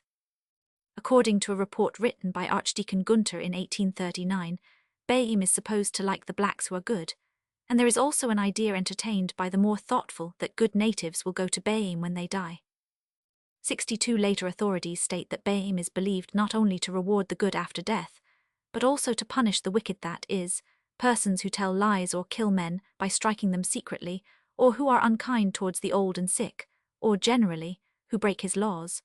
A very elaborate 673 theory of retribution is communicated by Mr. Manning, whose notes date from 1844 or 1845. Boima Bayim is said to be seated far away in the northeast on an immense throne made of transparent crystal, and standing in a great lake. He has a son, Gragoragali, equal with him in omniscience, who acts as mediator for the souls to the great god. His office is to watch over the actions of mankind, and to bring to life the dead to appear before the judgment seat of his Father, who alone pronounces the judgment of eternal happiness in heaven or eternal misery in a hell of everlasting fire. Women and boys dying before the initiation, however, do not go to heaven. The men have a vague idea that another world is reserved for them. There is also a third person, half human, half divine, called Mujagali, who makes Boima's will known to mankind and is the avowed enemy of all wicked people, transmitting their misdeeds to Gragoragali. Henderson, Colonies of New South Wales, Destiarzeliki, New South Wales, Manning, Aborigines of New Holland endure and proceed, Roy, Soch, NS Wales 16, SQQ, Ridley, Carmilar SQQ, Cameron, Some Tribes of New South Wales endure, Anther, Inst. 14, SQ, Langlo Parker, Uwala Tribe SQQ. Threlkeld, an Australian language as spoken by the Awabakal, Matthews, Aboriginal Tribes of New South Wales and Victoria SQQ, Matthew, Eagle, Hawk and Crow SQQ, Fountain and Ward, Rambles of an Australian Naturalist, Missions Blatos der Brudergemin 16, 143, Parker, Aborigines of Australia, Dawson, Australian Aborigines, Tribes in Victoria, Brasmythe, Aborigines of Victoria 1, SQQ. Taplin, Narranyeri in Woods, Native Tribes of South Australia SQQ, Howitt, Native Tribes of Southeast Australia SQQ, Spencer and Gillan, Northern Tribes of Central Australia SQ, Kitish, Strelo, quoted by Thomas, Religious Ideas of the Arunta in Folklore 16, SQ. Idem, quoted by Von Leonhardi, Religios und Todmystisch Vorstellungen der Aranda und Loricher in Central Australian in Globus 91, SQ. Kerr, The Australian Race 1 Larakia, 2. 475 Some Cape River Natives, Lang, Cooksland SQ, Idem, Queensland SQ, Roth Ethnal, Studies among the Northwest Central Queensland Aborigines pp. 16 153, 158, Salvado, Memoirs historiques sur L. Australie, Natives of West Australia.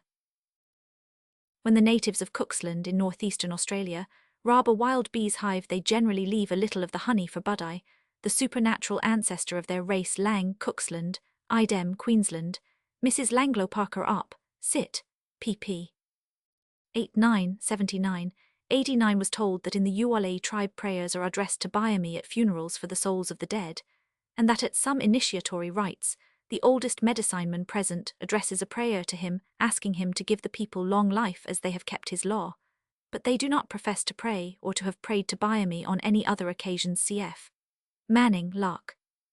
Sit, the natives inhabiting the neighbourhood of Lake Boga in Victoria have to placate Payame by dances. Missions Blatos der Brudergemin 16, of the southeastern Australian Daramul, and Mr. Howitt says up, Sit, SQ, that although there is no worship of him, the dance is round the figure of clay, and the invocating of his name by the medicineman certainly might have led up to it.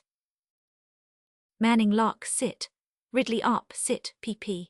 141-155, Langlo Parker Op Sit, Boymer Bayame Biami, Howitt Op Sit, Daramulun M. Kinlay quoted Ibid, Mr. Threlkeld says Op Sit, that coin, an imaginary male being who has the appearance of a black, is supposed to precede the coming of the natives from distant parts when they assemble to celebrate certain of their ceremonies. Howitt Op Sit, Nurelli of the Wimbeo, M. Kinlay quoted Ibid. Taplin in Woods Op Sit, Langlo Parker Op Sit, Sq. Howitt Op Sit, Ibid. Smythe Op Sit, Roman 1. Howitt Op Sit, Ibid. Howitt Op Sit, Kerr Op Sit, Roman 2. Parker, Aborigines of Australia. Ridley Op Sit, Ibid. Cameron Injure, Anther, Inst. 14 Sq. Gunter, quoted by Thomas in Man 1905. Ridley Op Sit, pp. 135, 136, 140, Langlo Parker Op Sit. Manning Locke Sit, Sqq. It seems probable that these statements represent a mixture of Christian ideas and genuine Aboriginal beliefs. There is reason to believe that the Australian notion of an All-Father is not in the first instance due to missionary influence. 65 we have records of it from a comparatively early date. It is spread over a wide area. It has been found among natives who live in a state of great isolation, and the multitude of different names by which the All-Father is called in different tribes does not suggest a recent origin from a common source. He may very well be a mythical ancestor. Mr.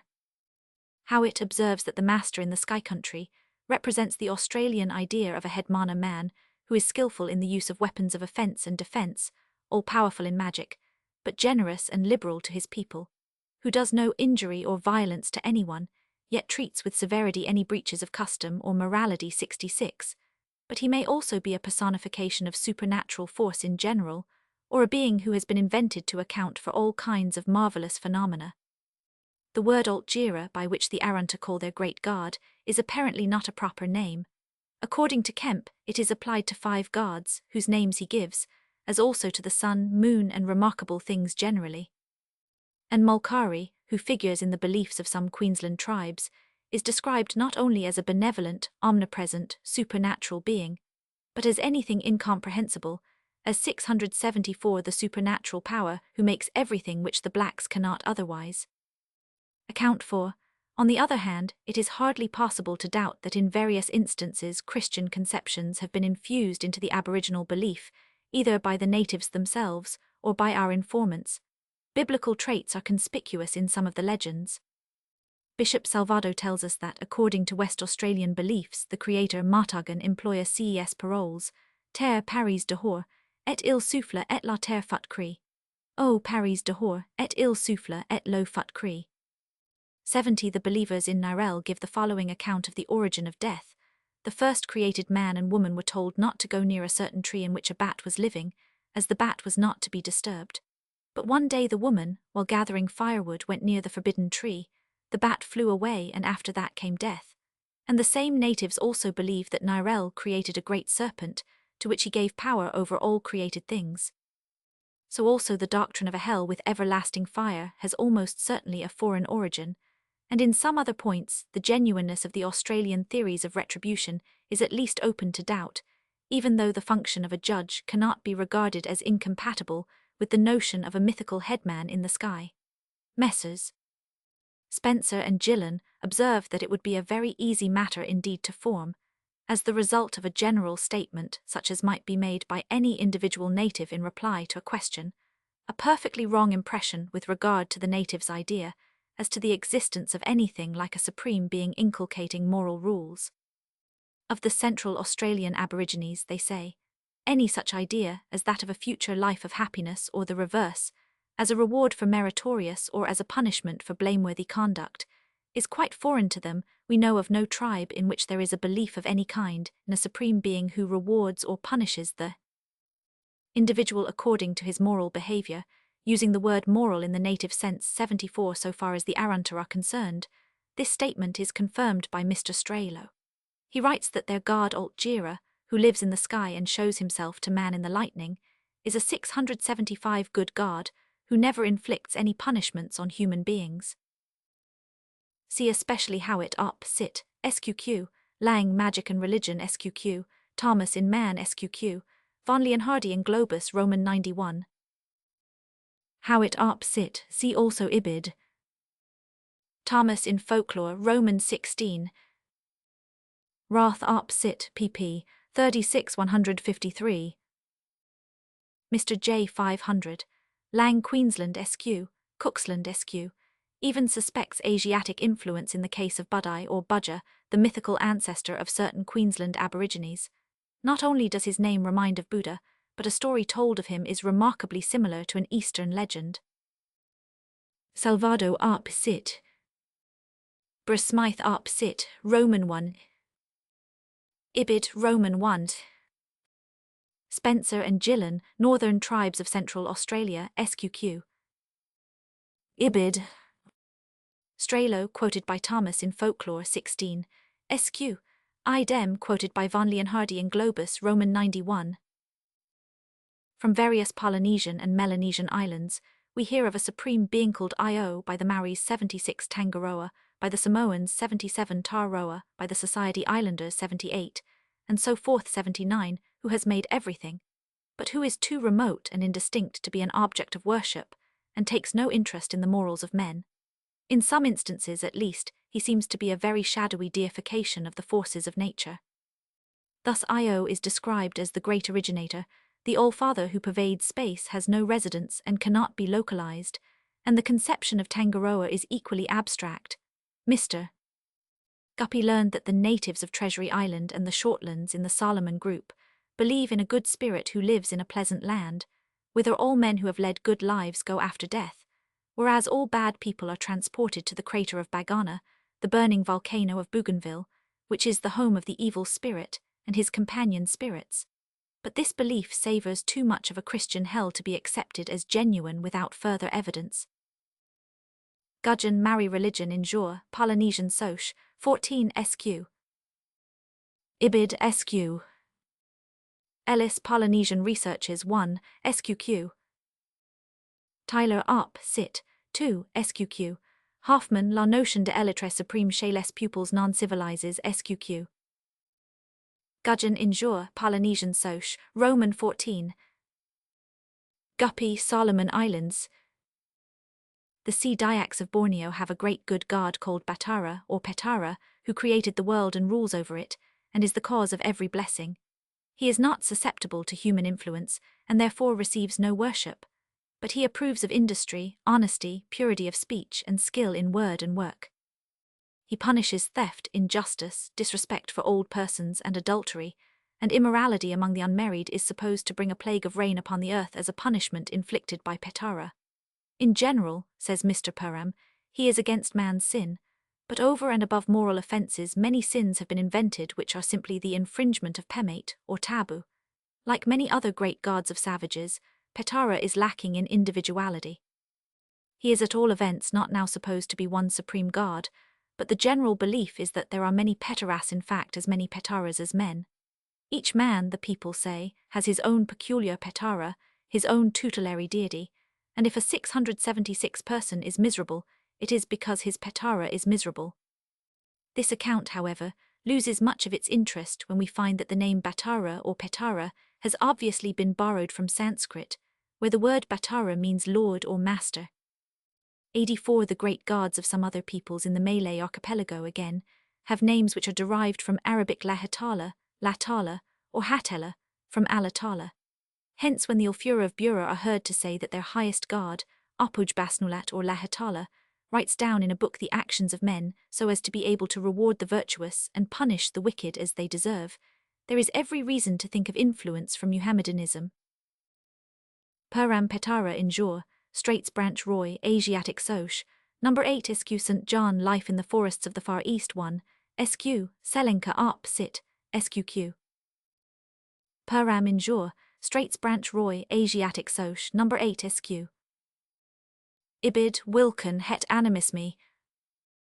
Wilken up sit, pp. 162-240 SQ. The Andaman Islanders are reported to believe in a supreme being, Puluga, who was never born and is immortal, who has created the world and all its objects, who is omniscient when it is day, knowing even the thoughts of their hearts. Whilst pitiful to those in distress, he is angered by the commission of certain sins: falsehood, theft, grave assault, murder, adultery, and burning wax. He is the judge from whom each soul receives its sentence after death. The spirits of the departed are sent by him to a place comprising the whole area under the earth, to await the resurrection. The souls of the departed again pass either into paradise or to another place which might be described as purgatory, a place of punishment for those who have been guilty of heinous sins, such as murder. At the resurrection, the soul from which evil emanates, and the spirit from which all good emanates will be reunited, and will henceforth live permanently on the new earth, since the souls of the wicked will then have been reformed by the punishments inflicted on them during their residence in the purgatory. 86 Mr. Man, who has given us this account, thinks it is extremely improbable that the legends about Puluga, about the powers of good and evil, and about a world beyond the grave, are the result of the teaching of missionaries or others. But his assumption that they are indigenous seems hardly justified by the very scanty knowledge we possess of the past history of these islanders. Considering their low state of culture, the metaphysical subtlety in some of the notions recorded by Mr. Mann would certainly be more astonishing if India were not so near. Mann, Aboriginal Inhabitants of the Andaman Islands in Jor, Anther, Inst. 12 157 158 161 SQ. Ibid. Among the Karens of Burma, the belief is held that Hades has a king or judge who stands at the door to admit or reject those who apply for admission into his kingdom. He decides the future of each. Those who have performed meritorious works are sent to the regions of happiness above. Those who have done wickedness, such as striking father or mother, are delivered over to the king of hell who is in waiting, whilst those who have neither performed deeds of merit nor are guilty of great crimes are allotted a place in Hades. At the same time, the Karen's ideas of a future state are described as confused, indefinite, and contradictory. Mr. Mason writes, "They seem to be a melee of different systems. That which appears to me indigenous Karen represents the future world as a counterpart of this, located under the earth, where the inhabitants are employed precisely as they are here."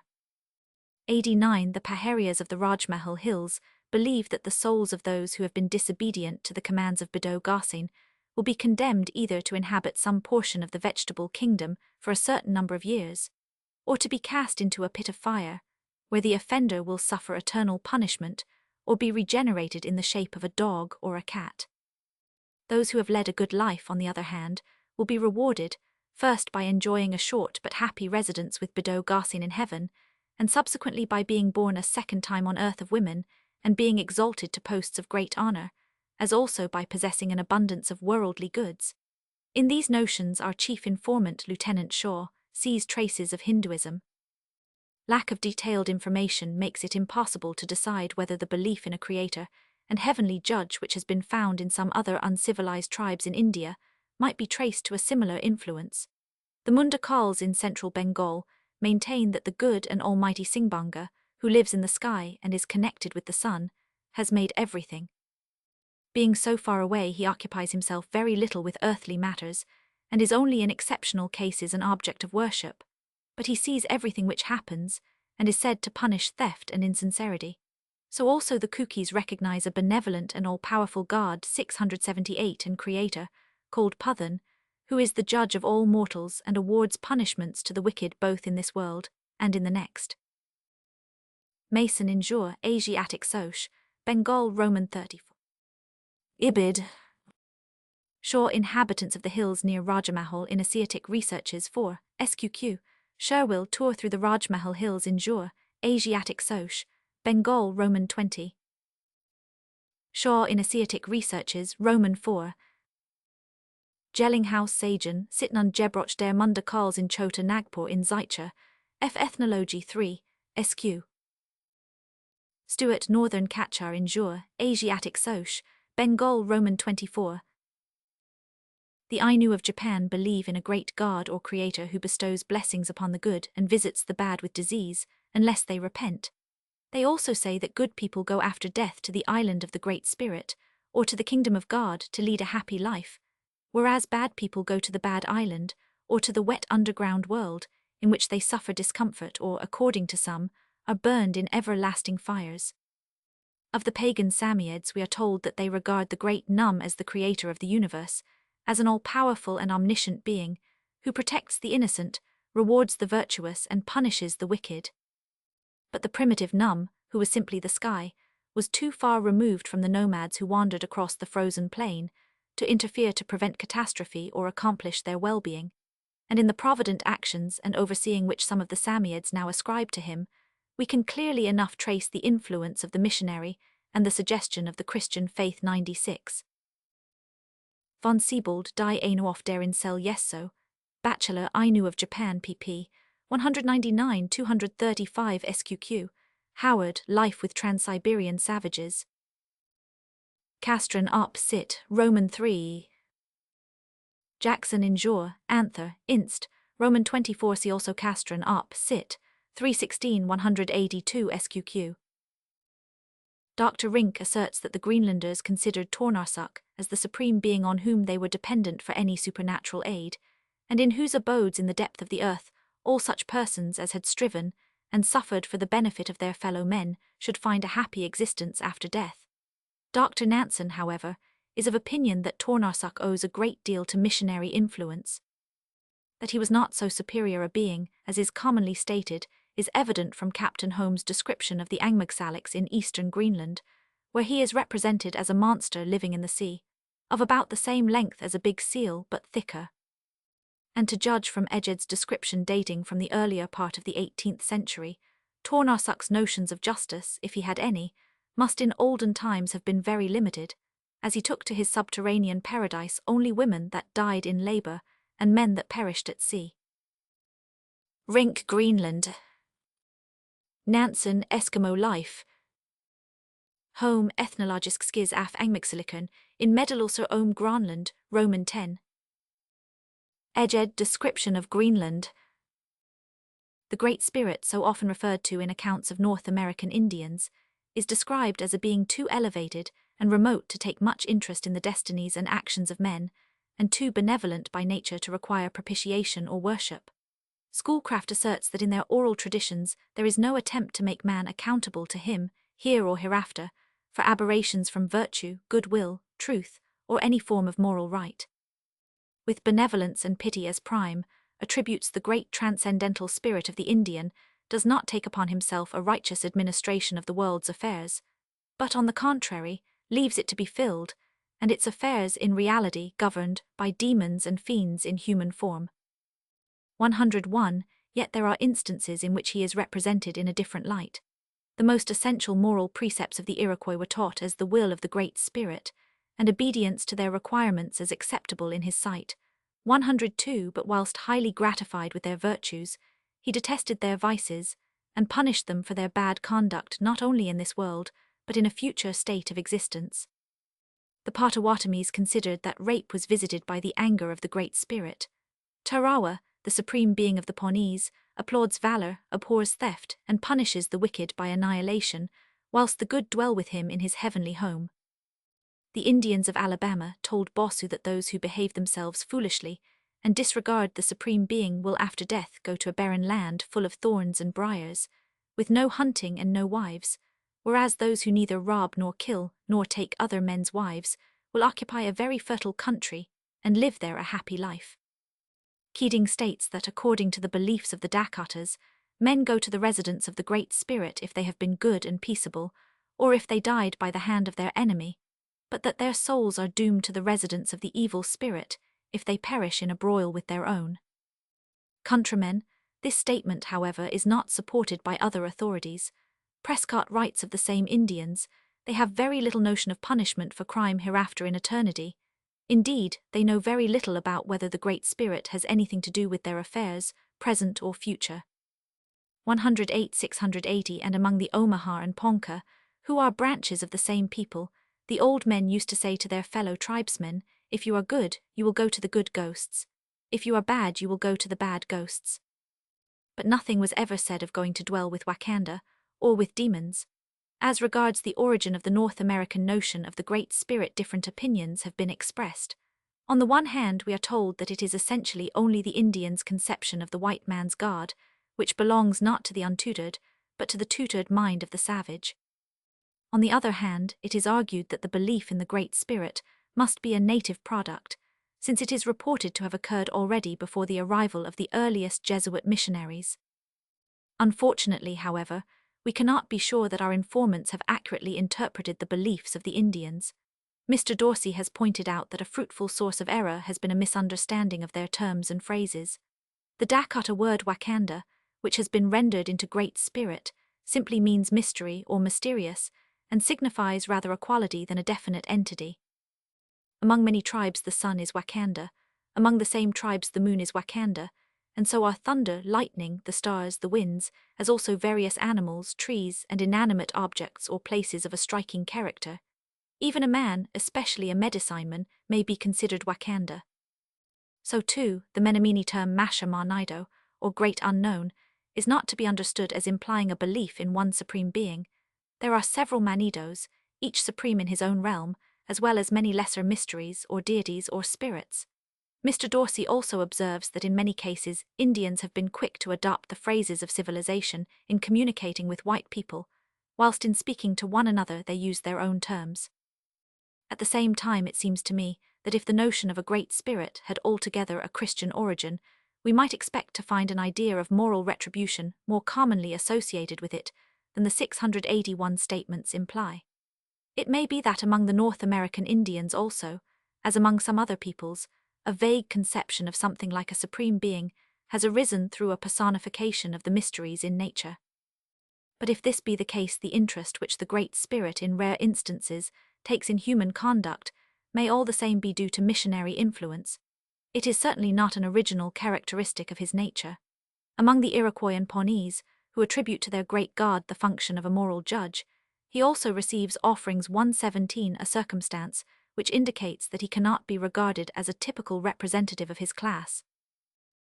Schoolcraft Up Sit, Roman 1. Morgan's League of the Iroquois. Seaver, Narrative of the Life of Mrs. Jemison. Keating, Expedition to the Source of St. Peter's River, Roman 1.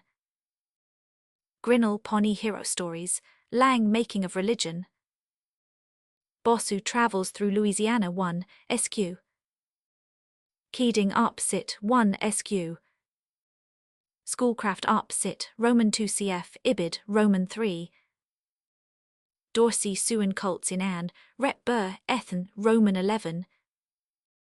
Smith Myths of the Iroquois in Anne, Rep Burr, Ethan, Roman 2. Tyler Limits of Savage Religion in Jour, Anther, Inst, Roman 21. Boyle Paganism of the Civilized Iroquois Ibid, Roman 30. Lang Making of Religion SQQ, Idem Magic and Religion SQQ, Hoffman Up Sit, SQ. Dorsey in Anne, Rep Burr Ethan 11 SQ. Ibid Magi in Anne, Rep Burr Ethan 15 SQQ, cf. James Expedition to the Rocky Mountains 1 Tyler Up Sit, Roman 2. Hoffman Menominee Indians in Anne, Rep Burr Ethan 14 N1, cf. Parkman Jesuits in North America P79, Dorsey in Anne, Rep Burr Ethan, Roman 11. See also Smith Ibid, Roman 2. The Great Spirit is represented by Schoolcraft Up Sit, 1 as a soul of the universe which inhabits and animates everything, and is supposed to exist under every possible form in the world, animate and inanimate. Of Tarawa it is said that he is in and of everything supra 1. Seaver Up Sit, Supra Roman 1. In South America, too, several tribes have been found to believe in a benevolent Great Spirit, who is indifferent to men's behavior and is not worshipped by them. Of the passes, however, we are told by a Portuguese official who travelled in Brazil in 177,475 that they have the idea of a creator who rewards good people by allowing their souls to stay with him and punishes the wicked by turning their souls into evil spirits. But according to Mr. Bates, these notions are so far in advance of the ideas of all other tribes of Indians that we must suppose them to have been derived by the docile passes from some early missionary or traveller. 120 of the Fuegians, again, Admiral Fitzroy writes, a great black man is supposed to be always wandering about the woods and mountains, who is certain of knowing every word and every action, who cannot be escaped, and who influences the weather according to men's conduct. Of this influence our informant gives the following instance. A native related a story of his brother, who once killed a manon of those very wild men who wander about in the woods supporting themselves by the because he stole from him a bird. Afterwards he was very sorry for what he had done, particularly when it began to blow hard. In telling the story the brother said, rain come down, snow come down, hail come down, wind blow very much blow. Very bad to kill man. Big man in woods no like it, he very angry. The same native also reproached the surgeon 682 of the Beagle for shooting some young ducks with the old bird. Very bad to shoot little duck come wind come rain blow very much blow 1-1. In the latter case, however, no mention was made of the black man in the woods. From Admiral Fitzroy's account, Mr. Andrew Lang draws the conclusion that the Fuegians have evolved the idea of a high deity, an ethical judge who makes for righteousness, who searches the heart, who almost literally marks the sparrow's fall, and whose morality is so much above the ordinary savage standard that he regards the slaying of a stranger and an enemy, caught red-handed in robbery, as a sin. This statement may serve as a specimen of the spirit in which its author deals with the subject of supreme beings in savage beliefs. There is after all some difference between a high moral god and a mythical weather doctor who lives in the woods and sends bad weather if a wild man, who also lives in the woods, is killed. Mr. Bridges, our most trustworthy authority on the Fuegians, says nothing of the black man, but states that nearly all the old men among the Fuegians are medicine men, and that these wizards make frequent incantations in which they seem to address themselves to a mysterious being called Eapakal. And they also believe in another spirit, named Hokels, from whom they pretend to obtain a supernatural power over life and death. Burnau missionary labours in British Guiana, Hoffman Op. Sit. Sqq. Ribeiro de Sampio, Diario de Viagem. Bates the naturalist on the river Amazons, Roman 2 cf. Ibid. 2. Dobrizhofter account of the Abipones 2. Sq. Muller Geskich der Amerikanischen Religionen. King and Fitzroy, Voyages of the Adventure and Beagle, Roman 2. Lang Making of Religion pp. 188-198. The same description of the Fuegian black man is repeated by 1000. Hoffman Op. Sit. Bridges, quoted by Heides and Denneker, Mission Scientifique du Cap Horn, Roman 7. The South African Bushmans, another very backward people, are likewise represented by Mr. Lang and 1000. Hoffman as believers in a supreme being. A native said to Mr. Orpen that Ken made all things and that the people prayed to him, O Can, are we not your children, do you not see our hunger, give us food? And he gave them what they asked for both hands full. But although he was at first very good and nice, he afterwards got spoilt through fighting so many things. 125 however, according to another statement, made by a person who from childhood had much intercourse with Bushmans and knew their language, they did not believe in a god or the great father of men, but in a devil who made everything with his left hand. The Hottentots spoke of Tsuigoab as the giver of all blessings, the Father on high, All-Father, the 683 Avenger, who fought daily the battle for his people. They thus identified him with the ancestor of the tribe, but Tsuigoab was also the name by which they called the Infinite. Among the pagans of Africa there is, in fact, a very widespread belief in a benevolent supreme deity, a creator or maker of things, who lives in or above the sky, who generally takes no concern whatever in the affairs of mankind, who mostly receives no worship, and is, as a rule, totally indifferent to good or evil. In some rare instances only he is described as a judge of human conduct. Thus some of the Bechuanas believe that a being who is vaguely called by the name of Lord and Master of Things, Mongolinto, punishes thieves by striking them with the lightning. According to an old writer, Father Santos, the natives of Sofala in southeastern Africa acknowledge a god, called Malungo, who both in this and the world to come they fancy measures retribution for the good and evil done in this. They believe in the existence of 27 paradises, where everyone enjoys a pleasure proportionate to the merits of his life, while those who have passed their lives in wickedness are supposed to be condemned to a privation from the sight of the holy presence of Malungo, and to suffer torments in one of the 13 hells they assume to exist, each according to the evil he has done. The Baluba, a Bantu people of equatorial Africa, have the notion of a creator named Fidi Mukulu, who punishes the souls of the wicked before they are reborn on earth, whereas the good return to life again, in the shape of chiefs or other important persons, immediately after they have died. The Omba, 684 another Bantu people, who inhabit the stretch of country lying between Lake Tanganyika and Lake Bangweolo, acknowledge a supreme being, Leza, who is the judge of the dead, and condemns thieves, adulterers and murderers to the state of Vibanda, or Viwa evil spirits, exalting the good to the rank of Mapashi, or benevolent spirits. 132 other natives in the neighborhood of Lake Tanganyika recognize a creator called Kabsa, who lives in the sky and admits to his abode the souls of good people after death, but turns away the souls of the wicked. The Akikuyu of British East Africa recognize 3 gods, all of whom are called Ngai. One of them, however, is considered the supreme deity. If a man is good, this Ngai can give him much property. If he does wrong, the same power can strike him down with disease and cause his livestock to dwindle away. The sudden death of a man, for instance by lightning, is ascribed to some evil act of his life being punished by Ngai. 134 Proyat tells us that the Negroes of Longo believed in a supreme being, Zambai, who had created all that is good in the world, who was himself good and loved justice in others, and who severely punished fraud and perjury. It is of course impossible to say exactly how far the statements referring to African supreme beings represent unadulterated native beliefs. In criticizing Kolb's account of the supreme and perfect God of the Hottentots, Bishop Callaway observes, "Nothing is more easy than to enquire of heathen savages the character of their creed, and during the conversation to impart to them ideas which they never heard before, and presently to have these come back again as articles of their own original faith, when in reality they are but the echoes of one's own thoughts." 136, with reference to the West African native Miss Kingsley likewise, remarks that he has a wonderful power of assimilating foreign forms of belief, and that when he once has got hold of a new idea, it remains in his mind, long after the missionaries who put it there have passed away. And besides the teaching of missionaries, there are in Africa several factors which for centuries have tended to introduce foreign conceptions, namely, intercourse with European settlers, the operations of the slave trade, and the influence of Muhammadanism.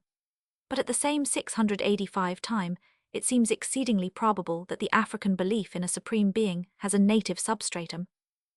In many cases he is apparently the heaven god 139, but he may also be a mythical ancestor, as the Hottentot god Suigoab and the Zulu god Unkulunkulu, or a personification of the supernatural, as is suggested by such names as the Masa Ngai, the Mombatu Kilima, and the Malagasy Andriamanitra, 140, or the assumed cause of anything which particularly fills the savage mind with wonder or awe. Among the natives of northern Guinea, according to Mr. Wilson, everything which transpires in the natural world beyond the power of man, or of spirits, who are supposed to occupy a place somewhat higher than man, is at once and spontaneously ascribed to the agency of God 141 nay. For reasons which will be stated immediately, I am even of opinion that the function of a moral judge, occasionally attributed to the great god of African pagans, has in some instances an independent origin. Lang Making of Religion, Hoffman Op Sit, SQ. Orpen, Glimpse into the Mythology of the Maludi Bushmen, in the Cape Monthly Magazine, NS Roman 9. Campbell, Second Journey in the Interior of South Africa, Roman 1. Hahn, the Supreme Being of the Khoi Khoi, pp. 122, 126 SQ. Livingstone, Missionary Travels, Tribes of the Zambesi. Rattray, Stories and Songs in Chinyanya, Natives of Central Angoniland. Stigand, Natives of Nyasaland in Jor. Roy, Anther, Inst, Roman 37 Roscoe, Bahima, Ibid, 37, SQ. Wilson and Felkin, Uganda, Roman 1 Beltrame, Il Fume Bianco e Idenka, pp. 191, 192, 276 SQ. Kingsley, Fetish View of the Human Soul in Folklore 8, SQ. Idem, Travels in West Africa, pp. 442, 508. Parkinson, Asaba People of the Niger in Jor, Anther, Inst. Roman 36 Barsman, Description of the Coast of Guinea, pp. 121 SQ, Gold Coast Natives, 348 Slave Coast Natives, Cruikshank, 18 Years on the Gold Coast 2, SQ, Ellis, T-speaking Peoples of the Gold Coast, SQQ. Idem, US-speaking Peoples of the Slave Coast, SQ, Winterbottom, Native Africans in the neighborhood of Sierra Leone, Roman 1 Wilson, Western Africa, Natives of Northern Guinea, Rowley, Religion of the Africans, pp. 15-1654, Tyler, Op. Cit. 2, SQQ, Lang, Making of Religion, SQQ, Hoffman, Op. Cit. SQQ. Arbauset and Dormers, Exploratory Tour to the Northeast of the Colony of Good Hope, SQ. Santos, History of Eastern Ethiopia in Pinkerton, Collection of Voyages and Travels, Roman 16. Wisman Wolf 100, I am Innern Afrikas, Wisman Kur Dutch Africa. Sheen Omber Religion in Jour, Anther, Inst 36, SQ. Schneider, Die Religion der Afrikanischen Natur Volker. Tate Kikuyu Tribe in Jour, Anther, Inst Roman 34. Proyart, History of Longo in Pinkerton, Collection of Voyages and Travels, Roman 16. Callaway, Religious System of the Amazulu, SQ. Kingsley in Folklore, Roman 8. Cf. Rowley, Religion of the Africans, pp. 2890, Wilson, Western Africa, SQ, Cruikshank, Op. Cit., Roman 2. C. Tyler, Op. Cit. 2, SQQ. C. Supra 2, SQ. Wilson, Op. Cit. See also Livingstone, Expedition to the Zambesi, SQ, quoted Supra, Roman 2.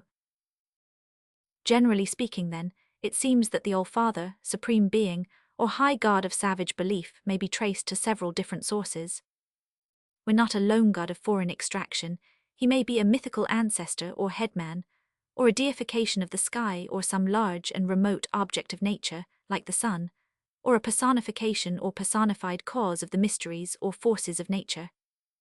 The argument that the belief in such a being is irreducible, because it prevails among savages who worship neither ancestors nor nature 142, can carry no weight in consideration of the fact that he himself, as a general rule, is no object of worship. In various instances, we have reason to suppose that even though the notion of a supreme being is fundamentally of native origin, foreign conceptions have been engrafted upon it, and to these belongs in particular the idea of a heavenly judge who in the afterlife punishes the wicked and rewards the good. But we are not entitled to assume that the idea of moral retribution as a function of the great God has in every case been adopted 686 from people of a higher culture. A mythical ancestor or headman may of his own accord approve of virtue and disapprove of vice, and besides, justice readily becomes the attribute of a god who is habitually appealed to in curses or oaths. That the supreme being of savages is thus invoked is in some cases directly stated by our authorities. In making solemn treatises, the Hurons called on Oki, the heaven god. The Negroes of Longo, who believed that Zambi, the supreme being, punished fraud and perjury, took his name in testimony of the truth. Among the Omba, the supreme god Leza, who is believed to reward the good and to punish thieves, adulterers, and murderers, is invoked both in blessings and curses, the injured man praying that Leza will send a lion to devour the evildoer. In the US-speaking Ho tribe on the Slave Coast, the great god Mau, who is said to inflict punishment on the wicked, is frequently appealed to in law cases, by the judge as well as by the plaintiff and the accused.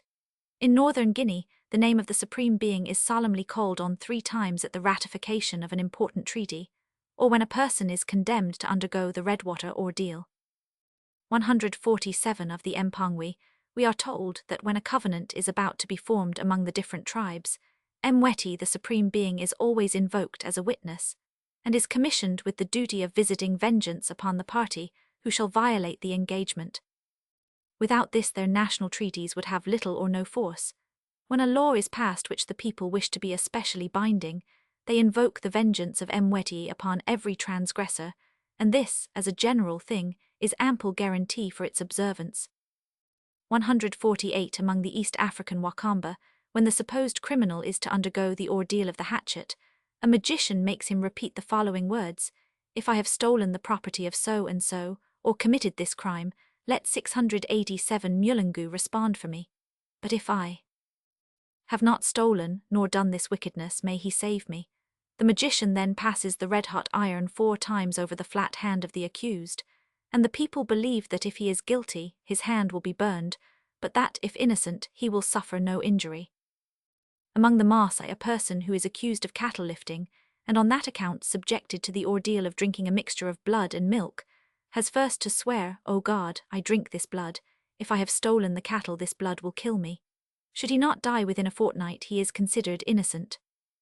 The Mahdi of Central Africa have various means of trial by ordeal, through which it is believed that the guilt of a suspected individual can be detected, and before any of these trials, the men look up and solemnly invoke some invisible being to punish him if guilty, or help him if innocent. 151 of the natives of the Zambesi, all of whom have an idea of a supreme being, Livingstone states that, when undergoing an ordeal, they hold up their hands to the ruler of heaven, as if appealing to him to assert their innocence. 152. Lang Magic and Religion, Hoffman Up Sit, pp. 122, 126, 131. Tyler Up Sit, Roman 2. Proyart Log Sit.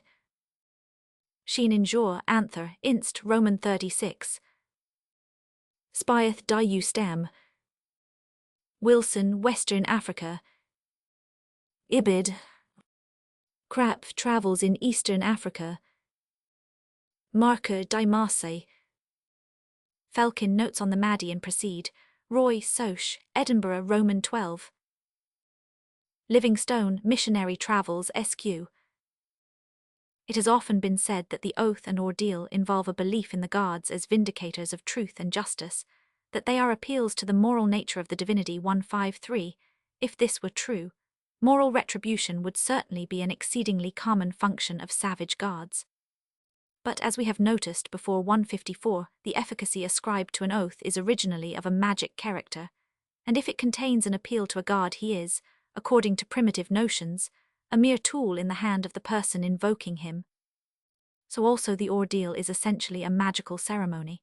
In many cases at least, it contains a curse or an oath which has reference to the guilt or innocence of a suspected person, and the 688 proper object of the ordeal is then to give reality to the imprecation for the purpose of establishing the validity or invalidity of the suspicion.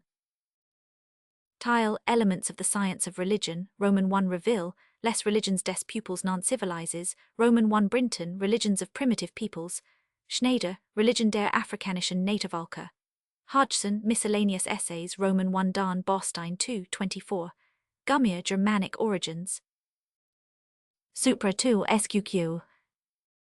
Thus in West Africa, the common ordeal which consists in drinking a certain draught, or eating the fetish, is regularly accompanied by an oath or a curse. In the Calabar, the accused person, before swallowing the juju drink embium, which is made of filth and blood, recites an oath beginning with the words, "If I have been guilty of this crime," and ending with the words then, "Embium, thou deal with me." And whenever this ordeal is used, the greatest care is taken that the oath shall be recited in full. Of the Negroes of the Gold Coast, Bosman states that if any person is suspected of thievery, and the indictment is not clearly made out, he is obliged to clear himself by drinking the oath draught, and to use the imprecation that the fetich may kill him if he be guilty of thievery. 157 in Ashanti, when anyone denies a theft, an agri bead is placed in a small vessel. With some water, the person holding it puts his right foot against the right foot of the accused, who invokes the power of the bead to kill him if he is guilty, and then takes it into his mouth with a little of the water. 158 among the Negroes of northern Guinea, in the case of the Redwater ordeal, the accused invokes the name of God 3 times, and imprecates his wrath in case he is guilty of the particular crime laid to his charge. He then steps forward and drinks freely of the red water, that is, a decoction made from the inner bark of a tree of the mimosa family.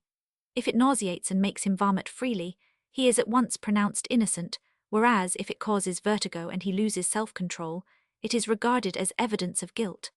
According to an old account, the Negroes of Sierra Leone have a water of cursing, boiled of barks and herbs. The witch doctor puts his divining staff into the pot and drops or presses the water out of it upon the arm or leg of the suspected person, muttering over it these words, "Is he guilty of this, or hath he done this or that? If yea, then let it scald or burn him till the very skin come off." If the person remains unhurt, they hold him innocent, and proceed to 689 the trial of another, till the guilty is discovered. Among the Wadshagger of Eastern Africa, the medicineman gives to the accused a poisonous draught with the words, "If you fall down, you have committed the crime and told a lie. If you remain standing, we recognize that you have spoken the truth." 161. See, besides the references below, Monrad, Skildring, Afghani Kistan SQ, Negroes of Accra, Beecham, Ashanti SQQ, Ratzel up, sit, Roman 3. Kingsley, Travels in West Africa, Bosman up, sit, Bowditch, Mission to Ashanti, Wilson, Western Africa SQ, Dapper Africa, Vulcans, Der Kilimanjaro. Among the Hawaiians, in the ordeal called Waihalulu, prayer was offered by the priest while a large dish of water was placed before the culprit, who was required to hold his hands over the fluid, and if it shook, his fate was sealed.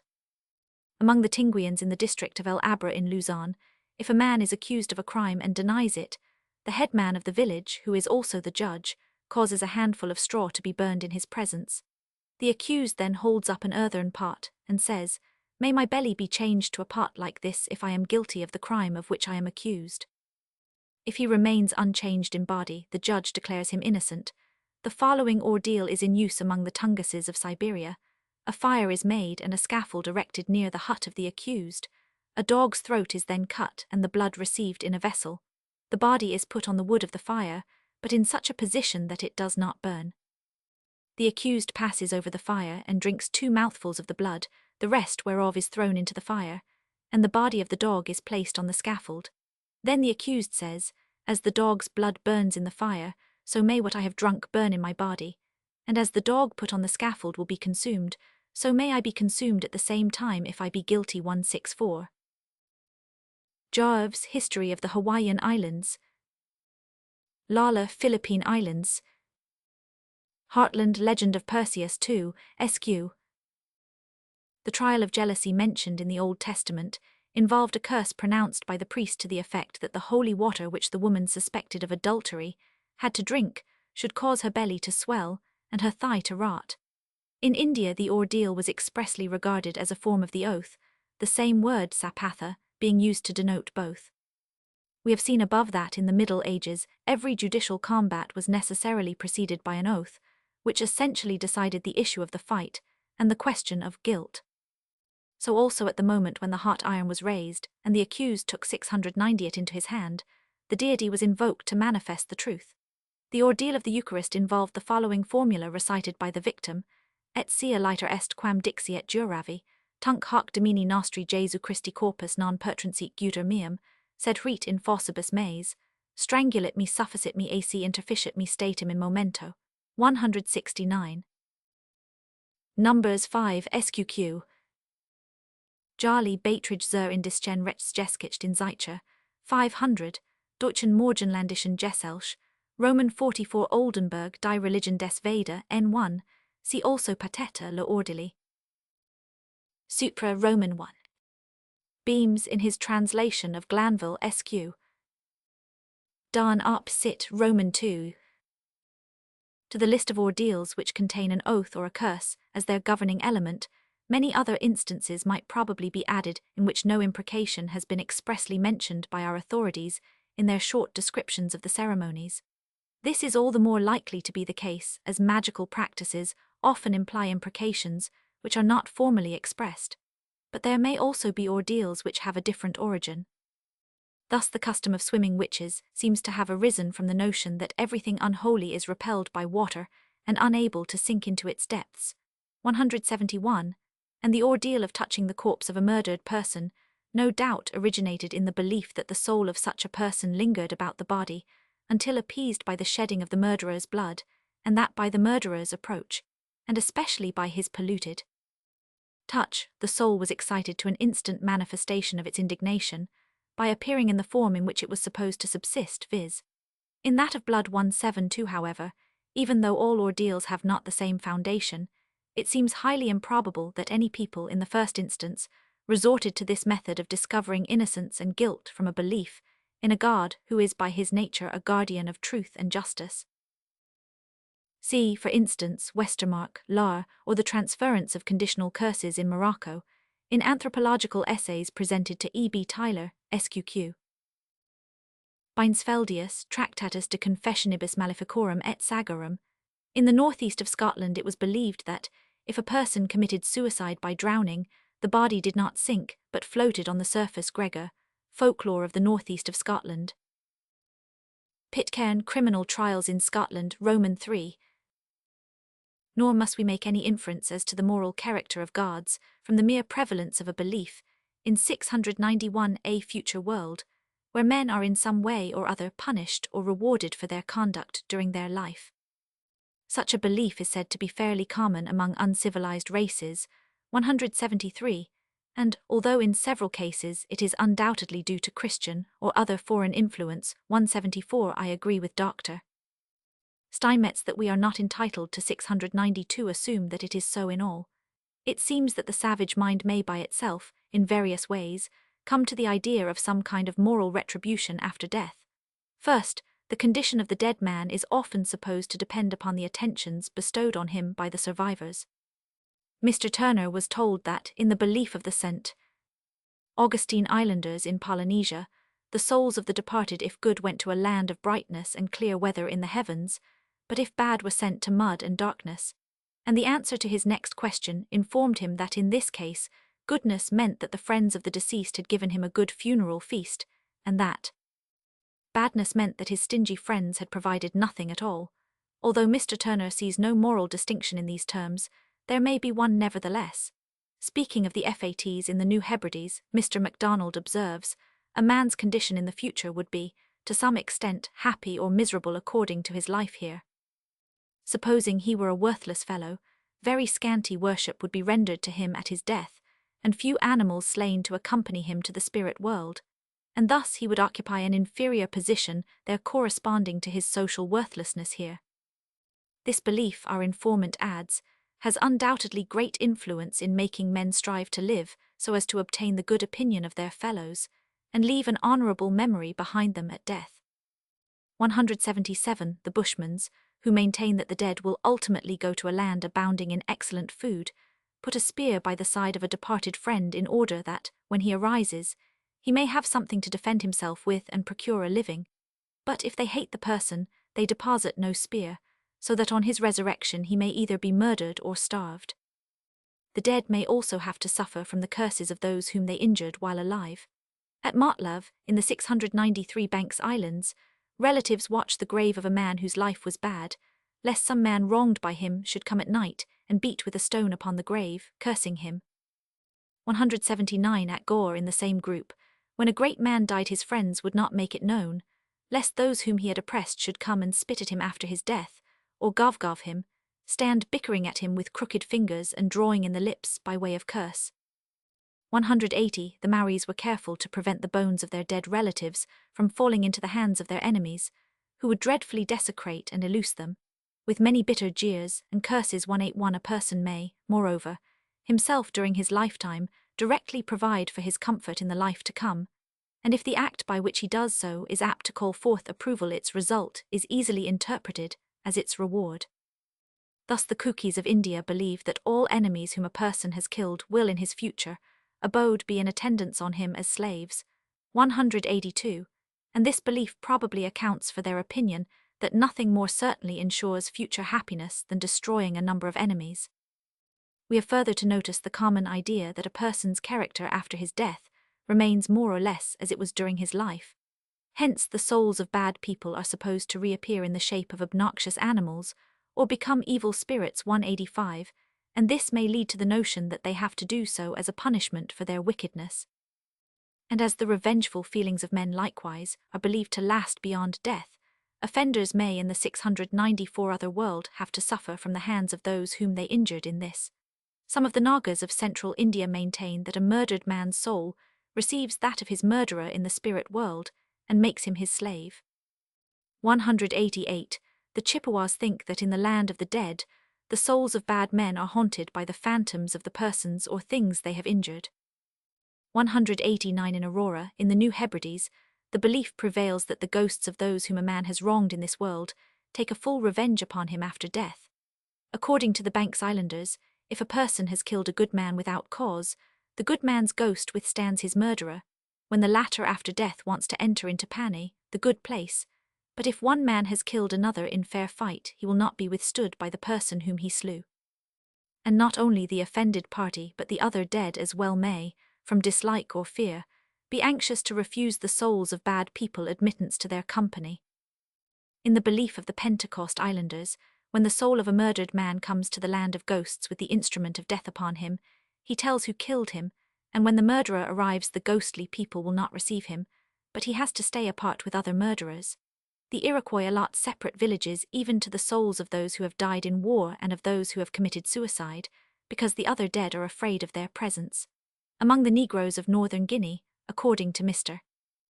Wilson, the only idea of a future state of retribution is implied in the use of a separate burial place for those who have died by the Redwater ordeal, or who have been guilty of grossly wicked deeds, 194, and if a person's body is buried apart, his soul will naturally remain equally isolated. That the frequent idea of the bad being separated from the good after death is largely due to the assumed unwillingness of the latter to associate with dangerous or disreputable souls, seems probable from the fact that, in the beliefs of the lower races, paradise generally plays a much more prominent part than hell, the lot of the wicked being to suffer want rather than to be subjected to torments. But finally, it must also be remembered that the other world is a creation of men's fancy, and may therefore be formed in accordance with their hopes and wishes. Beyond the gloom of death, they imagine a paradise where life is much happier than here on earth. Why then might not their moral feelings, only too often ungratified in the reality of the present, occasionally seek satisfaction in the dreams of the future?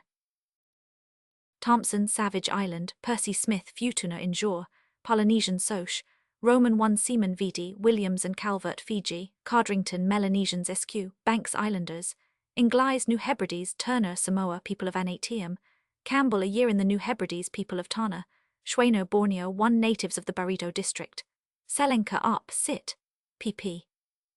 88-94 112 Dayaks, Von Brenner Up Sit, Bataks of Sumatra de Mars inform Saber el Estado de las Islas Filipinas Origin 100, Best prehistoric civilization in the Philippines in Jor, Polynesian Soch, 1 Tagalo Bisaya tribes, Worcester Philippine Islands Tagbanuas of Palawan, Smeaton Loyal Karens of Burma SQ, Anderson Mandalay Tamomian Kakians, Lewin Wild Races of Southeastern India SQ, Pankos and Bunjogis, Hunter Rural Bengal 1, Santals, Macri Account of the Kukis in Asiatic Researches 7, Butler Travels in Assam Kukis, Stewart Notes on Northern Kachar in Jor, Asiatic Soch, Bengal 24, Old Kukis 632 Nagas, Macpherson Memorials of Service in India SQQ, Cairns.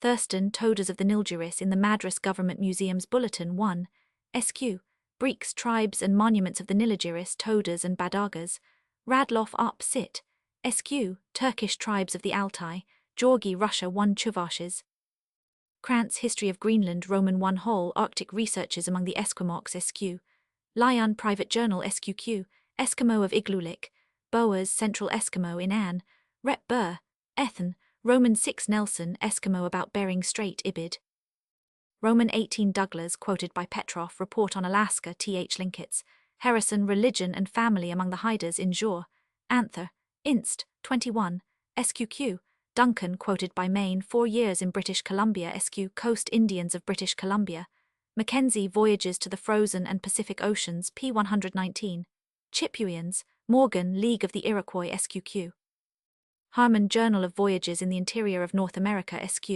Indians on the east side of the Rocky Mountains, Keating Up Sit, 1 SQ Potawatomis 2 SQ Chippewas, Say quoted by Dorsey Siouan Cults in Anne, Rep Burr, Ethan 11 Kansas, Stevenson Ja Ibid, 11 SQ Bartram in Trans-American Ethan, Soch 3, pt. 1 Creek and Cherokee Indians, Powers Tribes of California pp. 34 58 59 91 110 144 155 161 Buchanan North American Indians SQQ, Harriet Travels Through the Canadas pp. 362 536, Catlin North American Indians 1 and 2, Domnech Great Deserts of North America 2, Various Indian tribes of North America von Martius Beiträge zur Ethnographie Amerikas 1, Guatos, von den Steinen unter den Naturvölkern Central Brasiliens Paresi. De Razara Voyages dans l'Amérique Méridionale 2, Payaguas, Bosman op Sit People of Benin, Wilson Western Africa Negroes of Northern Guinea, Reed Savage Africa Igbos, Mungo Park Travels in the Interior of Africa Mandingos, Tyler op Sit 2, SQQ, Marilier La Survivance de l'Amet Lydie de Justice chez les Pupils Non-Civilises SQQ, Steinmetz Ethnologische Studien zur ersten Entwicklung der Strafe 2, SQQ. Cf. Tyler op Sit 291 SQQ, Marilier Lock Sit SQ. Steinmetz Studien 2, SQQ, idem continuidat oder Lohn Strafe im Jenseits der Wilden in Archive F Anthropology 24, SQQ. Turner Samoa SQ. MacDonald Oceania. Campbell Second Journey in the Interior of South Africa, Roman 1. Codrington op Sit. Ibid. Colenso Marry Races. Dalton Ethnology of Bengal. Macri Account of the Cookies in Asiatic Researches, Roman 7. Hill and Thornton Aborigines of New South Wales, Ratzel op Sit 1 Solomon Islanders, Junghun die Battelander off Sumatra 2 natives of Bali and Lombok, Cross quoted by MacMahon Far Cathay and Farther India Carenz, Waits Anthropology der Naturvölker 2, Marevi, Southey History of Brazil 3, Guaycurus, Powers Tribes of California pp. 144 Tartu 155 Cotopomo. Bailey Wild Tribes of the Vedas in Trans, Ethen, Soch, NS2 en Sinhalese von den Steinen unter den Naturvölkern Central Brasiliens Bakary. See Steinmetz Studien 2, idem in Archive für Anthropology 24, SQ. Cf. Marilier Lock Sit SQ. Fitch Burma Roman 1. Keating op Sit 2 SQ. Codrington op Sit SQ. Ibid. Brebeuf Relation de ce qui s'est passé dans le pays des Hurons, in Relations des Jesuits, 1636 SQ. Hewitt The Iroquoian Concept of the Soul in Jour, of American Folklore Roman 8. Wilson Western Africa. See Supra 2 SQQ. This is especially the case among the Indians of North America cf. Brinton Myths of the New World SQ, Dorman op Sit, Steinmetz in Archive F Anthrop, 24. See also Codrington op Sit, SQ Banks Islanders. Dove Aborigines of Tasmania, in Tasmanian Jour. Natural Science Roman 1 Pollock Manners and Customs of the New Zealanders 1 Diefenbach Travels in New Zealand Roman 2 Percy Smith Futuna in Jour, Polynesian Soch, Roman 1 Bachelor Ainu of Japan, Stellar op Sit, Kamtschadales, Krantz op Sit 1 Greenlanders, Robertson History of America Roman 2 Arbauset and Dormers op Sit, Bechuanas. The belief in a moral retribution after death may thus originate in various ways, quite independently of any notion of a God who acts as a judge of human conduct. When such a belief is said to prevail among a savage people, it is by no means the rule that the rewards or punishments are associated with the activity of a divine being.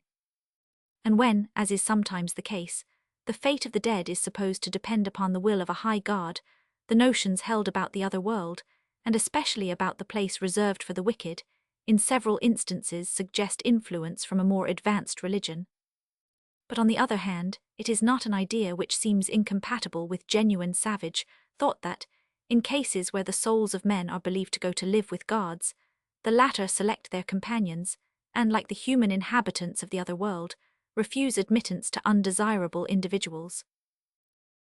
Religious ideas have no doubt already at the savage 696 stage begun to influence the moral consciousness even in points which have no direct bearing upon the personal interests of gods. But this influence is not known to have been so great as it has often been represented to be. I can find no solid foundation for the statements made by recent writers that the historical beginning of all morality is to be found in Religion 198, that even in the earliest period of human history religion and morality are necessary correlates of each other. 199, that all moral commandments originally have the character of religious commandments. 200 that in ancient society, all morality as morality was then understood was consecrated and enforced by religious motives and sanctions. 201 that the clan guard was the guardian of the tribal morality. From various facts stated in this and earlier chapters, I have been led to the conclusion that among uncivilized races, the moral ideas relating to men's conduct towards one another have been much more influenced by the belief in magic forces which may be utilized by man, than by the belief in the free activity of gods. P. Flederer, Philosophy and Development of Religion, Roman 4. Caird, Evolution of Religion, Roman 1. 1 to Ethic. Robertson Smith, Religion of the Semites, cf. Ibid. Jevons, Introduction to the History of Religion, pp. 112-177. Chapter 51, Gods as Guardians of Morality continued. From the gods of savage races, we shall now pass to consider the attitudes of more civilized gods towards matters of worldly morality. The deities of ancient Mexico were generally clothed with terror and delighted in vengeance and human sacrifices, but there was also the god Quetzalcoatl, generous of gifts, mild and gentle, and so averse from such sacrifices that he shut his ears with both hands when they were mentioned. The god Tezcatlipoca, again, was looked upon as the austere guardian of law and morals, but as Sir E. B. Tyler observes, the remarkable Aztec formulas collected by Sahagun, in which this deity is so prominent a figure, show traces of Christian admixture in their material, as well as of Christian influence in their style. It seems that the Mexicans had reached no fixed or systematic conclusions as to the relation of the moral to the religious life. They held that departed souls attain different degrees of felicity or of wretchedness according to their different modes of death. Warriors who died on the battlefield or in the hands of the enemy's priests, and merchants who died on their journey, went to the house of the sun. Those who were killed by lightning, who were drowned, 698, or who died from some incurable disease went to a terrestrial paradise, and those who died of old age or any ordinary disease went to a land of darkness and desolation, where they after a time sunk in a sleep which knew no waking. Brinton, Myths of the New World, Sq. Bancroft, Native Races of the Pacific States, Roman 3. Tyler, Primitive Culture, Roman 2. Reville, Hibbert, Lectures on the Native Religions of Mexico and Peru, Sq. Bancroft, Op. Cit. 3, Sqq. Clavigero, History of Mexico 1, Sq. Among the ancient Peruvians, morality obtained a religious sanction through the divinity ascribed to their rulers.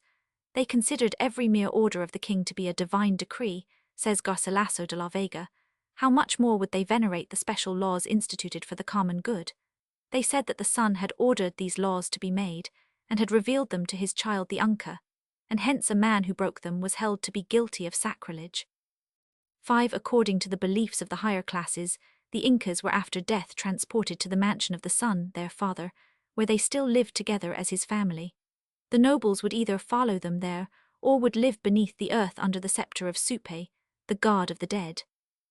There was no idea of positive suffering inflicted on the wicked under his direction, but the subterranean abode was gloomy and dismal. Exceptional considerations of birth, rank, or valor in war determined the passage of chosen souls to heaven, where their lot would be far happier than that of the souls who remained in the regions below. The common people, on the other hand, thought of the future life as a continuation, pure and simple, of the present existence. Garcilaso de la Vega, Royal Commentaries of the Uncas, Roman 1. Reville, Op. Cit. Sqq. The great gods of ancient Egypt were mostly conceived as friendly beings.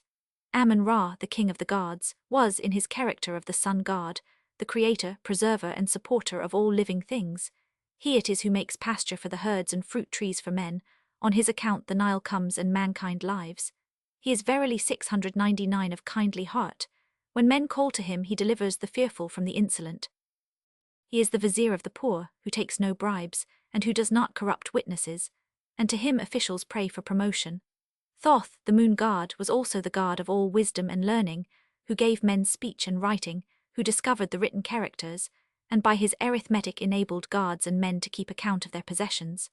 Osiris ruled over the whole of Egypt as king, and instructed its inhabitants in all that was good in agriculture as well as in the true religion, and gave them laws.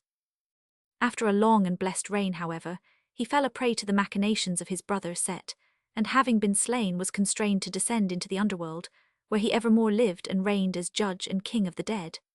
But the wicked god Set was also an object of worship, for he was strong and mighty, a terror to gods and men, and kings were anxious to secure his favor. We have noticed above that certain Egyptian gods were believed to be guardians of truth. 12, and closely connected with this function was their love of justice. Thoth, who was called to witness by him who wished to give assurance of his honesty and good faith, 13, was styled the judge in heaven. 14, while his wife Ma or Maat was the goddess of both truth and justice, and her priests were the supreme judges. But it seems that the Egyptian gods after all chiefly took notice of such acts as concerned their own well-being. 700, this is true even of Osiris, the great god, the Lord of Justice, 16, in whose presence the judgment of the dead was given, which decided upon their admission into his kingdom.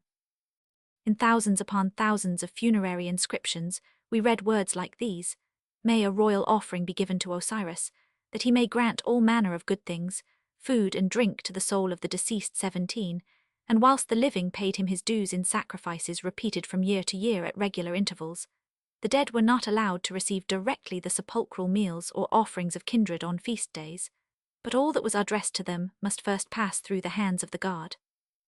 In the negative confession, which the worshippers of Osiris taught to their dead, great importance was attached to religious offences, such as to snare the birds of the gods, to catch the fish in their lakes, to injure the herds in the temple domains, to diminish the food in the temples, to revile the god.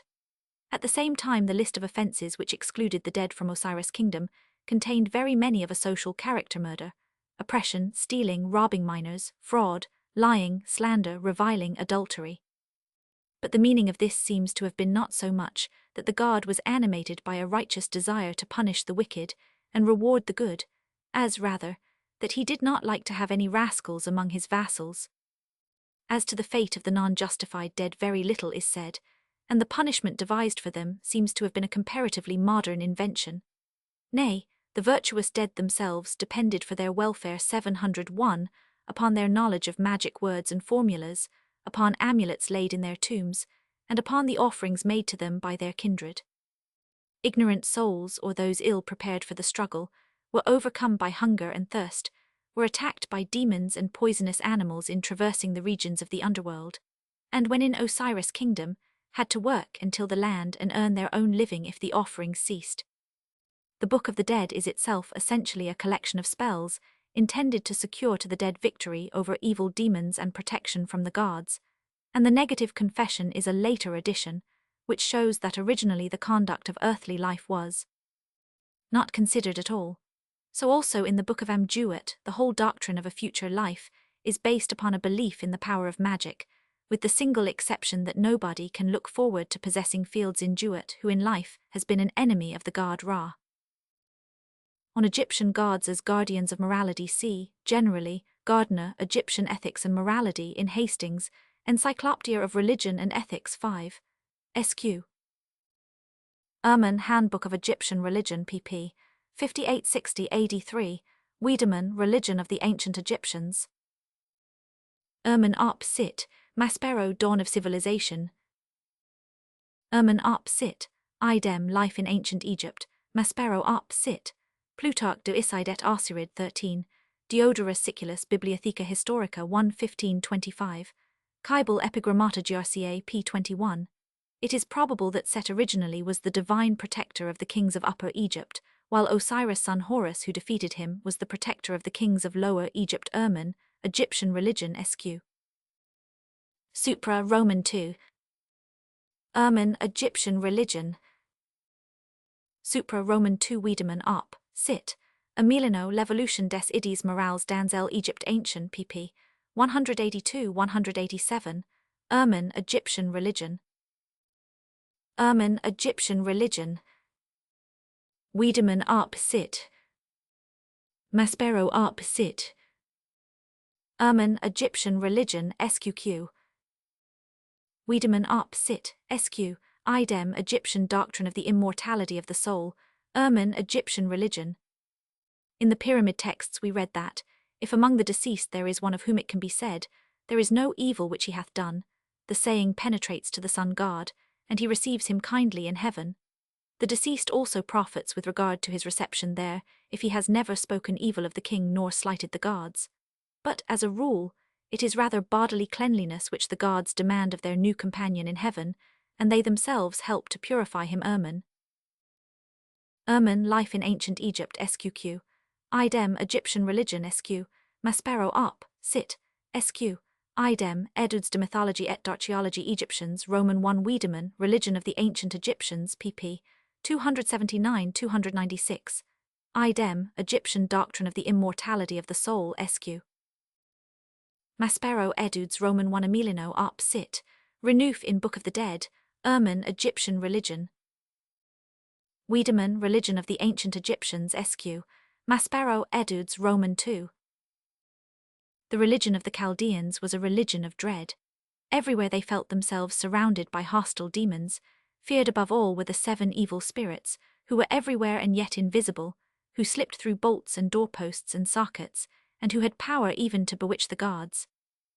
In their incessant warfare against these fiends, men were assisted by the more propitious among the deities, by Marduk, the merciful god, the god of the youthful son of spring and early morning, 25,702 by E, the good god, the god of the waters of the deep and the source of wisdom, 26 by Jibal Nusku, the lord of fire, who put to flight the demons of night when the fire was kindled on the household hearth, and who in the flame carried to the other gods the sacrifices offered them, 27 as also by the tutelary deities of each individual, household and city. The gods were on the whole favourably disposed towards man. But they helped only those who piously observed the prescribed rites, who recited the conventional prayers and offered them sacrifices. On such persons they bestowed a happy old age and a numerous posterity. On the other hand, he who did not fear his god would be cut down like a reed, and by neglecting the slightest ceremonial detail, the king excited the anger of the deities against himself and his subjects. During the whole of their lives, the Chaldeans were haunted by the dread of offending their gods, and they continually implored pardon for their sins. But the sinner became conscious of his guilt only as a conclusion drawn from the fact that he was suffering from some misfortune, which he interpreted as a punishment sent by an offended god. It mattered little what had called forth the wrath of the god, or whether the deity was acting in accordance with just ideas. 31. And in none of the penitential psalms known to us is there any indication that the notion of sin comprised offences against fellow men. It is true that in the incantation series, Sherpu not only offences against gods and ceremonial transgressions, but a large number of wrongs of a social character are included in the list of possible causes of the suffering which the incantation is intended to remove. On behalf of the afflicted individual, the exorciser asks, has he sinned against a god? Is his 703 guilt against a goddess? Is it a wrongful deed against his master, hatred towards his elder brother? Has he despised father or mother, insulted his elder sister? Has he given too little? 32. Has he withheld too much? For no said yes, for yes said no. Has he fixed a false boundary, not fixed a just boundary? Has he removed a boundary, a limit or a territory? Has he possessed himself of his neighbour's house? Has he approached his neighbour's wife? Has he shed the blood of his neighbour, robbed his neighbour's dress? And so forth. But I fail to see any legitimate ground for the conclusion which Schrader and Zimmern have drawn from these passages, to wit, that the gods were believed to be angry with persons guilty of any of the offences enumerated. It seems to me quite obvious that the evils which were hypothetically associated with injuries inflicted upon fellow men were ascribed, not to the avenging activity of a god, but to the curses of the injured party.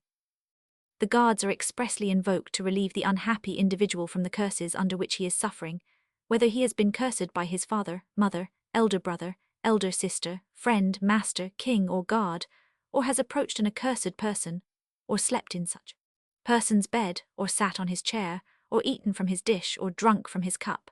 In these incantations there is no plea for forgiveness. The possible causes for the suffering are enumerated simply because the mention of the real cause is supposed to go a long way towards expelling the evil. Some of the gods, however, are invoked as judges. This is frequently the case with Shamus, the sun god, the supreme judge of heaven and earth, who, seated on a throne in the chamber of judgment, receives the supplications of men. Of the moon god Sin it is said in a hymn 704, dedicated to him, that his word produces truth and justice, so that men speak the truth. 38 And the Lord of Fire is addressed as a judge, who burns the evildoers and annihilates the bad. 39 And is exhorted by the conjurer to help him to his right. 40 But this probably means little more than the invocation, eat my enemies, destroy those who have done harm to me. 41 Of a moral retribution after death, there is no trace in the Chaldean religion. Those who have obtained the goodwill of the gods receive their reward in this world, by a life of happiness and of good health, but the moment that death ensues, the control of the gods comes to an end. All mankind, kings and subjects, virtuous and wicked, go to Aralu, the gloomy subterranean realm presided over by Alatu and her consort Nergal, where the dead are doomed to everlasting sojourn or imprisonment in a state of joyless inactivity. A kind of judgment is spoken of, but nothing indicates that it is based on moral considerations. According to the Gilgamesh epic, however, the fortunes awaiting those who die are not all alike. Those who fall in battle seem to enjoy special privileges, provided that they are properly buried, and there is someone to make them comfortable in their last hour, and to look after them when dead. But he whose corpse remains in the field has no rest in the earth, and he whose spirit is not cared for by anyone is consumed by gnawing hunger. Jastrow, Religion of Babylonia and Assyria SQQ, Smith, Chaldean Account of Genesis pp. 87-88 106 SQ, Idem, Chaldish Genesis edited by Delitzsch pp. 83 306 SQ. Murter Delitzsch, Jeskicht Babylonians und Assyrians, Sayce Hibbert Lectures on the Religion of the Ancient Babylonians, King Babylonian Magic and Sorcery SQQ, Jensen, Die Cosmologie der Babylonia pp. 87-88 249 SQ, Schrader Zimmern, Die Kailenschriften und das Alte Testament SQ. Hamel, Die Semitischen Völker und Sprachen 1, SQQ Murter Delitzsch up sit, Sayce up sit, pp. 131-140. Tolkvist, Die Assyrisch Beschwörungsserie Maklu in Aktasoch, Scient, Fenwick 2028 SQ. Murter Delitzsch up sit, SQ, Maspero Dawn of Civilization pp. 643, 674, 682 SQ. Jeremias, Die Babylonisch-Assyrischen Vorstellungen vom Leben nach dem Tod SQ, Maspero Dawn of Civilization pp. 697, 705. C. Zimmern, Babylonisch Buspsamen Passim. Cf. Jastrow up sit, SQQ. In Mercantile Transactions Jastrow up sit, N2. Zimmern, Beiträge zur Kenntnis der Babylonischen Religion, Die Beschwörungsstaffeln Serpu, SQQ. Idem in Schrader, Die Kailenschriften und das Alte Testament. Zimmern, Die Beschwörungsstaffeln Serpu, 293 99104 pp. 723. C. Jastrow up sit.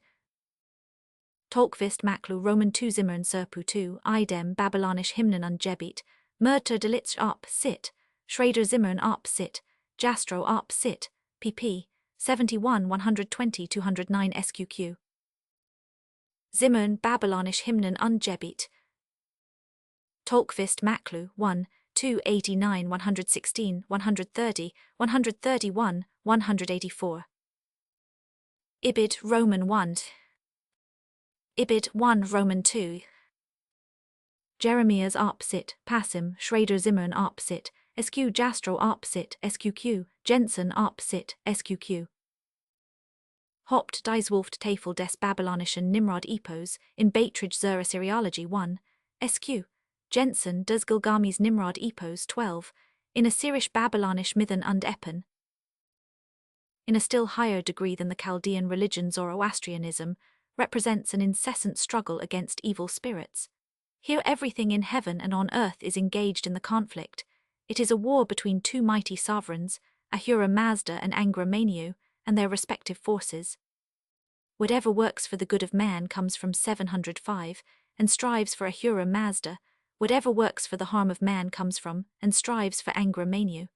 There can be no doubt that the powers of goodness will absolutely triumph in the end, but though Angra Mainyu and his band have been defeated, the battle is still raging. Ahura Mazda, being the originator of everything good in the world, is also the founder of the order of the universe, the creator of the righteous order. 45 in the Vendidad, he is asked about the rules of life, and he is pleased to answer. 46 1000.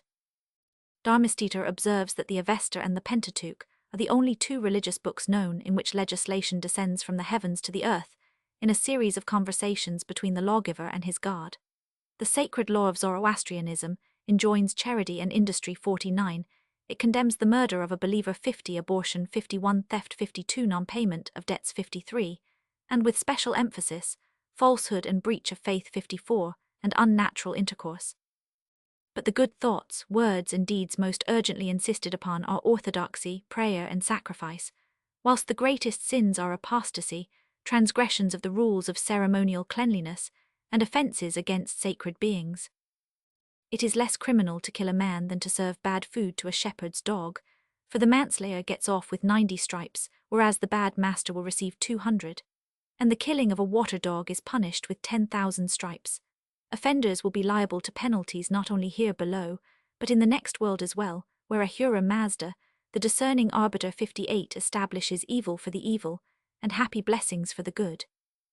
59 The views accepted in regard to the future life, 706 whilst incomplete in the Gathas, are expanded in the younger Avesta, and fully given in the Pahlavi books. The man who has lived for Ahura Mazda will have a seat near him in heaven, and there he remains undecaying and immortal, unalarmed and undistressed, full of glory and delight, whereas the wicked soul will be tormented in the darkness of hell, the dwelling of the demons. 61 The good deeds of the virtuous and the bad deeds of the wicked, in the form of maidens, come to meet them on their roads to paradise or hell. But the fate of the dead is not merely influenced by their conduct towards their fellow men while alive. It is said that he who wishes to seize the heavenly reward will seize it by giving gifts to him who holds up the law. 63 And the soul of him who recites the prayer Ahuna Varya in the manner prescribed crosses over the bridge which separates this world from the next, and reaches the highest paradise. According to the Vendidad 1. SQQ, Angra Mainyu constantly counter-created the creations of Ahura Mazda, but this idea is not yet to be found in the Gathas, where the wickedness of Akko Mainyu is only represented as an attempt to destroy the good creation. See Layman, Zarathustra, 2, 165. Yasna Roman 31 Dharmastita Ormazdet Ariman pp. 19 24 88 100, Vendidad 18, SQQ. Dharmastita in Sacred Books of the East 4, 2nd edit, p. 58, Supra Roman 1. Supra Roman 2. Vendidad 3 Roman 5s. Ibid 15 SQQ. Supra Roman 2 Yasna Roman 11. Vendidad Roman 4. Supra Roman 2. Supra 2 SQ. Vendidad 4 13 Roman 15. Ibid 14 SQ. Yasna Roman 29. Ibid Roman 43. Cf. Jackson Avesta Grammar 1, p. 28, Vendidad 19 SQQ, Yasts 22 Bundahis ch 30, Dinai Mainogi Kurad 2, SQQ ch 7 Arda Varaf ch 17, cf. Jigar Civilization of the Eastern Iranians Roman 1. Dinai Mainogi Kurad 2, 167 SQQ. Yasts Roman 24. Jigar up sit, Roman 1. See also Yasts 12, 24 47 SQ, Dharmastita Ormazdet Ariman. In Vedic religion we likewise meet with a conflict between gods and demons, but the struggle is too unequal to result in anything like the Zoroastrian dualism. Various misfortunes are attributed to the ill will of evil spirits, but their power is comparatively slight, and the greater demons, like Vyatra, are represented as defeated or destroyed by the gods. On the other hand, there is among the great gods themselves one who has a distinctly malevolent character, namely Rudra, a god of storm. 67 Terrible like a wild beast, 68, but though the hymns 707, addressed to him, chiefly express fear of his dreadful shafts and deprecations of his wrath, he is also sometimes supplicated to confer blessings upon man and beast. With this exception, the great gods are all beneficent beings 70, though of course liable to punish those who offend them. Varuna has established heaven and earth. 71 has made the celestial bodies to shine and the rivers to flow. He rules over nature by laws which are fixed and immutable, and which must be followed by the gods themselves. He sees and knows everything, because he is the infinite light and the sun is his eye. 75, and in connection with Mithra he is said to dispel and punish falsehood. Varuna has even been represented as the supreme moral ruler, but it seems to me that scholars have generally credited him with a somewhat more comprehensive sense of justice than the hymns imply. Every hymn to Varuna contains a prayer for forgiveness, but there is no indication that the sins which excite his wrath include ordinary moral wrongdoing. That sin and moral guilt are not identical conceptions in the Rig Veda is fairly obvious from the fact that forgiveness of sin is also sought from Indra. 78, whose favor is only won by those who contribute to his well-being or who destroy persons neglectful of his worship. The Vedic religion is preeminently ritualistic. The pious man par preference is he who makes the soma flow in abundance and whose hands are always full of butter. The reprobate man is he who is penurious towards the gods. 80, and just like the other gods. 708 Varuna visits with disease those who neglect him. 81, and is appeased by sacrifices and prayers. After death the souls of those who have practiced rigorous penance, 83 of those who have risked their lives in battle. 84, and above all of those who have bestowed liberal sacrificial gifts, 85 go with the smoke arising from the funeral pile to the heavenly world, where the fathers dwell. With Yama, the first man who died. 86, and Varuna, the two kings who reign in bliss, there they enjoy an endless felicity among the gods, clothed in glorious bodies and drinking the celestial soma, which renders them immortal. Yet there are different degrees of happiness in this heavenly mansion. The performance of rites in honor of the manes causes the souls to ascend from a lower to a higher state. Indeed, if no such offerings are made, they do not go to heaven at all. Another source of happiness for the dead is their own pious conduct during their lifetime, for in the abode of bliss they are united with what they have sacrificed and given, especially reaping the reward of their gifts to priests. Unworthy souls, on the other hand, are kept out of this abode by Yama's dogs, which guard the road to his kingdom. As to the destiny in store for those who are not admitted to heaven, the hymns have little to tell. Zimmer and others erroneously argue that a race who believe in future rewards for the good must logically believe in future punishments for the wicked. So far as I can see, all the traces of such a belief which are to be found in the Vedic literature are requests made to gods, 709, or simply curses, to the effect that evildoers may be thrown into deep and dismal pits under the earth. They do not imply that gods of their own accord punish wicked people after death. Cf. Barth, Religions of India. Oldenburg, Die Religion des Veda. MacDonald, Vedic Mythology. Muir, Original Sanskrit Texts. Roman 5 Barth op. Cit. MacDonald op. Cit.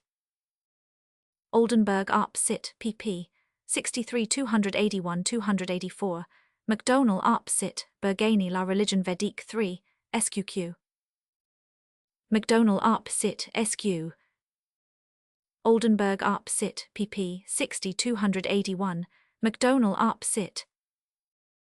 Rig Veda, Roman 8-1. Ibid, Roman 1:10, Roman 7:5. Ibid, Roman 2:4. Ibid, Roman 8:7. MacDonald op. Cit. Bonenberger der Altindisch Gott Varuna SQQ. Supra, Roman 2 Dharmastita, Essays Orientox. MacDonald op. Cit.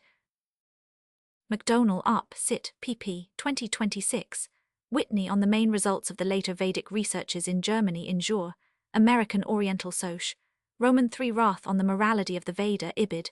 3, SQ. Bergani op. Cit. Roman 3 Dharmastita, Essays Orientox. Bonenberger op. Cit. SQQ. Oldenburg op. Cit. Ibid. pp. 282, 283, 300. Rigveda, Roman 8c Barth op. Cit. Kigi Rigveda, Muir op. Cit. 5 MacDonald op. Cit. Rigveda, Roman 1:9. Ibid, Roman 1:14. Ibid, Roman 10:2. Ibid, Roman 10:3. Ibid, Roman 1:5 SQ. Roman 10:2, Roman 10:3. Muir op. Cit. Roman 5 Oldenburg op. Cit. MacDonald op. Cit. Mur up sit, Roman 5. Rigveda, Roman 10:7 SQ. Barth up sit, SQ. MacDonald up sit, SQQ. Zimmer Altindisches Leben SQQ. Barth up sit, MacDonald up sit, SQ. Hopkins, Religions of India, Oldenburg up sit. Rigveda, Roman 10:8, Roman 10:3, Oldenburg up sit, MacDonald up sit. Rigveda, Roman 10:10 SQQ. Cf. Zimmer up sit, Hopkins up sit. Zimmer up sit, Sherman Indische Visionsliteratur, I dem, ein Art Visionäre Hollandskaldurung aus dem Indischen Mittelalter in Romanisch Vorschungen, Roman 5 Oldenburg up sit. Rigveda, Roman 4:5, Roman 7:3 11:17, Atharvaveda, Roman 5:3 12 SQQ, Roman 12:3 36. In post-Vedic times, ritualism grew more important still. Sometimes the gods are represented as beings indifferent to every moral distinction, and the most indelicate stories are unscrupulously related of them. In the Taittiriya Samhita of the Yajur Veda, we are told that if anybody wishes to injure another, he need only say to Surya, one of the most important among the solar deities 95, smite such a one, and I will give you an offering, and Surya to get the offering will smite him. Siva, who is connected with the Vedic god Rudra, is in the Mahabharata clothed in terrible forms, being armed with the trident and wearing a necklace of skulls.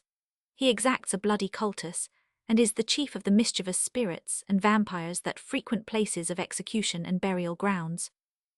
Vishnu, the other great god of Hinduism, though less fierce than Siva, is nevertheless on one side of his character, an inexorable god, 98, and Krishna, as accepted by Vishnuism, is a crafty hero of a singularly doubtful moral character.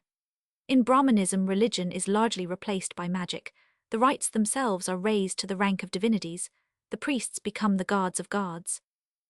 And the point of view from which these man-gods look upon human conduct is expressed in the Satapatha Brahmana, where it is said that fees paid to priests are like sacrifices offered to other gods. Those who gratify them are placed in a state of bliss. Ritual observances are essential for a man's well-being both in this life and in the life to come, where paradise, hell, or transmigration 710 awaits the dead. In the Brahmana's immortality, or at least longevity, is promised to those who rightly understand and practice the rites of sacrifice, whilst those who are deficient in this respect depart before their natural term of life to the next world, where they are weighed in a balance and receive good or evil according to their deeds. To repeat sacred texts a certain number of times is also laid down as a condition of salvation 103, and the doctrine is gradually developed that a single invocation of the divine name cancels a whole life of iniquity and crime. Hence the importance attached as early as the Bhagavad Gita, the last thought before death, and the idea of attaining complete possession of this thought by an act of suicide. According to the Puranas, it is sufficient even in the case of the vilest criminal, when at the point of death, to pronounce by chance some syllables of the names Vishnu or Siva in order to obtain salvation, 105, and in the preface to the Prem Sagar, which displays the religion of the Hindus at the present day, it is said that those who even ignorantly sing the praises of the greatness of Krishna Chand are rewarded with final beatitude, just as a person would acquire eternal life by partaking of the drink of immortality, though he did not know what he was drinking. On the other hand, according to the Hindu scriptures, whatever a man's life may have been, if he do not die near some holy stream, if his body is not burned on its banks, or at any rate near some water as a representative of the stream, or where this is impracticable, if some portion of his body be not thrown into Ithai's spirit, must wander in misery, unable to obtain the bliss for which he has done and suffered so much in life. 107. At the same time we also find a great variety of social duties 711, inculcated in the sacred books of India humanity, even to enemies and slaves 109 filial piety 110 charity 111 hospitality 112 veracity 113, and in the sutras the doctrine appears that in order to obtain the chief fruit of sacrifice, it is necessary to practice the moral virtues in addition to the rite. But this doctrine is singularly free from any reference to the justice of gods. In the Upanishads and Buddhistic books, it is distinctly formulated in the idea of karma, according to which each act of the soul, good or bad, inevitably and naturally works out its full effect to the sweet or bitter end, without the intervention of any deity to apportion the reward or punishment. Barth Arp Sit Sq. McDonald Arp Sit. Barth Arp Sit. Taittiriya Samhita 6. SQQ, quoted by Goblet D. Alviela, Hibbert Lectures on the Origin and Growth of the Conception of God. Barth Arp Sit, pp. 159-164. Ibid. Supra Roman 2. Satapatha Brahmana Roman 2-2, 6. Weber Einlegend des Katapatha Brahmana über die Streifend Virgiltung nach dem Tod in Zeitcher, 500, Deutschen Morgenländischen Gesellschaft, 9, SQ. See also McDonald Arp, Sit, Hopkins Arp Sit, pp. 190-193, Vishnu Purana. Ajarya Brahmanam Roman 2. Bhagavad Gita ch. 8 Barth Arp Sit. Barth Arp Sit. Prem Sagar, cf. Wilson in Vishnu Purana N13, Idem, Religious Sects of the Hindus in Asiatic Researches Roman 16. Wilkins, Modern Hinduism Sq. Supra Roman 1. Supra Roman 1. Supra 1 Sq. Supra Roman 2. Barth Arp Sit, Ceg Apostamba Roman 120, 1 SQQ, Roman 123, 6. Barth Arp Sit, pp. 77-78-115 SQ. Muller Anthropological Religion Dhammapada 1, SQ. Rhys Davids Hibbert Lectures on the History of Buddhism, Oldenburg Buddha Hopkins Arp Sit, SQ. Buddha did not base his system on any belief in gods, hence there is no place in it for a ritual nor for sin, in the sense of offending a supernatural being. He that is pure in heart is the true priest, not he that knows the Vedas. The Vedas are nothing, the priests are of no account, save as they be morally of repute. If the genuine Buddhist can be said to worship any higher power, it is the moral order which never fails to assert itself in the law of cause and effect. But Buddha's followers were less metaphysical, and the clouds returned after the rain. The old gods of Brahmanism came back, Buddha himself was deified as an omniscient and everlasting god, and Buddhism incorporated most of the local deities and demons of those nations it sought to convert. From being originally a metaphysical and ethical doctrine, it was thus transformed into a religion full of ritualism, and it should be added, profusely mixed with magic. In Lamaism especially, 712 ritual is elevated to the front rank of importance. We find their pompous services closely resembling those of the Church of Rome, litanies and chants, offerings and sacrifice. And the muttering of certain mystic formulas and short prayers is alleged to be far more efficacious than mere moral virtue, as a means of gaining the glorious heaven of eternal bliss, the paradise of the fabulous Buddha of boundless light. So also in China the teachers of Buddhism were by no means rigorous in enforcing the obligations of men to morality. To expiate sins, offerings to the idols and to the priests were sufficient. A temple built in honor of Fo and richly endowed would suffice to blot out every stain of guilt and serve as a portal to the blessed mansions of Buddha 120. Hopkins Arp Sit. Waddell Buddhism in Tibet pp. 126-325 SQ. Griffey's Religions of Japan pp. 187-207. Davis China Roman 2. Waddell Arp Sit, 421-476. Ibid pp. 142-148 573. Gutzlaff quoted by Davis Arp Sit, Roman 2 cf. Edkins Religion in China. In the national religion of China, the heaven god Shankt is the supreme being, the creator and sovereign ruler of the universe, whose power knows no bounds, and whose sight equally comprehends the past, the present, and the future, penetrating even to the remotest recesses of the heart. He is the author and upholder not only of the physical, but of the moral order of the world, watching over the conduct of men, rewarding the good, and punishing the wicked. Sometimes he appears to array himself in terrors, as in the case of public calamities and the irregularity of the seasons, but these are only salutary warnings intended to call men to repentance. The cult which is offered Shankt is frigid and ceremonial.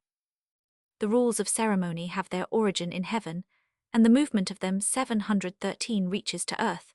Their abandonment leads to the ruin of states, the destruction of families, and the perishing of individuals. 1-4. The Chinese are inclined to place ritualism on an equality with social morality. Confucius himself humbly submitted to the rules of ceremony, although he denounced hypocrisy, but to him morality was infinitely more important than religion. He altogether avoided the personal term God, and made only use of the abstract term heaven. He admitted that spiritual beings exist, and even sacrificed to them. 125, but when questioned about matters relating to religion he was systematically silent. Religious duties occupy a very insignificant place in his system. To give oneself earnestly to the duties due to men, and while respecting spiritual beings to keep aloof from them, may be called wisdom. 127 Prayer is unnecessary because heaven does not actively interfere with the soul of man. It has endowed him at his birth with goodness, which, if he will, may become his nature, and the reward or punishment is only the natural or providential result of his conduct. Of punishments in a future life Confucius says nothing, though he maintains that there are rewards and dignity for the good after death. The belief of the Chinese in post-mortem punishments comes from Buddhism. Leg Notions of the Chinese Concerning God, pp. 33-34 100 sq.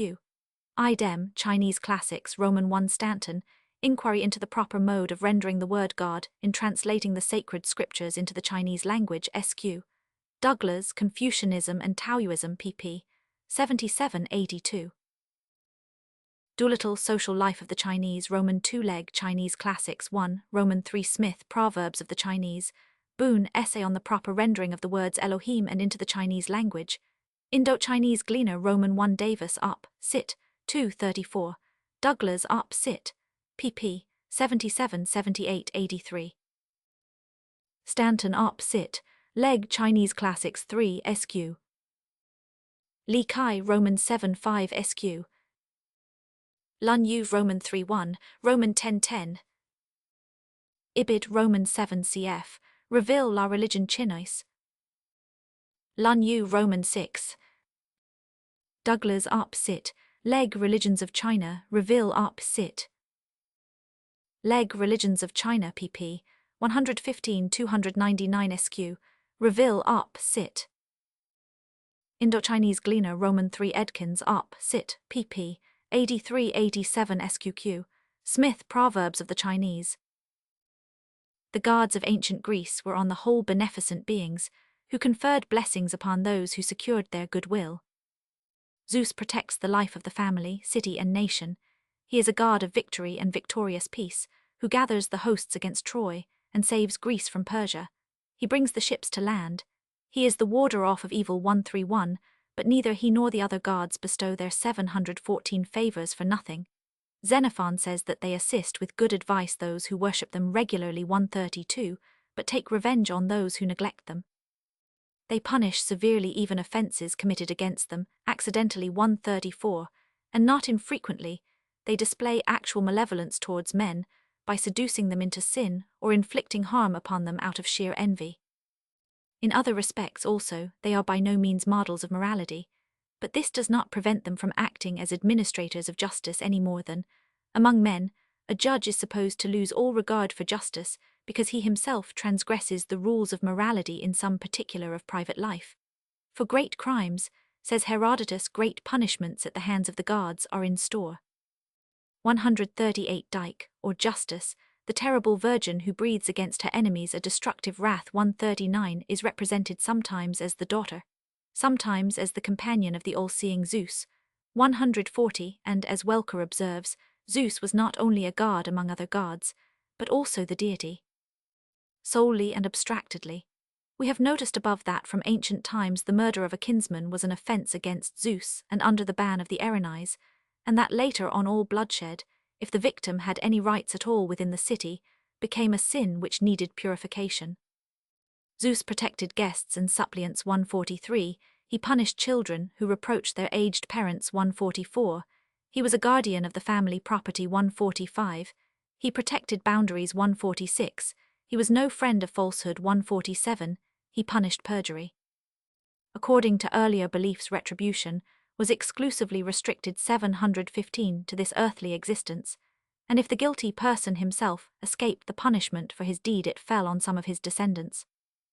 The transference of Menelaus to the Elysian plain, spoken of in the Odyssey 150, was not a reward for his virtue indeed.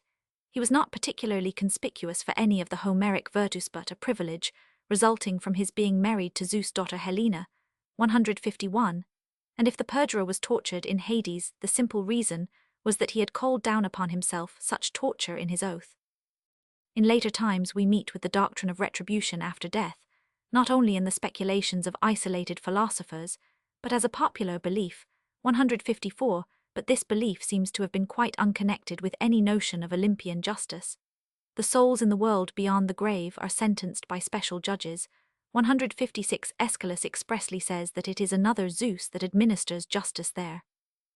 For him Hades, with the powers by which it is governed, exists only as a place where the guilty are punished, whereas for the virtuous he has no word of true hope. 158, and other writers also have much more to tell about future punishments than about future rewards. Particularly prominent among the offences which are punished in Hades are, besides perjury 160, injuries to parents and guests 162, that is, offences which in this world are visited with the most powerful curses. According to Aeschylus, the retribution which the erroneous personifications of curses have begun on earth is completed in the nether world, and according to Pythagoras unpurified souls are kept chained there by the Erinyes without any hope of escape. We are, moreover, told that painters used to represent allegorical figures of curses in connection with their 716 images of wicked dead. From all these facts I conclude that the notion of punishments in Hades did not arise from a belief in the justice of gods, but from the idea that the efficacy of a curse may extend beyond the Gravian idea, which we have already met with both in Vedic texts and among certain savages, and of which the supposed punishment of perjury in Hades is only a particular instance. As for the gods, it should be added that the vulgar opinion of their character was not shared by all. Euripides affirms that the legends about them, which tend to confuse human ideas as to right and wrong, are not literally true. I think he says that none of the gods is bad. 168 If the gods do aught that is base, they are not gods. 169 Plato opposes the popular views that the deity induces men to commit crimes. 170, that he is capable of feeling envy. 171, and that evildoers may avert divine punishments by sacrifices offered to the gods as bribes. God is good, he is never the author of evil to anyone, and if the wicked are miserable, the reason is that they require to be punished and are benefited by receiving punishment from God. Plutarch likewise asserts in the strongest terms that God is perfectly good, and least of all wanting in justice and love, the most beautiful of virtues and the best befitting the Godhead. 174. Farnell Cults of the Greek States. 161 AD 107, Vischer Klein Schriffen 2, SQ, Preller Greikisch Mythology 1, SQQ. Xenophon Hipparchicus, Roman 9 Idem, Seroptia, Roman 146. Idem Anabasis, Roman 5:13, Roman 7:4. Nagelsbach, Die Nachumrisch Theologie des Griechischen Volksglaubens, SQQ. Schmidt, Die Ethik der alten Griechen 1, SQQ. Ibid 1, SQQ. Cf. Nagelsbach Homerisch Theologie pp. 288 317 SQQ. Schmidt op. Cit. 1, SQQ. Maury Histoire des Religions de la Grèce Antique 1, Gladstone Studies on Homer Roman 2. Herodotus Roman 2. Aeschylus Chofer 949 SQQ. Ibid 949, Hesiod Opera et Dies 256, Usener Gotternamen Farnell op. Cit. 1 Darmesteter Essays Orientalks SQ. Welke Griechisch Gotterlehre Roman 1. Supra Roman 1. Supra 1 585. Supra Roman 1. Supra Roman 2. Supra Roman 2. Supra 1 SQ. Odyssey 4 SQQ. Cf. Rhode Psyche. Iliad 3 SQ 19 SQ. Cf. Rhode op. Cit. Schmidt op. Cit. 1 SQQ. Nagelsbach Nachumrisch Theologie SQ. Cf. Schmidt op. Cit. Roman 1. Ibid. Roman 1. Aeschylus Supplices 230 SQ. Cf. Westcott Essays in the History of Religious Thought. Schmidt Up Sit 1 SQ. Aristophanes Ran 150, 275. Aeschylus Eumenides 175, 267 SQQ, 335 SQQ. Pausanias Roman 10:4 SQ. Aristophanes Ran 147,150, 274. Aeschylus Eumenides 269 SQ. Aristophanes Ran 147 SQ. See Supra 1 SQQ 621 SQQ. Diogenes Laertius De Vitis Philosophorum Roman 831.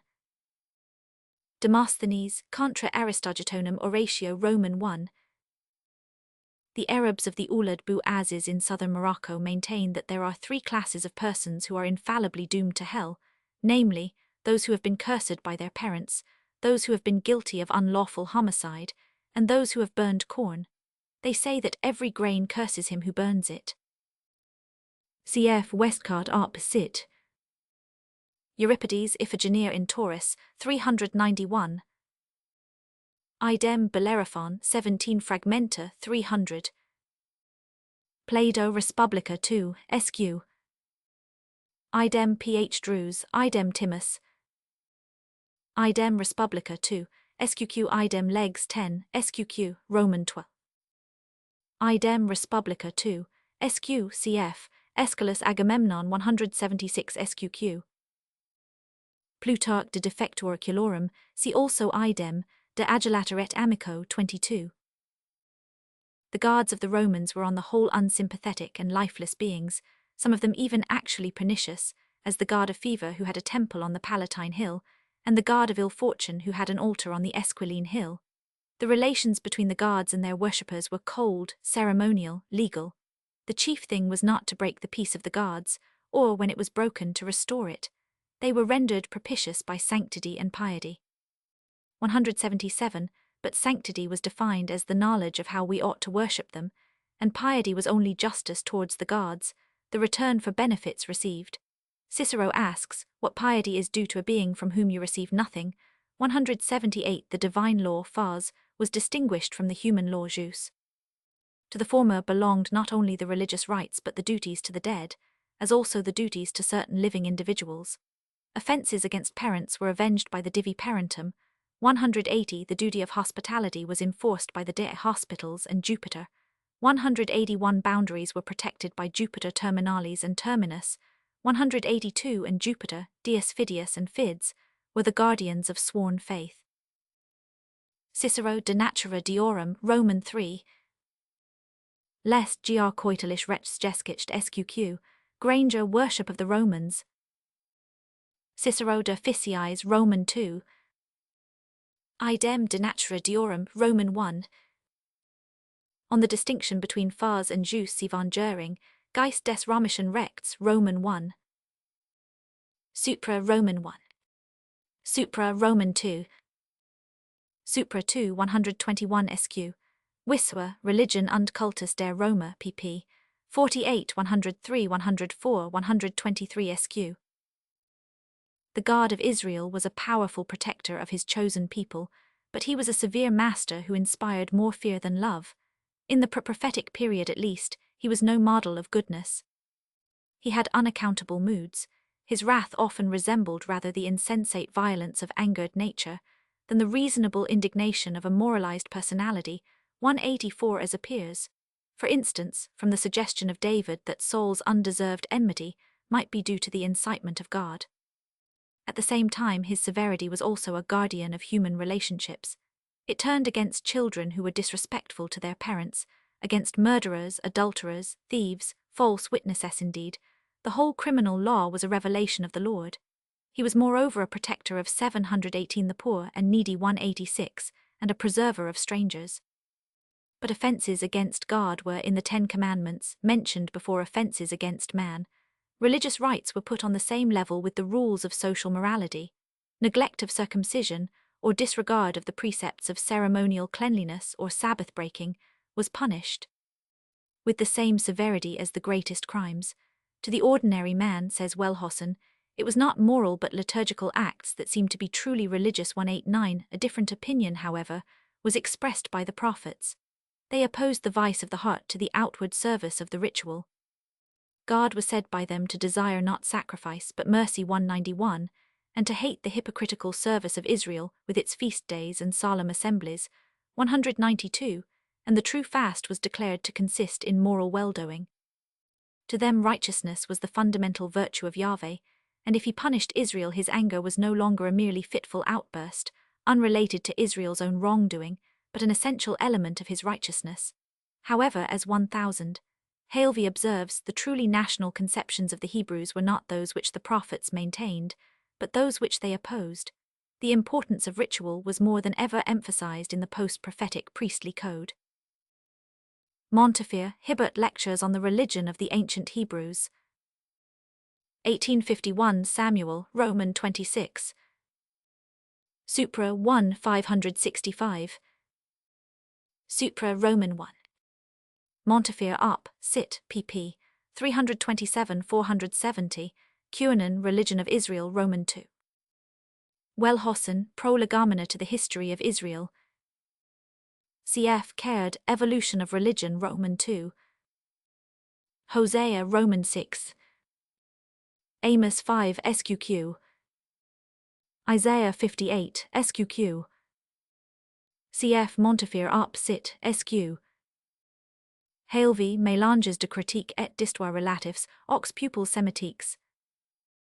The opposition against ritualism which was started by the prophets reached its height in Christ. Men are defiled not by external uncleanness, but by evil thoughts and evil deeds. It is lawful to do well on the Sabbath days. 197 Those whose righteousness does not exceed that of the scribes and Pharisees shall not enter into the kingdom of heaven. The first and great commandment is that which 719 enjoins love to God, but the second, according to which a man shall love his neighbor as himself, is like unto it. 199 At the same time there are in the New Testament passages in which God's judgment of men seems to be represented as determined by theological dogma. The only sin which can never be forgiven either in this world or in the world to come is blasphemy against the Holy Ghost, 201, and the belief in Jesus is laid down as indispensable for salvation. According to St. Paul, a man is justified by faith alone, without the deeds of the law. This doctrine, which makes man's salvation dependent upon his acceptance of the messiahship of Jesus, has had a lasting influence upon Christian theology, and has, together with certain other dogmas, led to that singular discrepancy between the notions of divine and human justice, which has up to the present day characterized the chief branches of the Christian Church. St. Matthew 15, SQ St. Mark 7 SQQ. St. Matthew, Roman 12. Ibid, Roman 5. St. Matthew 22, SQQ. Toy, Judaism and Christianity SQ. St. Matthew 12, SQ St. Mark 3 SQ. St. Mark Roman 16 St. John 3:36, Roman 8. Romans Roman 3. Some of the early fathers maintained that the interference and suffering of Christ in itself unconditionally saved all souls and emptied hell forever, 204, but this theory never became popular. According to St. Augustine and, subsequently, Calvinian theology, the benefits of the atonement are limited to those whom God, of his sovereign pleasure, has from eternity arbitrarily elected, the effect of faith and conversion being not to save the soul, but simply to convince the soul that it is saved. A third theory, that of Pelagius, Arminius, and Luther, attributes to the sufferings of Christ a conditional efficacy, depending upon personal faith in his vicarious atonement, whereas those who for some reason or other do not possess such faith are excluded from salvation. A fourth doctrine, which early began to be constructed by the Fathers, and was adopted by the Roman Catholic and the consistent portion of the Episcopalian Church, declares that by Christ's vicarious 720 suffering power is given to the Church, a priestly hierarchy, to save those who confess her authority and observe her rites, whilst all others are lost. Certain sectarians, like the Unitarians, or those liberal Christians who do not feel themselves tied by the dogmas of any special creed, are the only ones among whom we meet with the opinion that a free soul, who by the immutable laws which the Creator has established may choose between good and evil, is saved or lost just so far and so long as it partakes of either the former or the latter. Alger, History of the Doctrine of a Future Life, pp. 550,552, 563, Farrar, Mercy and Judgment Sq. Alger op sit Sqq.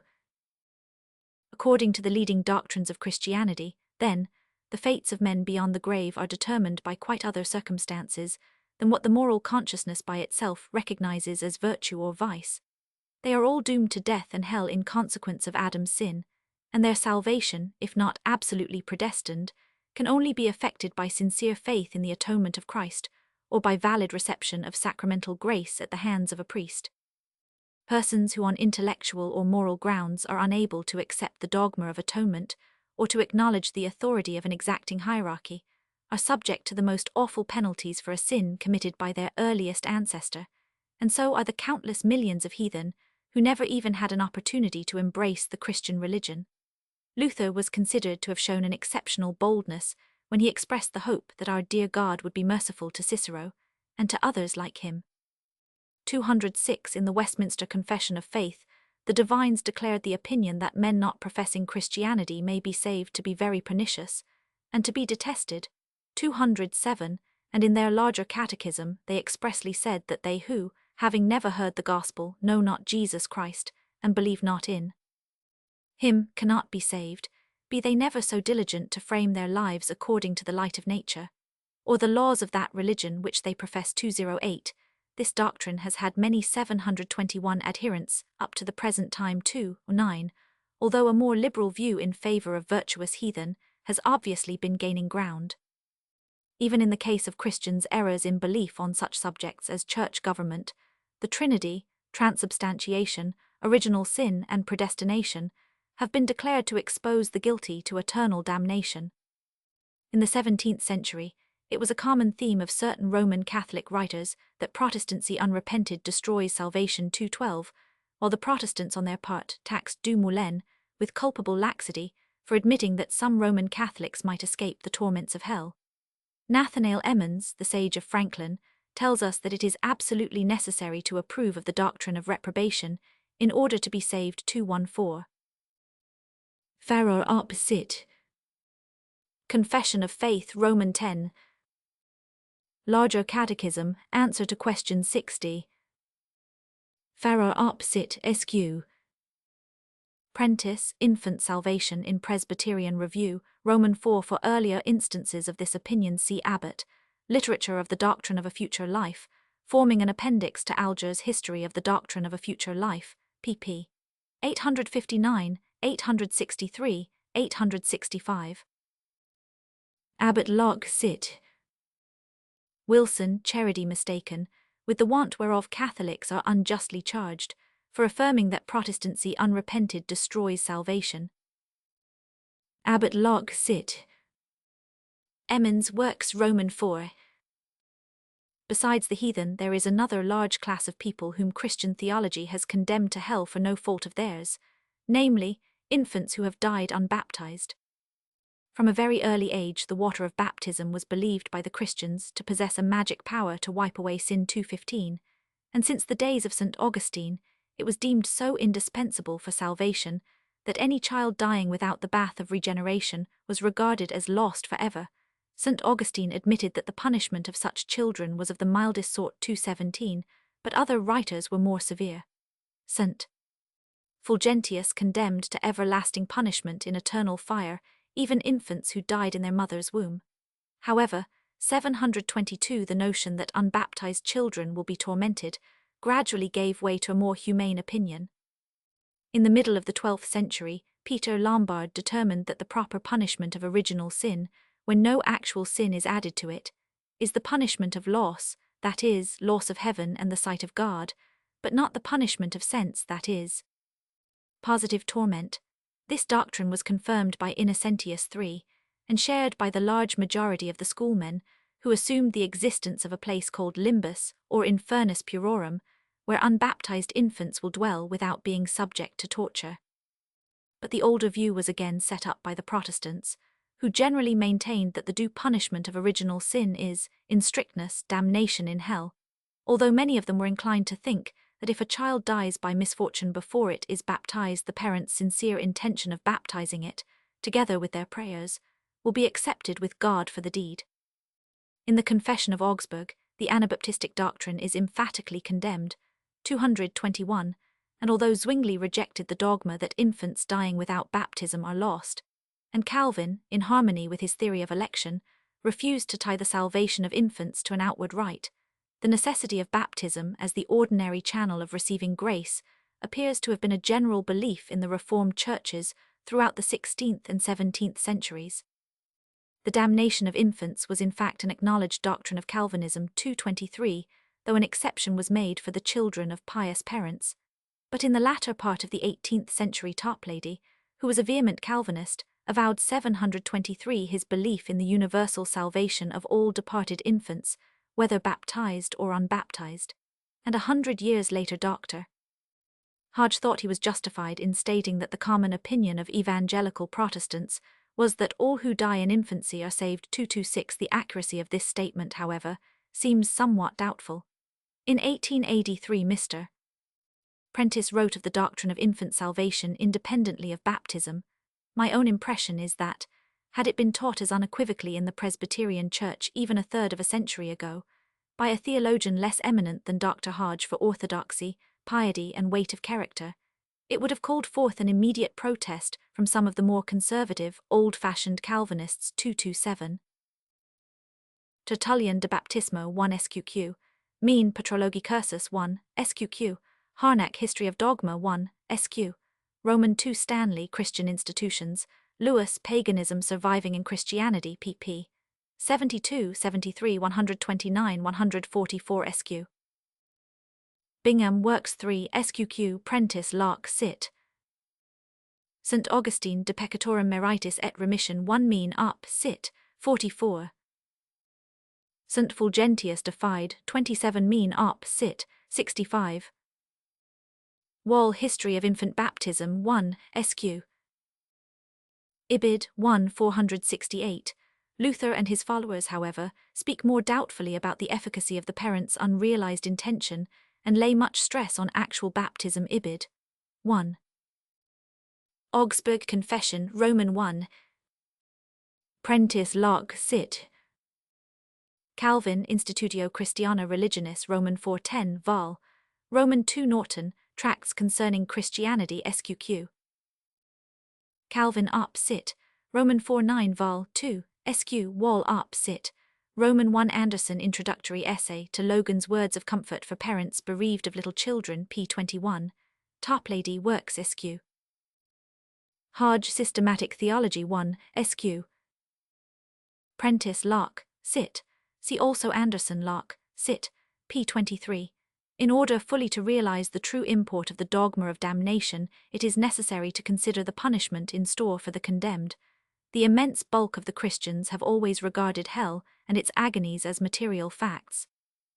Origen, who was a Platonist and an heretic on many points, was severely censured for saying that the fire of hell was inward, and of the conscience rather than outward, and of the body. 229. And in the later Middle Ages Scotus Erigena showed unusual audacity in questioning the locality of hell and the material tortures of the condemned. The punishment is burning, a penalty, which even in the most barbaric codes is reserved for the very gravest crimes, and some great divines, like Jeremy Taylor and Jonathan Edwards, have been anxious to point out that the fire of hell is infinitely more painful than any fire on earth, being fierce enough to melt the very rocks and elements. 231. This awful punishment also exceeds in dreadfulness anything which even the most vivid imagination can conceive, because it will last not for a passing moment, 724 nor for a year or 100, 1,000, million or milliard years, but for ever. And ever, in case any doubt should arise as regards the physical capacity of the damned to withstand the heat, we are assured by some modern theologians that their bodies will be annealed like glass or asbestos-like, or of the nature of salamanders. This, then, is the future state of the large majority of men, quite independently of any fault of their own, or of the degree of their guilt. 233. it would seem that even the felicity of the few who are saved must be seriously impaired by their contemplation of this endless and undescribable misery. But we are told that the case is just the reverse. They become as merciless as their God. Thomas Aquinas says that a perfect sight of the punishment of the damned is granted to them, that they may enjoy their beatitude and the grace of God more richly. 234, and the Puritans especially have revelled in the idea that the sight of hell torments will exalt the happiness of the saints forever, as a sense of the opposite misery always increases the relish of any pleasure. Alger op sit. Ibid. Milman, History of Latin Christianity 9 NK. Alger op sit sq. Alger op sit, pp. 518-520, cf. St. Augustine de Civitate Dei 21, sqq. For the numbers of souls supposed to be lost, see Alger op sit sqq. St. Chrysostom in Acta Apostolorum Hamil 24, mean op sit, sir, Greca 60. Doubted whether out of the many thousands of souls constituting the Christian population of Antioch in his day 100 would be saved. And at the end of the 17th century, a history professor at Oxford published a book to prove that not 1 in 100,000, nay, probably not 1 in a million from Adam down to our times, shall be saved. Du Moulin, Moral Reflections upon the Number of the Elect, title page. Thomas Aquinas, Summa Theologica 3, Supplementum Roman 94 2 mean op sit, sir, secunda 4. Jonathan Edwards works Romans 7 Alger op sit. In the present times there is a distinct tendency among Christian theologians to humanize somewhat the doctrines of the future life. But if Christianity is to be judged from the dogmas which almost from its beginning until quite recent times have been recognized by the immense majority of its adherents, it must be admitted that its 725 conception of a heavenly Father and Judge has been utterly inconsistent with all ordinary notions of goodness and justice. Calvin himself avowed that the decree according to which the fall of Adam involved, without remedy, in eternal death so many nations together with their infant children, was a horrible one. But he adds, no one can deny that God foreknew the future final fate of man before he created him, and that he did foreknow it because it was appointed by his own decree. 237. Thus the doctrine of endless torments is opposed by a considerable number of theologians. Alger op sit, and if held is not practically taught by the vast majority of the English clergy. Stanley op sit. Calvin op sit, Roman 3:7 vol. Roman 2. Like Christianity, Muhammadanism adorns its Godhead with the highest moral attributes, and at the same time ascribes to him decrees and actions which flatly contradict even the most elementary notions of human justice. The God of Islam is addressed as the compassionate and merciful, but his love is restricted to those who fear. 238, and his mercy can only be gained by that submissiveness or self-surrender which is indicated by the very name of Islam. He demands a righteous life, he punishes the wrongdoer and rewards the charitable. Through his prophet, he has revealed to mankind both the rules of morality and the elements of a social system, containing minute regulations for a man's conduct in various circumstances of life, with due rewards or penalties according to his fulfillment of these regulations. The whole constitution of the state has on it a divine stamp. As an Arab proverb says, country and religion are twins. 241, but foremost among duties is to believe in God and his prophet. God, it is said, does not pardon polytheism and infidelity, but he can, if he willeth, pardon other crimes. 242, and the pillars of religion are the 5 duties of reciting the kalima or creed, of performing the 5 stated daily prayers, of fasting especially in the month of Ramadan, of giving the legal alms, and of making the pilgrimage to Mecca. These duties are based on clear 726 sentences of the Quran, but the traditions have raised the most trivial ceremonial observances into duties of the greatest importance. It is true that hypocrisy and formalism without devotion were strongly condemned by Muhammad.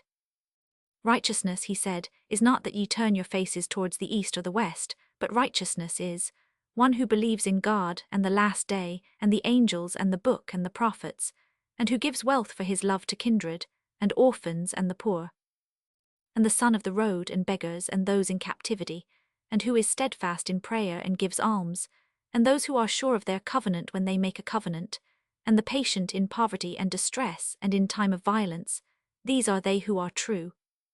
And these are those who fear 244. Yet in Muhammadanism, as in other ritualistic religions, the chief importance is practically attached to the punctual performance of outward ceremonies, and the virtue of prayer is made dependent upon an ablution. In the future life, the felicity or suffering of each person will be proportionate to his merits or demerits. 246, but the admittance into paradise depends in the first place on faith. Those who believe and act righteously and are steadfast in prayer and give alms, theirs is their hire with their Lord. 247 Those who have acknowledged the faith of Islam and yet acted wickedly will be punished in hell for a certain period, but will finally enter paradise. As regards the future state of certain infidels, the Quran contains contradictory statements. In one place it is said, "Verily, whether it be of those who believe, or those who are Jews or Christians or Sabaeans, whosoever believe in God," and 727 The last day and act aright, they have their reward at their Lord's hand, and there is no fear for them, nor shall they grieve. 249 But this passage is considered to have been abrogated by another, where it is stated that whoso desires any other religion than Islam shall in the next world be among the lost. The punishments inflicted upon unbelievers are no less horrible than the torments of the Christian hell. Yet in one point, the Muhammadan doctrine of the future life is more merciful than the dogmas of Christianity. The children of believers will all go to paradise, and the children of unbelievers are generally supposed to escape hell. Some think they will be in Araf, a place situated between heaven and hell, whilst others maintain that they will be servants to the true believers in paradise. Quran, Roman 3. Sutra, Roman 1. Cf. Muir, Life of Mahomet 3, SQ, Lanepool, Studies in a Mosque. Cell, Faith of Islam, pp. 1939. Ibid. Quran, Roman 2. Cf. Palak, Persian 1, Wallen, Recentikninger Fran Orient and 4, SQ, Cell up, Sit. Lane, Manners and Customs of the Modern Egyptians 1, SQ, Cell up, Sit, Lanepool, Studies in a Mosque. Quran, Roman 2. Lane up, Sit, Roman 1, Cell up, Sit. The Mutazilas, however, teach that the Muslim who enters hell will remain there forever. They maintain that the person who, having committed great sins, dies unrepentant, though not an infidel, ceases to be a believer and hence suffers as the infidels do, though the punishment is lighter than that which an infidel receives. Cell up, Sit, pp. 229-241. Quran, Roman 2. Ibid, Roman 3, Cell up, Sit, SQ. Cell up, Sit, SQ. The formalism of Muhammadan orthodoxy has from time to time called forth protests from minds with deeper aspirations. The earlier Muhammadan mystics sought to impart life to the rigid ritual, 252, and in the 19th century Babism revolted against Orthodox Islam, opposing bigotry and enjoining friendly intercourse with persons of all religions. At present there are some liberal Muhammadans who set aside the scholastic tradition, maintain the right of private interpretation of the Quran, and warmly uphold the adaptability of Islam to the most advanced ideas of civilization. To them, Muhammad's mission was chiefly that of a moral reformer. In Islam, says Sid Amir Ali, the service of man and the good of humanity constitute preeminently the service and worship of God. 255. Ibid. SQQ. Amir Ali, Life and Teachings of Mohammed Passim, Idem, Ethics of Islam Passim, cf. Lanepool, Studies in a Mosque. Cell up, Sit, SQ. Amir Ali, Ethics of Islam SQ, Idem, Life and Teachings of Mohammed. In the next chapter 1, shall try to explain the chief facts now set forth relating to gods as guardians of worldly morality. Chapter 52, Gods as Guardians of Morality concluded. We have seen that the gods of uncivilized races are to a very large extent of a malevolent character, that they as a rule take little interest in any kind of human conduct which does not affect their own welfare, and that, if they show any signs of moral feelings, they may be guardians either of tribal customs in general or only of some special branch of morality. Among peoples of a higher culture, again, the gods are on the whole benevolent to mankind, when duly propitiated. They by preference resent offences committed against themselves personally, but they also avenge social wrongs of various kinds. They are superintendents of human justice, and are even represented as the originators and sustainers of the whole moral order of the world. The gods have thus experienced a gradual change for the better, until at last they are described as ideals of moral perfection, even though, when more closely scrutinized, their goodness and notions of justice are found to differ materially from what is deemed good and just in the case of men. The malevolence of savage gods is in accordance with the theory that religion is born of fear.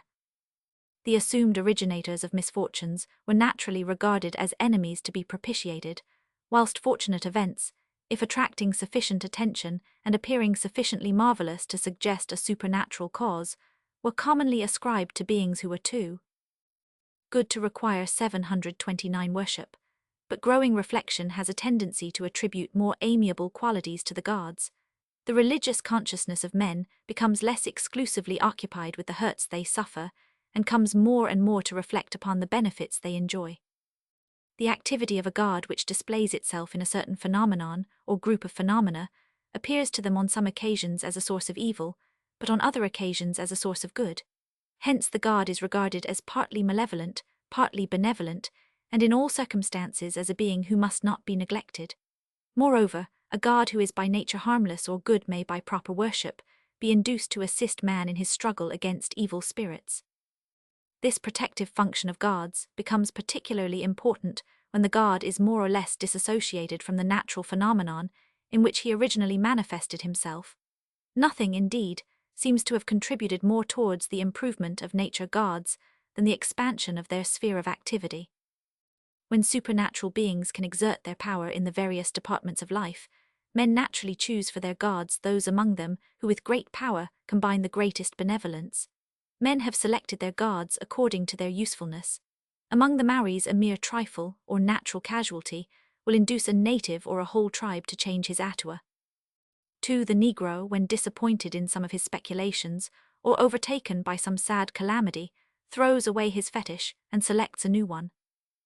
When hard-pressed, the Samyed, after invoking his own deities in vain, addresses himself to the Russian god, promising to become his worshipper if he relieves him from his distress.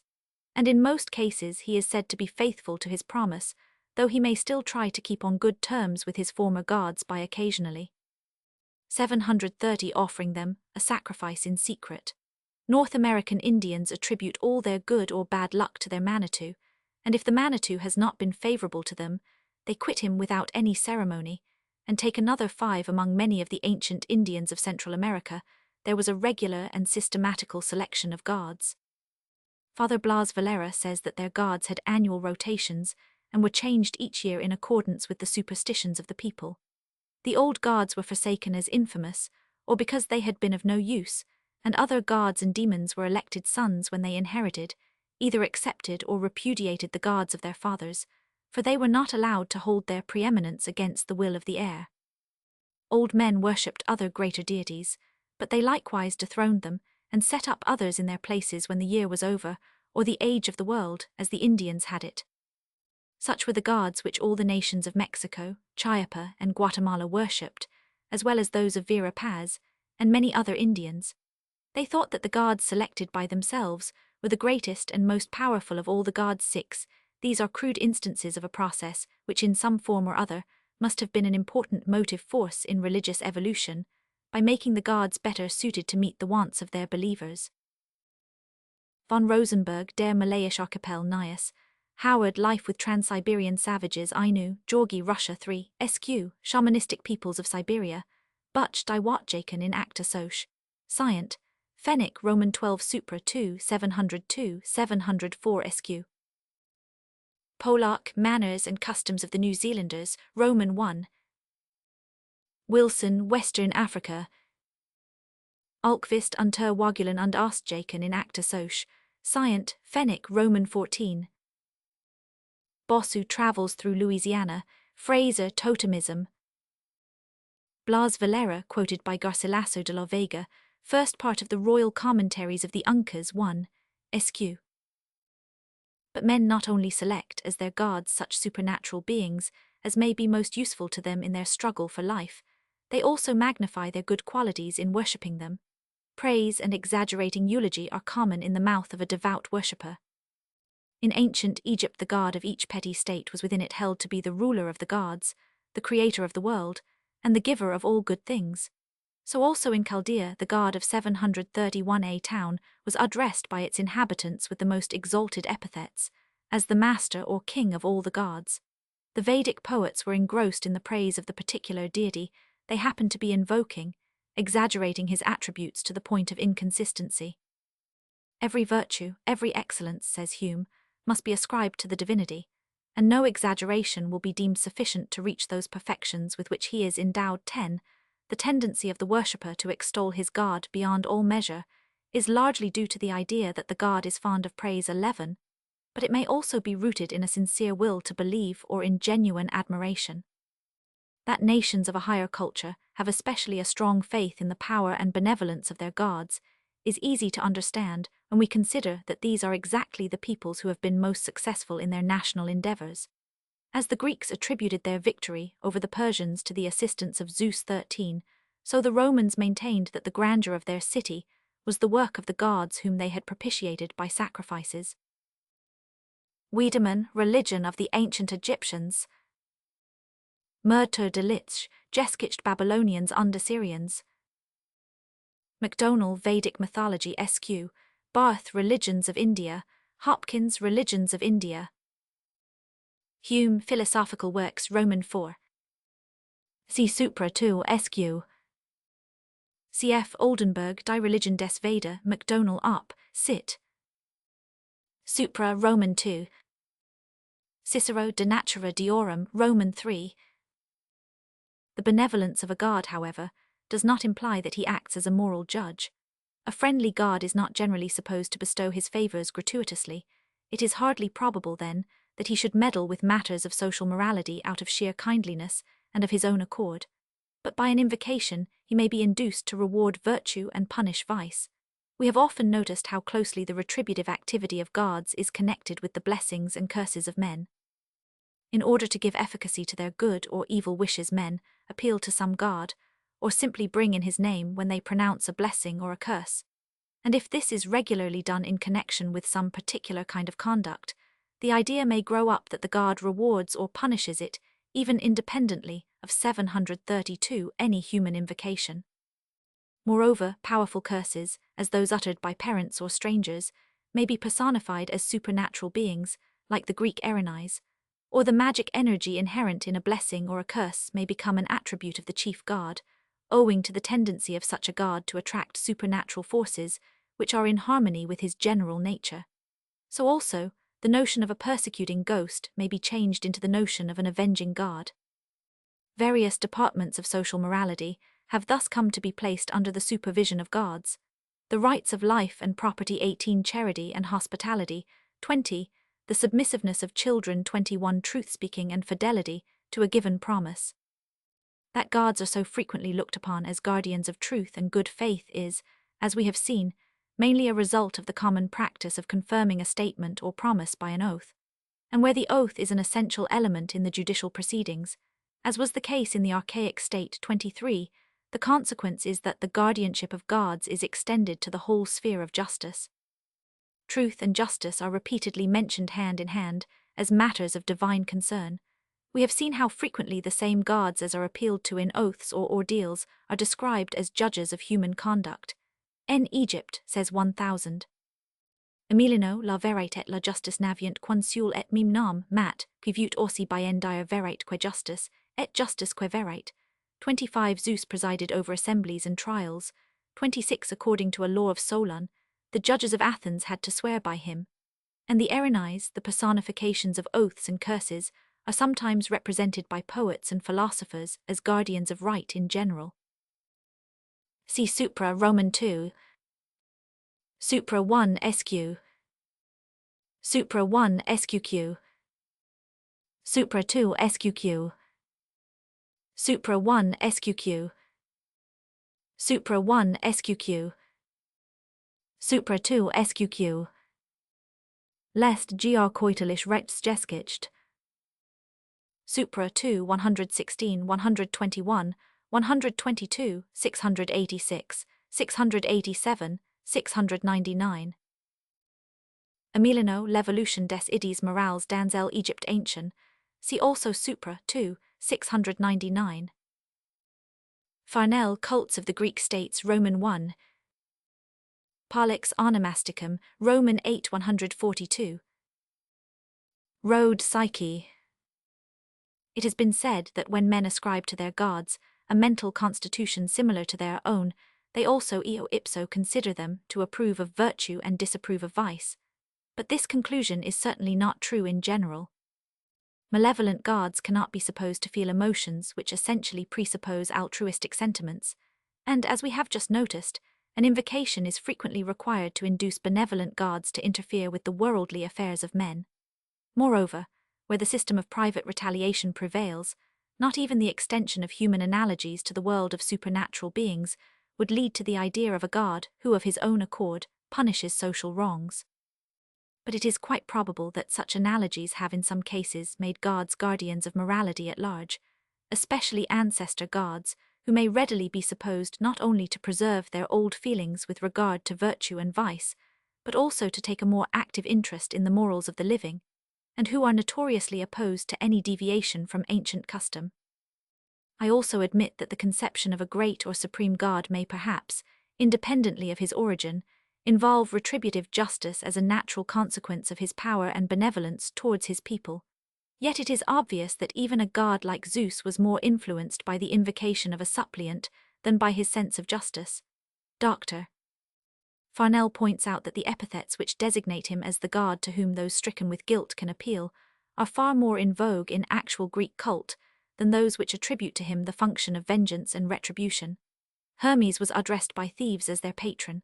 According to the Talmud, the thief invokes God while he breaks into the house 33, and the Italian bandit begs the Virgin herself to bless his endeavors. Adam Smith, Theory of Moral Sentiments Sq. Darwin, Descent of Man, Tile, Elements of the Science of Religion 1, Sq.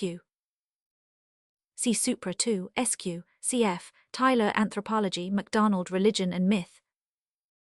Farnell Op. Sit. 1, Sq. Schmidt, Die Ethik der alten Griechen, Roman 1.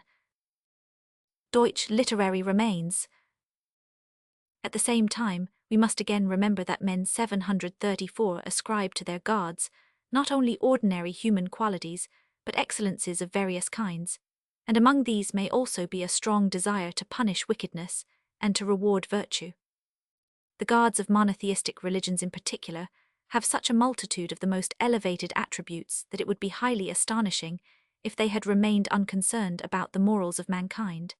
If flattery and admiration make the deity all-wise, all-powerful, or good, they also make him the supreme judge of human conduct. And there is yet another reason for investing him with the moral government of the world. The claims of justice are not fully satisfied on this earth, where it only too often happens that virtue is left unrewarded and vice escapes unpunished, that right succumbs and wrong triumphs. Hence persons with deep moral feelings and a religious or philosophical bent of mind are apt to look for a future adjustment through the intervention of the deity, who alone can repair the evils and injustices of the present. This demand of final retribution is sometimes so strongly developed that it even leads to the belief in a deity when no other proof of his existence is found convincing. Kant maintained that we must postulate a future life in which everybody's happiness is proportionate to his virtue, and that such a postulate involves the belief in a God of infinite power, wisdom, and goodness, who governs the moral as well as the physical world. Not even Voltaire could rid himself of the notion of a rewarding and avenging deity, whom, if he did not exist, it would be necessary to invent. The belief in a God who acts as a guardian of worldly morality undoubtedly gives emphasis to its rules. To the social and legal sanctions, a new one is added, which derives particular strength from the supernatural power and knowledge of the deity. The divine avenger can punish those who are beyond the reach of human justice, and those whose secret wrongs even escape the censure of their fellow men. But on the other hand, there are also certain circumstances which considerably detract from the 735 influence of the religious sanction when compared with other sanctions of morality. The supposed punishments and rewards of the future life have the disadvantage of being conceived as very remote. and fear and hope decrease in inverse ratio to the distance of their objects. Men commonly live in the happy illusion that death is far off, even though it in reality is very near. Hence also the retribution after death appears distant and unreal, and is comparatively little thought of by the majority of people who believe in it. Moreover, there seems always to be time left for penance and repentance. Manzoni himself admitted, in his defense of Roman Catholicism, that many people think it an easy matter to procure that feeling of contrition by which, according to the doctrine of the Church, sins may be cancelled, and therefore encourage themselves in the commission of crime through the facility of pardon. The frequent assumption that the moral law would hardly command obedience without the belief in retribution beyond the grave is contradicted by an overwhelming array of facts. We hear from trustworthy witnesses that unadulterated savages follow their own rules of morality no less strictly, or perhaps more strictly, than civilized people follow theirs. Nay, it is a common experience that contact with a higher civilization exercises a deteriorating influence upon the conduct of uncultured races, although we may be sure that Christian missionaries do not fail to impart the doctrine of hell to their savage converts. It has also been noticed that a high degree of religious devotion is frequently accompanied by great laxity of morals. Of the Bedouins, Mr. Blunt writes that, with one or two exceptions, the practice of religion may be taken as the sure index of low morality in a tribe. 34 Wallin, who had an intimate and extensive knowledge of Muhammadan peoples, often found that those Muslims who attended to their prayers most regularly were the greatest scoundrels. One of the most remarkable traits 736 in the character of the Copts, says Lane, is their bigotry, and at the same time they are represented as deceitful, faithless, and abandoned to the pursuit of worldly gain, and to indulgence in sensual pleasure. 36 among 200 Italian murderers Ferry did not find one who was irreligious, and Naples, which has the worst record of any European city for crimes against the person, is also the most religious city in Europe. On the other hand, according to Dr. Havelock Ellis, it seems extremely rare to find intelligently irreligious men in prison. 38 and Lang, who himself was anything but skeptical, observed that there was no country in Europe where there was so much morality and so little religion as Switzerland. Most religions contain an element which constitutes a real peril to the morality of their votaries. They have introduced a new kind of duties towards gods, and, as we have noticed above, even where religion has entered into close union with worldly morality, much greater importance has been attached to ceremonies or worship or the niceties of belief than to good behavior towards fellow men. People think that they may make up for lack of the latter by orthodoxy or pious performances. A Christian bishop of the 7th century, who was canonized by the Church of Rome, described a good Christian as a man who comes frequently to church, who presents the oblation which is offered to God upon the altar, who doth not taste of the fruits of his own industry until he has consecrated a part of them to God, who, when the holy festivals approach, lives chastely even with his own wife during several days, that with a safe conscience he may draw near the altar of God, and who, in the last place, can repeat the Creed and the Lord's Prayer 40 a scrupulous observance of external ceremonies that is all which in this description is required 737 of a good Christian. And since then popular ideas on the subject have undergone but little change. Smollett observes in his travels into Italy that it is held more infamous to transgress the slightest ceremonial institution of the Church of Rome than to transgress any moral duty, that a murderer or adulterer will be easily absolved by the Church, and even maintain his character in society, but that a man who eats a pigeon on a Saturday is abhorred as a monster of reprobation. In the 19th century, Simon de Sismondi could write, plus chaque homme vicia a eat regular, observer les commandements de l'Église, plus il s'y sent dans son cœur dispense de l'observation de cette morale céleste, à laquelle il faudrait sacrifier ses pensions depraves 42, and how many a Protestant does not imagine that by going to church on Sundays he can sin more freely on the 6 days between. Mr. Blunt, in Lady Anne Blunt's Bedouin Tribes of the Euphrates, Roman 2. Wallin, Recentikninger Fran Orient, Roman 3. Lane, Manners and Customs of the Modern Egyptians. Havelock Ellis, The Criminal. Ibid. Lang, Notes of a Traveller, pp. 323, 324, 333. Robertson, History of the Reign of the Emperor Charles 5-1, SQ.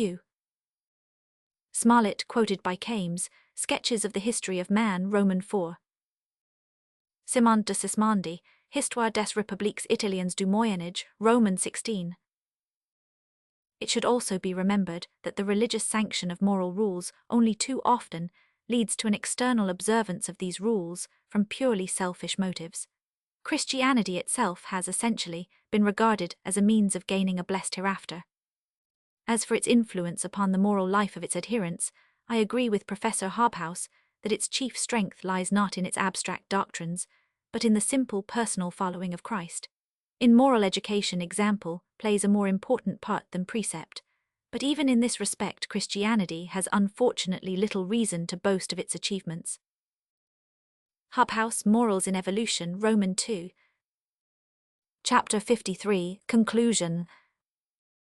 We have completed our task. Only a few words will be added to emphasize the leading features of our theory of the moral consciousness, and to point out some general conclusions which may be drawn as regards its evolution. Our study of the origin and development of the moral ideas was divided into three main sections. As moral ideas are expressed in moral judgments, we had to examine the general nature of both the predicates and the subjects of such judgments, as well as the moral valuation of the chief branches of conduct with which the moral consciousness of mankind concerns itself. And in each case our aim was not only to describe or analyze, but also to explain the phenomena which came under our observation. The theory was laid down that the moral concepts, which form the predicates of moral judgments, are ultimately based on moral emotions, that they are essentially generalizations of tendencies in certain phenomena to call forth either indignation or approval. It was therefore necessary for us to investigate the nature and origin of these emotions, and subsequently to consider their relations to the various moral concepts. We found that the moral emotions belong to a wider class of emotions, which may be described as retributive. That moral disapproval is a kind of resentment, akin to 739 anger and revenge, and that moral approval is a kind of retributive kindly emotion, akin to gratitude. At the same time, they differ from kindred non-moral emotions by their disinterestedness, apparent impartiality, and flavor of generality. As for the origin of the retributive emotions, we may assume that they have been acquired by means of natural selection in the struggle for existence. Both resentment and retributive kindly emotion are states of mind which have a tendency to promote the interests of the individuals who feel them. This explanation also applies to the moral emotions insofar as they are retributive. It accounts for the hostile attitude of moral disapproval towards the cause of pain, and for the friendly attitude of moral approval towards the cause of pleasure. Our retributive emotions are always reactions against pain or pleasure felt by ourselves. This holds true of the moral emotions as well as of revenge and gratitude. But how shall we explain those elements in the moral emotions by which they are distinguished from other, non-moral retributive emotions? First, why should we, quite disinterestedly, feel pain evoking indignation because our neighbor is hurt, and pleasure calling forth approval because he is benefited? We noticed that sympathy aided by the altruistic sentiment sympathy, in the common sense of the word, tends to produce disinterested retributive emotions. In all animal species, which possess the altruistic sentiment in some form or other, we may be sure to find sympathetic resentment as its accompaniment. And this sentiment may also give rise to disinterested retributive kindly emotion, even though it is more readily moved by the sight of pain than by the sight of pleasure, and though sympathetic retributive kindliness has a powerful rival in the feeling of envy. Moreover, sympathetic retributive emotions may not only be reactions against sympathetic pain or pleasure, but may also be directly produced by the cognition of the signs of resentment or of the signs of retributive kindliness. Punishments and 740 rewards tend to reproduce the emotions from which they sprang, and language communicates retributive emotions by terms of condemnation and by terms of praise. Finally, there are cases of disinterested retributive emotions into which sympathy does not enter at all, sentimental antipathies, and likings quite disinterested in character. There are thus various ways in which disinterested retributive emotions may originate. But how shall we explain the fact that disinterestedness together with apparent impartiality and the flavor of generality have become characteristics by which the so-called moral emotions are distinguished from other retributive emotions. To this question, the following answer was given: society is the birthplace of the moral consciousness. The first moral judgments expressed not the private emotions of isolated individuals, but emotions which were felt by the community at large. Public indignation is the prototype of moral disapproval, and public approval the prototype of moral approbation. And these public emotions are characterized by generality, individual disinterestedness, and apparent impartiality. The moral emotions give rise to a variety of moral concepts, which are in different ways connected with the emotions from which they were derived. Thus, moral disapproval is at the bottom of the concepts bad, vice and wrong, ought and duty, right and rights, justice and injustice, whilst moral approval has led to the concepts good, virtue and merit. It has, in particular, been of fundamental importance for the whole of our investigation to recognize the true contents of the notions of ought and duty. If these concepts were unanalysable, as they have often been represented to be, any attempt to explain the origin and development of the moral ideas would, in my opinion, be a hopeless failure. From the predicates of moral judgments we proceeded to consider their subjects. Generally speaking, such judgments are passed on conduct or character, and 741 allowance is made for the various elements of which conduct and character are composed in proportion as the moral judgment is scrutinizing and enlightened. It is only owing to ignorance or lack of due reflection if, as is often the case, moral estimates are influenced by external events which are entirely independent of the agent's will, if individuals who are incapable of recognizing any act of theirs as right or wrong are treated as responsible beings, if motives are completely or partially disregarded, if little cognizance is taken of forbearances in comparison with acts, if want of foresight or want of self-restraint is overlooked when the effect produced by it is sufficiently remote. We were also able to explain why moral judgments are passed on conduct and character.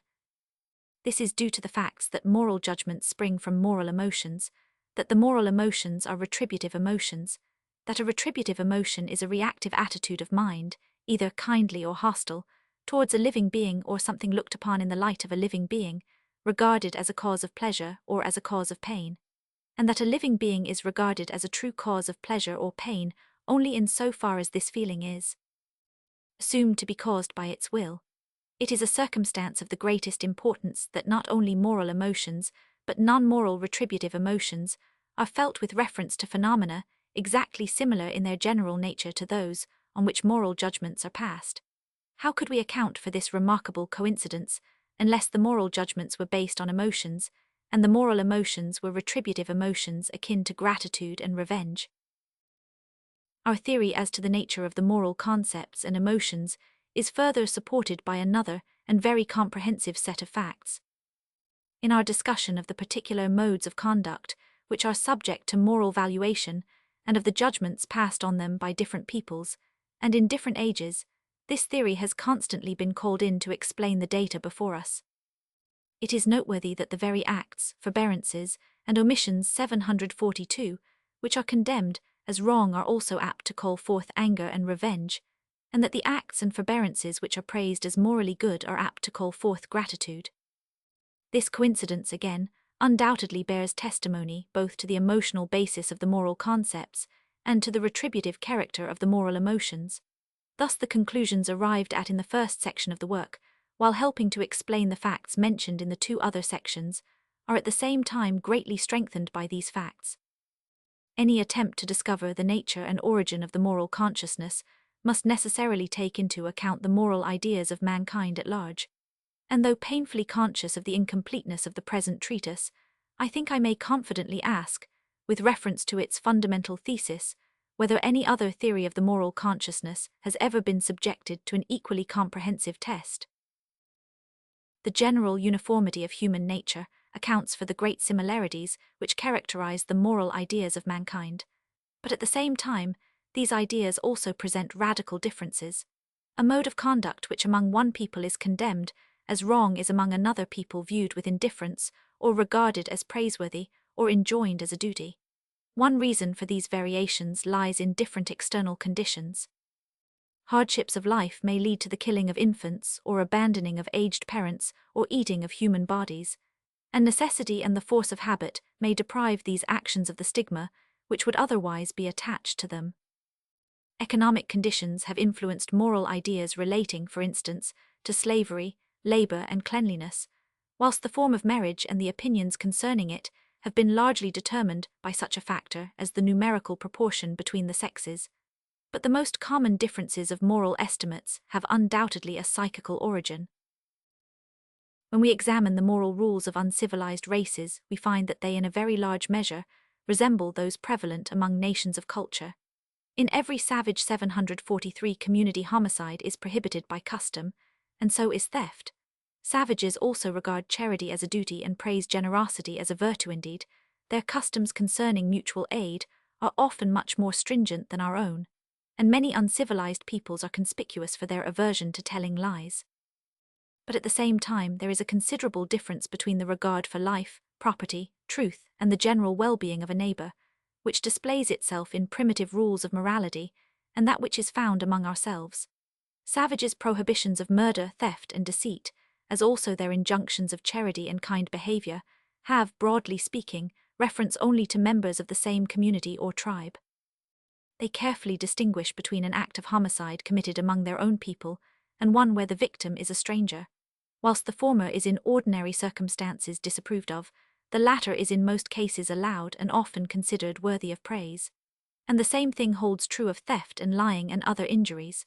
Apart from the privileges which are granted to guests, and which are always of very short duration, a stranger is in early society devoid of all rights. This is the case not only among savages, but among nations of archaic culture as well. When we from the lower races pass to peoples more advanced in civilization, we find that the social unit has grown larger, that the nation has taken the place of the tribe, and that the circle of persons within which the infliction of injuries is prohibited has extended accordingly. But the old distinction between offences against compatriots and harm done to foreigners remains. Nay, it survives to some extent even among ourselves, as appears from the prevailing attitude towards war and the readiness with which wars are waged. But although the difference between a fellow countryman and a foreigner has not ceased to affect the moral feelings of men even in the midst of modern civilization, its influence has certainly been decreasing. The doctrine has been set forth, and has been gradually gaining ground, that our duties towards our 744 fellow men are universal duties, not restricted by the limits of country or race. Those who recognize the emotional origin of the rules of duty find no difficulty in explaining all these facts. The expansion of the commandments relating to neighbors coincides with the expansion of the altruistic sentiment, and the cause of this coincidence at once becomes clear when we consider that such commandments mainly spring from the emotion of sympathetic resentment, and that sympathetic resentment is rooted in the altruistic sentiment. Besides the extension of duties towards neighbors so as to embrace wider and wider circles of men, there is another point in which the moral ideas of mankind have undergone an important change on the upward path from savagery and barbarism to civilization. They have become more enlightened. Though moral ideas are based upon emotions, though all moral concepts are essentially generalizations of tendencies in certain phenomena to call forth moral approval or disapproval, the influence of intellectual considerations upon moral judgments is naturally very great. All higher emotions are determined by cognition sensations or ideas. They therefore vary according as the cognitions vary, and the nature of a cognition may very largely depend upon reflection or insight.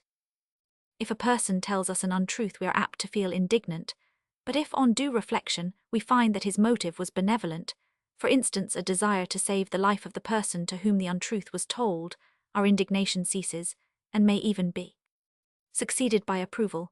The change of cognitions or ideas has thus produced a change of emotions.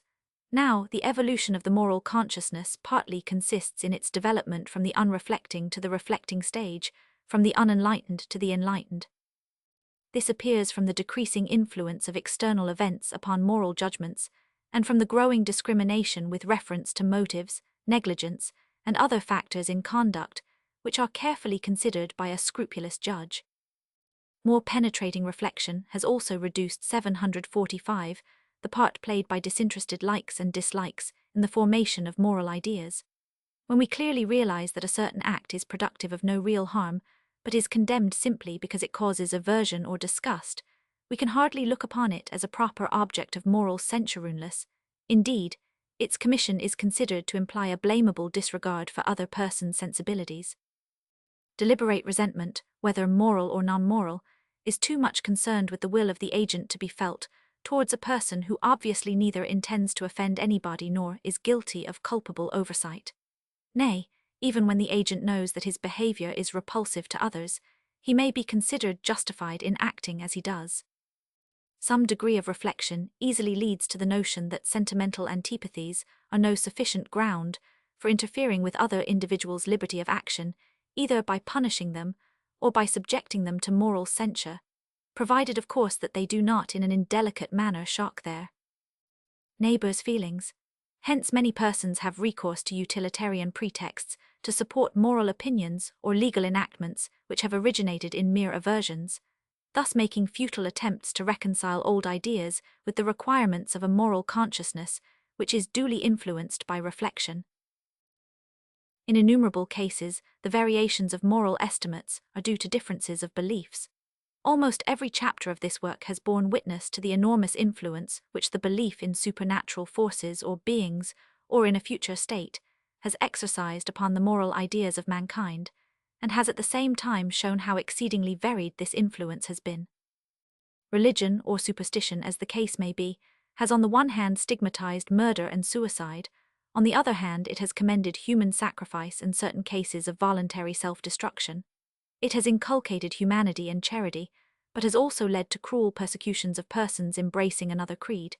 It has emphasized the duty of truth-speaking, and has itself been a cause of pious fraud. It has promoted 746 both cleanly habits and filthiness. It has enjoined labor and abstinence from labor, sobriety and drunkenness, marriage and celibacy, chastity and temple prostitution. It has introduced a great variety of new duties and virtues, quite different from those which are recognized by the moral consciousness when left to itself, but nevertheless in many cases considered more important than any other duties or virtues. It seems that the moral ideas of uncivilized men are more affected by magic than by religion, and that the religious influence has reached its greatest extension at certain stages of culture which, though comparatively advanced, do not include the highest stage. Increasing knowledge lessens the sphere of the supernatural, and the ascription of a perfectly ethical character to the Godhead does away with moral estimates which have sprung from less elevated religious conceptions. I have here pointed out only the most general changes to which the moral ideas have been subject in the course of progressive civilization. The details have been dealt with each in their separate place. There can be no doubt that changes also will take place in the future, and that similar causes will produce similar effects. We have every reason to believe that the altruistic sentiment will continue to expand, and that those moral commandments which are based on it will undergo a corresponding expansion, that the influence of reflection upon moral judgments will steadily increase, that the influence of sentimental antipathies and likings will diminish, and that in its relation to morality religion will be increasingly restricted to emphasizing ordinary moral rules, and less preoccupied with inculcating special duties to the deity. Additional notes to Vol. Roman 2, p. 287, N6. The connection between the Hebrew Sabbath and the moon has been fully discussed by Professor Webster in his recent book, Rest Days, ch. 8, p. 377, N1 in his book, Totemism and Exogamy. Sir J.G. Fraser has definitely separated exogamy from totemism and thereby, it is to be hoped, saved us from further speculations about the totemic origin of the exogamous rules. Like myself, Fraser thinks sqq, that these rules have sprung from an aversion to the marriages of near kin. But whilst my own belief is that the aversion to such marriages through an association of ideas led to the prohibitions of marriage between members of the same clan, on account of the notion of intimacy connected with a common descent and a common name, Fraser is of opinion that exogamy was deliberately instituted for the purpose of preventing the sexual unions of near kin. To me, it seems almost inconceivable that the extensive, cumbersome, and sometimes very complicated institution of exogamy should have been invented simply as a precaution against unions between the nearest relatives. Granting the prevalence of an aversion to the marriages of near kin, Fraser is confronted with the question how it has originated, His answer is we do not know, and it is difficult even to guess. Yet he makes a cautious attempt to solve the riddle. He observes 4 SQQ that the great severity with which incest is generally punished by savages seems to show that they believe it to be a crime which endangers the whole community. It may have been thought to render the women of the tribe sterile, and to prevent animals and plants from multiplying. Such beliefs, Fraser remarks, appear in point of fact to have been held by many races in different parts of the world. But he admits himself that all the peoples who are known to hold them seem to be agricultural, and that incest is in particular supposed to have a sterilizing effect on the crops. It is indeed a poor argument to conjecture that a careful search among the most primitive exogamous peoples now surviving, especially among the Australian Aborigines, might still reveal the existence of a belief in the sterilizing or injurious effects of incest. Women generally and particularly upon edible animals and plants. It may also be asked if it really is reasonable to presume that an aversion which had originated in the superstition mentioned could have remained unimpaired among all the civilized nations of the world. Moreover, if this superstition were the root of the aversion to incest, we should still have to explain the origin of the superstition itself, and this Fraser has not even attempted to do. If, on the other hand, the abhorrence of incest has originated in the way I have suggested, the superstition which he is inclined to regard as the cause of that feeling is a very natural result of it, or of the prohibition to which it gave rise. That this is the case is all the more probable because the same injurious effects as are attributed to incest are supposed to result from other sexual irregularities as well, such as adultery and fornication cf. Supra 2. Sir J. G. Fraser also subjects my theory to a detailed criticism for SQQ. He admits that there seems to be some ground for believing in the existence of a natural aversion to, or at least a want of inclination for, sexual intercourse between persons who have been brought up closely together 748 from early youth. But he finds it difficult to understand how this could have been changed into an aversion to sexual intercourse with persons near of kin, and maintains that, till I explain this satisfactorily, the chain of reasoning by which I support my theory breaks down entirely at the crucial point. For my own part 1, think that the transition which Fraser finds so difficult to understand is not only possible and natural, but well nigh proved by an exactly analogous case of equally worldwide occurrence and of still greater social importance, namely, the process which has led to the association of all kinds of social rights and duties with kinship. As I have pointed out above ch. 34. The maternal and paternal sentiments, which largely are at the bottom of parental duties and rights, cannot in their simplest forms be based on a knowledge of blood relationship, but respond to stimuli derived from other circumstances, notably the proximity of the helpless young, that is, the external relationship in which the offspring from the beginning stand to the parents.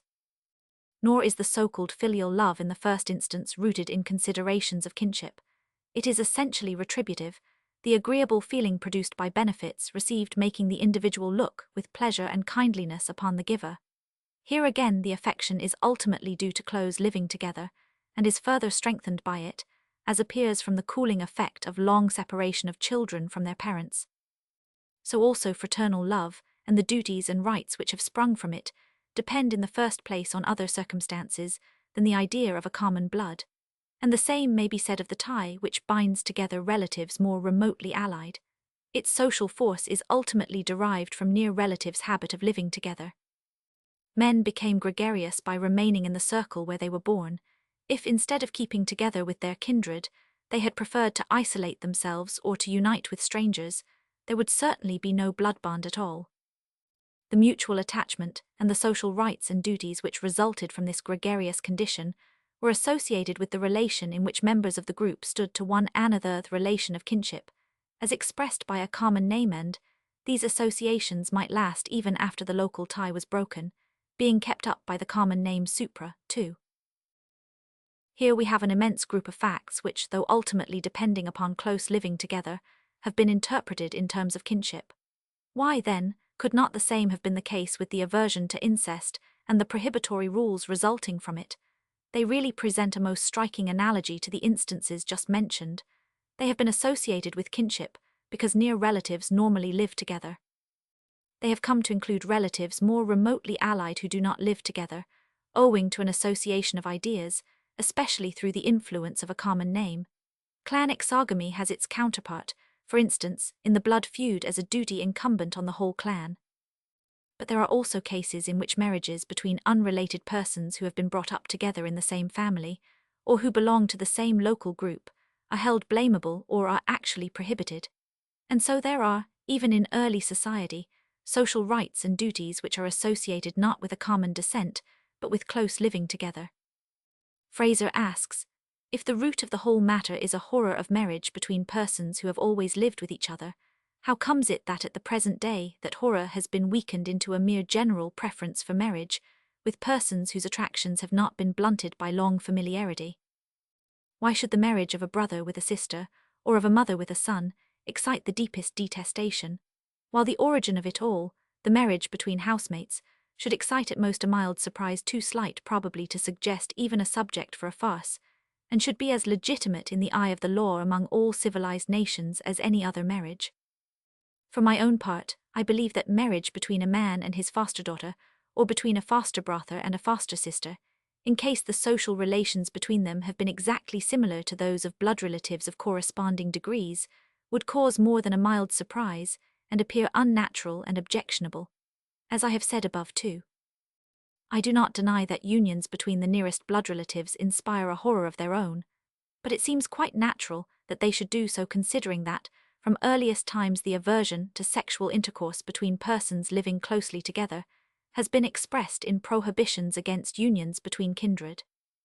Nor can it be a matter of surprise that the prohibitory rules so commonly refer to marriages of kindred alone. Law only takes into account general and well-defined cases, and hence relationships of some kind or other between persons who are nearly always kindred are defined in terms of blood relationship. This is true not only of the prohibitions of incest, but of many duties and rights inside the family circle. Sir J. G. Fraser raises another objection to my theory. He argues that, if exogamy resulted from a natural instinct, there would be no need to reinforce that instinct by legal pains and penalties. The law only forbids men to do what their instincts incline them to do, and hence we may always safely assume that crimes forbidden by law are crimes which many men have a natural propensity to commit. I must confess that this argument greatly surprises me. Of course, where there is no transgression there is no law. But Fraser cannot be ignorant of the variability of instincts, and of the great variability of the sexual instinct, nor should he forget that there are circumstances in which a natural sentiment may be blunted and overcome. Would he maintain that there can be no deep natural aversion to bestiality, because bestiality is forbidden by law, and that the exceptional severity with which parricide is treated by many law books proves that a large number of men have a natural propensity to kill their parents? The law expresses the feelings of the majority and punishes acts that shock them. Sir J. G. Fraser accuses me of having extended Darwin's methods to subjects which only partially admit of such treatment, because my theory of the origin of exogamy attempts to explain the growth of a human institution, too exclusively from physical and biological causes, without taking into account the factors of intelligence, deliberation, and will.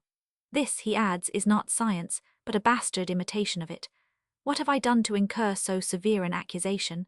I have suggested that the instinctive aversion to sexual intercourse between persons who have been living very closely together from early youth may be the result of natural selection. I am inclined to think, and so is Fraser, that consanguineous marriages are in some way or other detrimental to the species. This fact would lead to the development of a sentiment which would be powerful enough, as a rule, to prevent injurious unions, a sentiment which would not, of course, show itself as an innate aversion to sexual connections with near relatives as such, but as an aversion on the part of individuals to union with others with whom they lived closely together from early childhood. These, as a matter of fact, would be blood relations, and the result would consequently be the survival of the fittest. All that I have done, then, is to appeal to natural selection to explain the origin of a primeval instinctive sentiment, and I can never believe that this is to transgress the legitimate boundaries of Darwinism. Sir J. G. Fraser himself thinks that we may safely conclude that infertility is an inevitable consequence of inbreeding, continued through many generations in the same place and under the same conditions, and in support of this view, he quotes the valuable opinions of Mr. Walter Heap and Mr. F. H. A. Marshall. He thus finds that the principles of exogamy present a curious resemblance to the principles of scientific breeding, but he rightly assumes that this analogy cannot be due to any exact knowledge or far-seeing care on the part of its savage founders. How then shall we explain this analogy? Fraser's answer is that it must be an accidental 750 result of a superstition, an unconscious mimicry of science. In prohibiting incest, the poor savages blindly obeyed the impulse of the great evolutionary forces, which in the physical world are constantly educing higher out of lower forms of existence, and in the moral world civilization out of savagery. If that is so, exogamy has been an instrument in the hands of that unknown power, the masked wizard of history, who by some mysterious process, some subtle alchemy, so often transmutes in the crucible of suffering the dross of folly and evil into the fine gold of wisdom and good. I hope it will not be considered uncallid for impertinence on my part to ask if this reasoning is a specimen of what Fraser regards as science proper in contradistinction to my own bastard imitation of it. In any attempt to explain the origin of exogamy, there are, in my opinion, three parallel groups of facts of general occurrence which necessarily must be taken into consideration. Firstly, the prohibitions of incest and rules of exogamy themselves. Secondly, the aversion to sexual intercourse between persons living together from early youth. Thirdly, the injurious consequences of inbreeding. As for the facts of the first group, Fraser and I agree that they all have the same root, exogamy being in some way or other derived from an aversion to the marriages of near kin. As for the facts of the second group, Fraser at all events admits that there seems to be some ground for believing in them. As for the facts of the third group, there is complete agreement between us. I ask, is it reasonable to think that there is no causal connection between these three groups of facts? Is it right to ignore the second group altogether, as does Fraser, and to look upon the coincidence of the first and the third as accidental? I gratefully acknowledge that Fraser's chapter on the origin of exogamy has only strengthened my belief in my own theory. Other objections to my theory have recently been made by Messrs. Hose and McDougall in their work on the pagan tribes of Borneo, Vol. 2, note.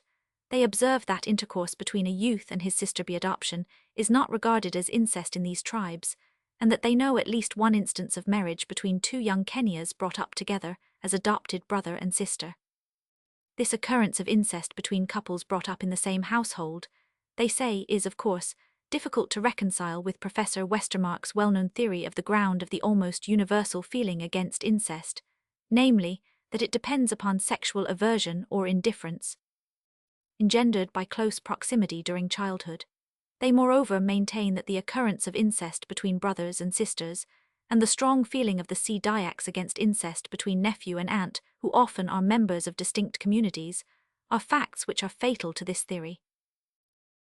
In my attempt to explain the rules against incest, I certainly did not overlook the fact that these rules very frequently have reference to persons who are, or may be, members of different communities, and I found no difficulty in accounting for it. See Supra 2, History of Human Marriage Sq. Curiously enough, Messrs. Hose and McDougall's own attempt to solve the problem is, if I understand them rightly, based on the supposition that the prohibitions of intermarriage originally referred to persons who belonged to the same community. They write, if we accept some such view of the constitution of primitive society as has been suggested by Messrs. Atkinson and Lang, Primal Law, namely, that the social group consisted of a single patriarch and a group of wives and daughters, over all of whom he exercised unrestricted power or rights, we shall see that the first step towards the constitution of a higher form of society must have been the strict limitation of his rights over certain of the women, in order that younger males might be incorporated in the society and enjoy the undisputed possession of them. The patriarch, having accepted this limitation of his rights over his daughters, for the sake of the greater security and strength of the band given by the inclusion of a 751 certain number of young males, would enforce all the more strictly upon them his prohibition against any tampering with the females of the senior generation. Thus very strict prohibitions and severe penalties against the consorting of the patriarch with the younger generation of females, 1. His daughters, and against intercourse between the young males admitted to membership of the group and the wives of the patriarch, would be the essential conditions of advance of social organization. The enforcement of these penalties would engender a traditional sentiment against such unions, and these would be the unions primitively regarded as incestuous. the persistency of the tendency of the patriarch's jealousy to drive his sons out of the family group as they attained puberty would render the extension of this sentiment to brother-and-sister unions easy and almost inevitable. For the young male admitted to the group would be one who came with a price in his hand to offer in return for the bride he sought. Such a price could only be exacted by the patriarch on the condition that he maintained an absolute prohibition on sexual relations between his offspring so long as the young sons remained under his roof. I should like to know how Messrs. Hose and MacDougall, on the basis of this theory, would explain the strong feeling of the C. Dyax against incest between nephew and aunt, who often are members of distinct communities, and, generally speaking, the rules prohibiting the intermarriage of persons belonging to different local groups. For the rest, I must confess that the assumptions on which their whole theory rests seem to me extremely arbitrary. Brothers are prohibited from marrying their sisters because the old patriarch drove away his grown-up sons out of jealousy, but his jealousy was not strong enough to prevent other young males from joining the band. On the contrary, he allowed them to be incorporated in it because they added to its strength. Nay, he gave them his own daughters in marriage, and refrained henceforth himself from intercourse with these young women so rigorously that ever since a father has been prohibited from marrying his daughter. But the young men had to pay a price for their wives. It may be asked, why did not the old patriarch accept a price from his own sons or let them work for him, instead of mercilessly turning them out of their old home, although they would have been just as good protectors of it as anybody else? And why did he give the young men his daughters? He might have kept the young women for himself and let the young men have the old ones. This is what is done by the old men in Australia, where the young girls are, as a rule, allotted to old men, and the boys, whenever they are allowed to marry, get old lubbers as wives Malinowski, the family among the Australian Aborigines, SQQ. Yet, in spite of this custom, there is no country where incest has been more strictly prohibited than in Australia. Messrs. Hose and MacDougall maintain that the occurrence of incest between brothers and sisters, and the feeling of the C. Dyax against incest between nephew and aunt, are facts which seem to point strongly to the view that the sentiment has a purely conventional or customary source. I ask, is it reasonable to suppose that, if this were the case, the feeling against sexual intercourse between the nearest relatives could have so long survived the conditions from which it sprang without showing any signs of decay? As I have pointed out above, the prohibited degrees are very differently defined in the customs or laws of different peoples, generally being more numerous among peoples unaffected by modern civilization than they are in more advanced communities, and it appears that the extent to which relatives are prohibited from intermarrying is closely connected with the intimacy of their social relations. Whilst among ourselves cousins are allowed to intermarry, there is still a strong sentiment against intercourse between parents and children and between brothers and sisters, who in normal cases belong to the same family circle. Why should the feeling against incest have survived in this case but not in others, if it had a purely conventional origin? And how could any law 752 based on convention alone account for the normal absence of erotic feelings in the relation between parents and children and brothers and sisters? It is true that cases of intercourse between the nearest relatives do occur, but they are certainly quite exceptional. Messrs. Hose and MacDougall say themselves that incest of any form is very infrequent among the tribes of Borneo, and they seem to know of only one instance of marriage between young Kenyas brought up together as adopted brother and sister, although such marriages are allowed. To maintain that cases of this kind are fatal to my theory seems to me as illogical as it would be to assume that the occurrence of a horror femin in many men disproves the general prevalence of a feeling of love between the sexes. p. 396, N1 in his recent work, The Family Among the Australian Aborigines, Dr. Malinowski has come to the same conclusion. He observes that the individual family plays a foremost part in the social life of those Aborigines. It has a very firm basis in their customs and ideas, and by no means bears the features of anything like recent innovation, or a subordinate form subservient to the idea of group marriage. The Australian husband had generally a definite sexual overright over his wife, which secured to him the privilege of disposing of her, or at least of exercising a certain control over her conduct in sexual matters, even though this overright did not, as a rule, amount to an exclusive right. There were customs like wife-lending, exchange of wives, ceremonial defloration of girls by old men, the different forms of license practiced at large tribal gatherings, and especially the Pururu relationship found in several of the southern central tribes. But all this does not constitute group marriage, the complete content of which does not consist in sexual relations alone. Dr. Malinowski emphasizes the fact that marriage cannot be detached from family life. It is defined in all its aspects by the problems of the economic unity of the family, of the bonds created by common life in one wurley, through the common rearing of, and affection towards, the offspring.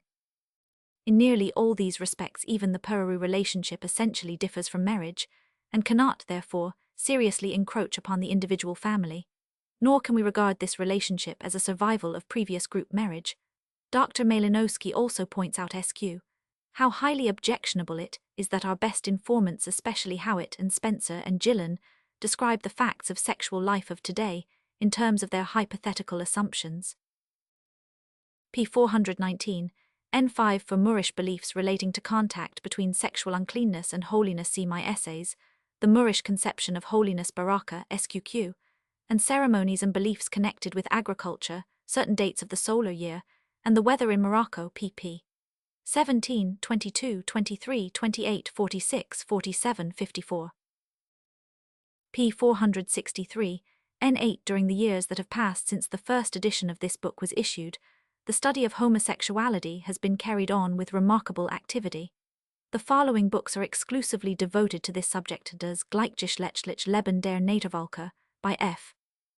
Karsh Hock, Intermediate Types Among Primitive Folk, by Edward Carpenter, and Die Homosexualität des Manns und des Weibes, by Magnus Hirschfeld.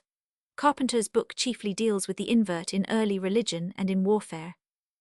Hirschfeld's work is a veritable encyclopedia of homosexuality according to Dr. Havelock Ellis, not only the largest but the most precise, detailed, and comprehensive, even the most condensed work which has yet appeared on the subject. In 1915, Dr. Havelock Ellis issued a third, revised and enlarged, edition of his Sexual Inversion. p. 485, N1 This passage, and generally the suggestion that there is a certain relationship between the social reaction against homosexuality 753 and against infanticide, have been excluded from the last edition of Dr. Havelock Ellis' book. p. 584, N1 There is hardly any subject which during the last 4 or 5 years has been more eagerly discussed by students of social anthropology than the relation between religion and magic. It has been dealt with, e.g., by Sir J.G.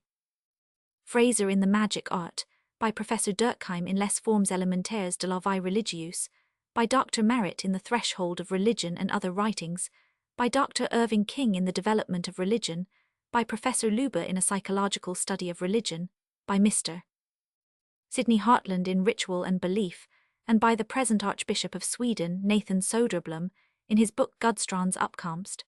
According to the French school of sociologists, religion is social in its aims and magic antisocial, and this distinction has lately been accepted by Dr. Merritt, who writes Anthropology SQ. Magic I take to include all bad ways, and religion all good ways, of dealing with the supernormal bad and good, of course, not as we may happen to judge them, but as the society concerned judges them. But this use of the terms is neither in agreement with traditional usage nor, in my opinion, suitable for the purpose of scientific classification. Besides black magic or witchcraft, there is also white magic. Even a medieval theologian like Albertus Magnus asserts that magical science is not evil, since through knowledge of it evil can be avoided and good attained. The French distinction between magic and religion implies that a prayer to a god for the destruction of an enemy must be classified as religion if it is offered in a cause which is considered just by the community, but as magic if it is disapproved of. If a man makes a girl drink a love potion in order to gain her favor, it is religion if their union is desirable from the society's point of view, but if he gives the same drink to another man's wife, it is magic. The best part of what has been hitherto called imitative or homeopathic magic no longer remains magic at all. If water is poured out for the purpose of producing rain, it is homeopathic magic only in case rain is not wanted by the community, but if it is done during a drought, it is religion. Thus the very same practices are qualified as religious or magical according as they have social or antisocial ends, and as Mr. Hartland rightly asks ritual and belief, how shall we define these ends? It should be added, however, that the definition of religion which I have given in the text has reference only to religion in the abstract, not to the various religions. In the popular sense of the word, a religion may include many practices which are what I have called magical. As I have said above, both Christianity in its earlier phases and Muhammadanism are full of magical practices expressly sanctioned by their theology. Although the magical and the strictly religious attitude differ from each other, they are not irreconcilable, and may therefore very well form parts of one and the same religion. There is no such thing as a magic being opposed to a religion. By a religion is generally understood a system of beliefs and rules of behavior which have reference to men's relations to one or several supernatural beings, whom they call their god or gods, that is, supernatural beings who are the objects of a regular cult, and between whom and their worshippers there are established and permanent relationships. If it be admitted that the word religion may be thus legitimately used in two different senses, I think there is little ground left for further controversy on the subject. After all, sociologists may more profitably occupy their time than by continuous quarreling about the meaning of terms. p. 608, N4 in The Dying God, N1, Sir J. G. Fraser writes, "There is a good deal to be said in favor of Dr. Westermarck's theory, which is supported in particular by the sanctity attributed to the regalia. But on the whole I see no sufficient reason to abandon the view adopted 754 in the text, and I am confirmed in it by the Shalluk evidence, which was unknown to Dr. Westermarck when he propounded his theory." According to Professor 100, G. Seligman, to whom Fraser is indebted for detailed information on the subject op. Cit. SQQ, it is a fundamental article of the Shalluk Creed that the spirit of Nyakang, the divine or semi-divine hero who settled the Shalluk in their present territory and founded the dynasty of their kings, is incarnate in the reigning king, who is accordingly himself invested to some extent with the character of a divinity. But while the Shalluk hold their kings in high, indeed religious, reverence and take every precaution against their accidental death, nevertheless they cherish the conviction that the king must not be allowed to become ill or senile, lest with his diminishing vigor the cattle should sicken and fail to bear their increase, the crops should rot in the fields, and man, stricken with disease, should die in ever-increasing numbers. To prevent these calamities, it used to be the regular custom with the Shalluk to put the king to death whenever he showed signs of ill health or failing strength. Nay, from Dr. Seligman's enquiries it appears that even while the king was yet in the prime of health and strength, he might at any time be attacked by a rival, and have to defend his crown in a combat to the death. According to the common Shalluk tradition, any son of a king had the right thus to fight the king in possession, and if he succeeded in killing him, to reign in his stead. Now an important part of the solemnities attending the accession of a Shalluk king appears to be intended to convey to the new monarch the divine spirit of Nyakang, which has been transmitted from the founder of the dynasty to all his successors on the throne. For this purpose, a sacred four-legged stool and a mysterious object which bears the name of Nyakang himself are brought with much solemnity from the shrine of Nyakang at Akarwa to the small village of Quam near Fashoda, where the king-elect and the chiefs await their arrival. The thing called Nyakang is said to be of cylindrical shape, some 2 or 3 feet long by 6 inches broad. The chief of Akarwa informed Dr. Seligman that the object in question is a rude wooden figure of a man, which was fashioned long ago at the command of Nyakang in person.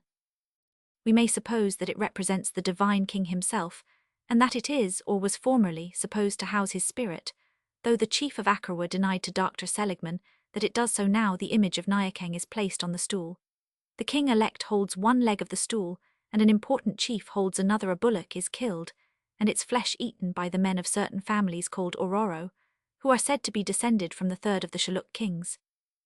Then the Akarwa men carry the image of Nyakang into the shrine, and the Ororo men place the king-elect on the sacred stool, where he remains seated for some time, apparently till sunset. When he rises, the Akarwa men carry the stool back into the shrine, and the king is escorted to 3 new huts, where he stays in seclusion for 3 days. On the 4th night he is conducted quietly, almost stealthily, to his royal residence at Fashoda, and next day he shows himself publicly to his subjects. As regards this so-called evidence, it should first be noticed that it is only Dr. Seligman's own conjecture that the mysterious object called Nyakang is or has been supposed to contain the spirit of the holy founder of the dynasty, and that this conjecture is expressly said to be opposed to the present beliefs of the natives. On the other hand, it is obvious that the object in question is regarded as a holy object, and that its holiness, or a particle of it, is supposed to be transmitted to the new king through material contact and idea, which well agrees with my own theory. But even if the Shilluk had once believed that their king was a reincarnation of the spirit of Nyakang, that belief could hardly be regarded as a direct proof of the idea that the soul of the slain Mangode is transmitted to his royal successor. The Shilluk believed that Nyakang, unlike his royal descendants of more recent times, did not die but simply disappeared.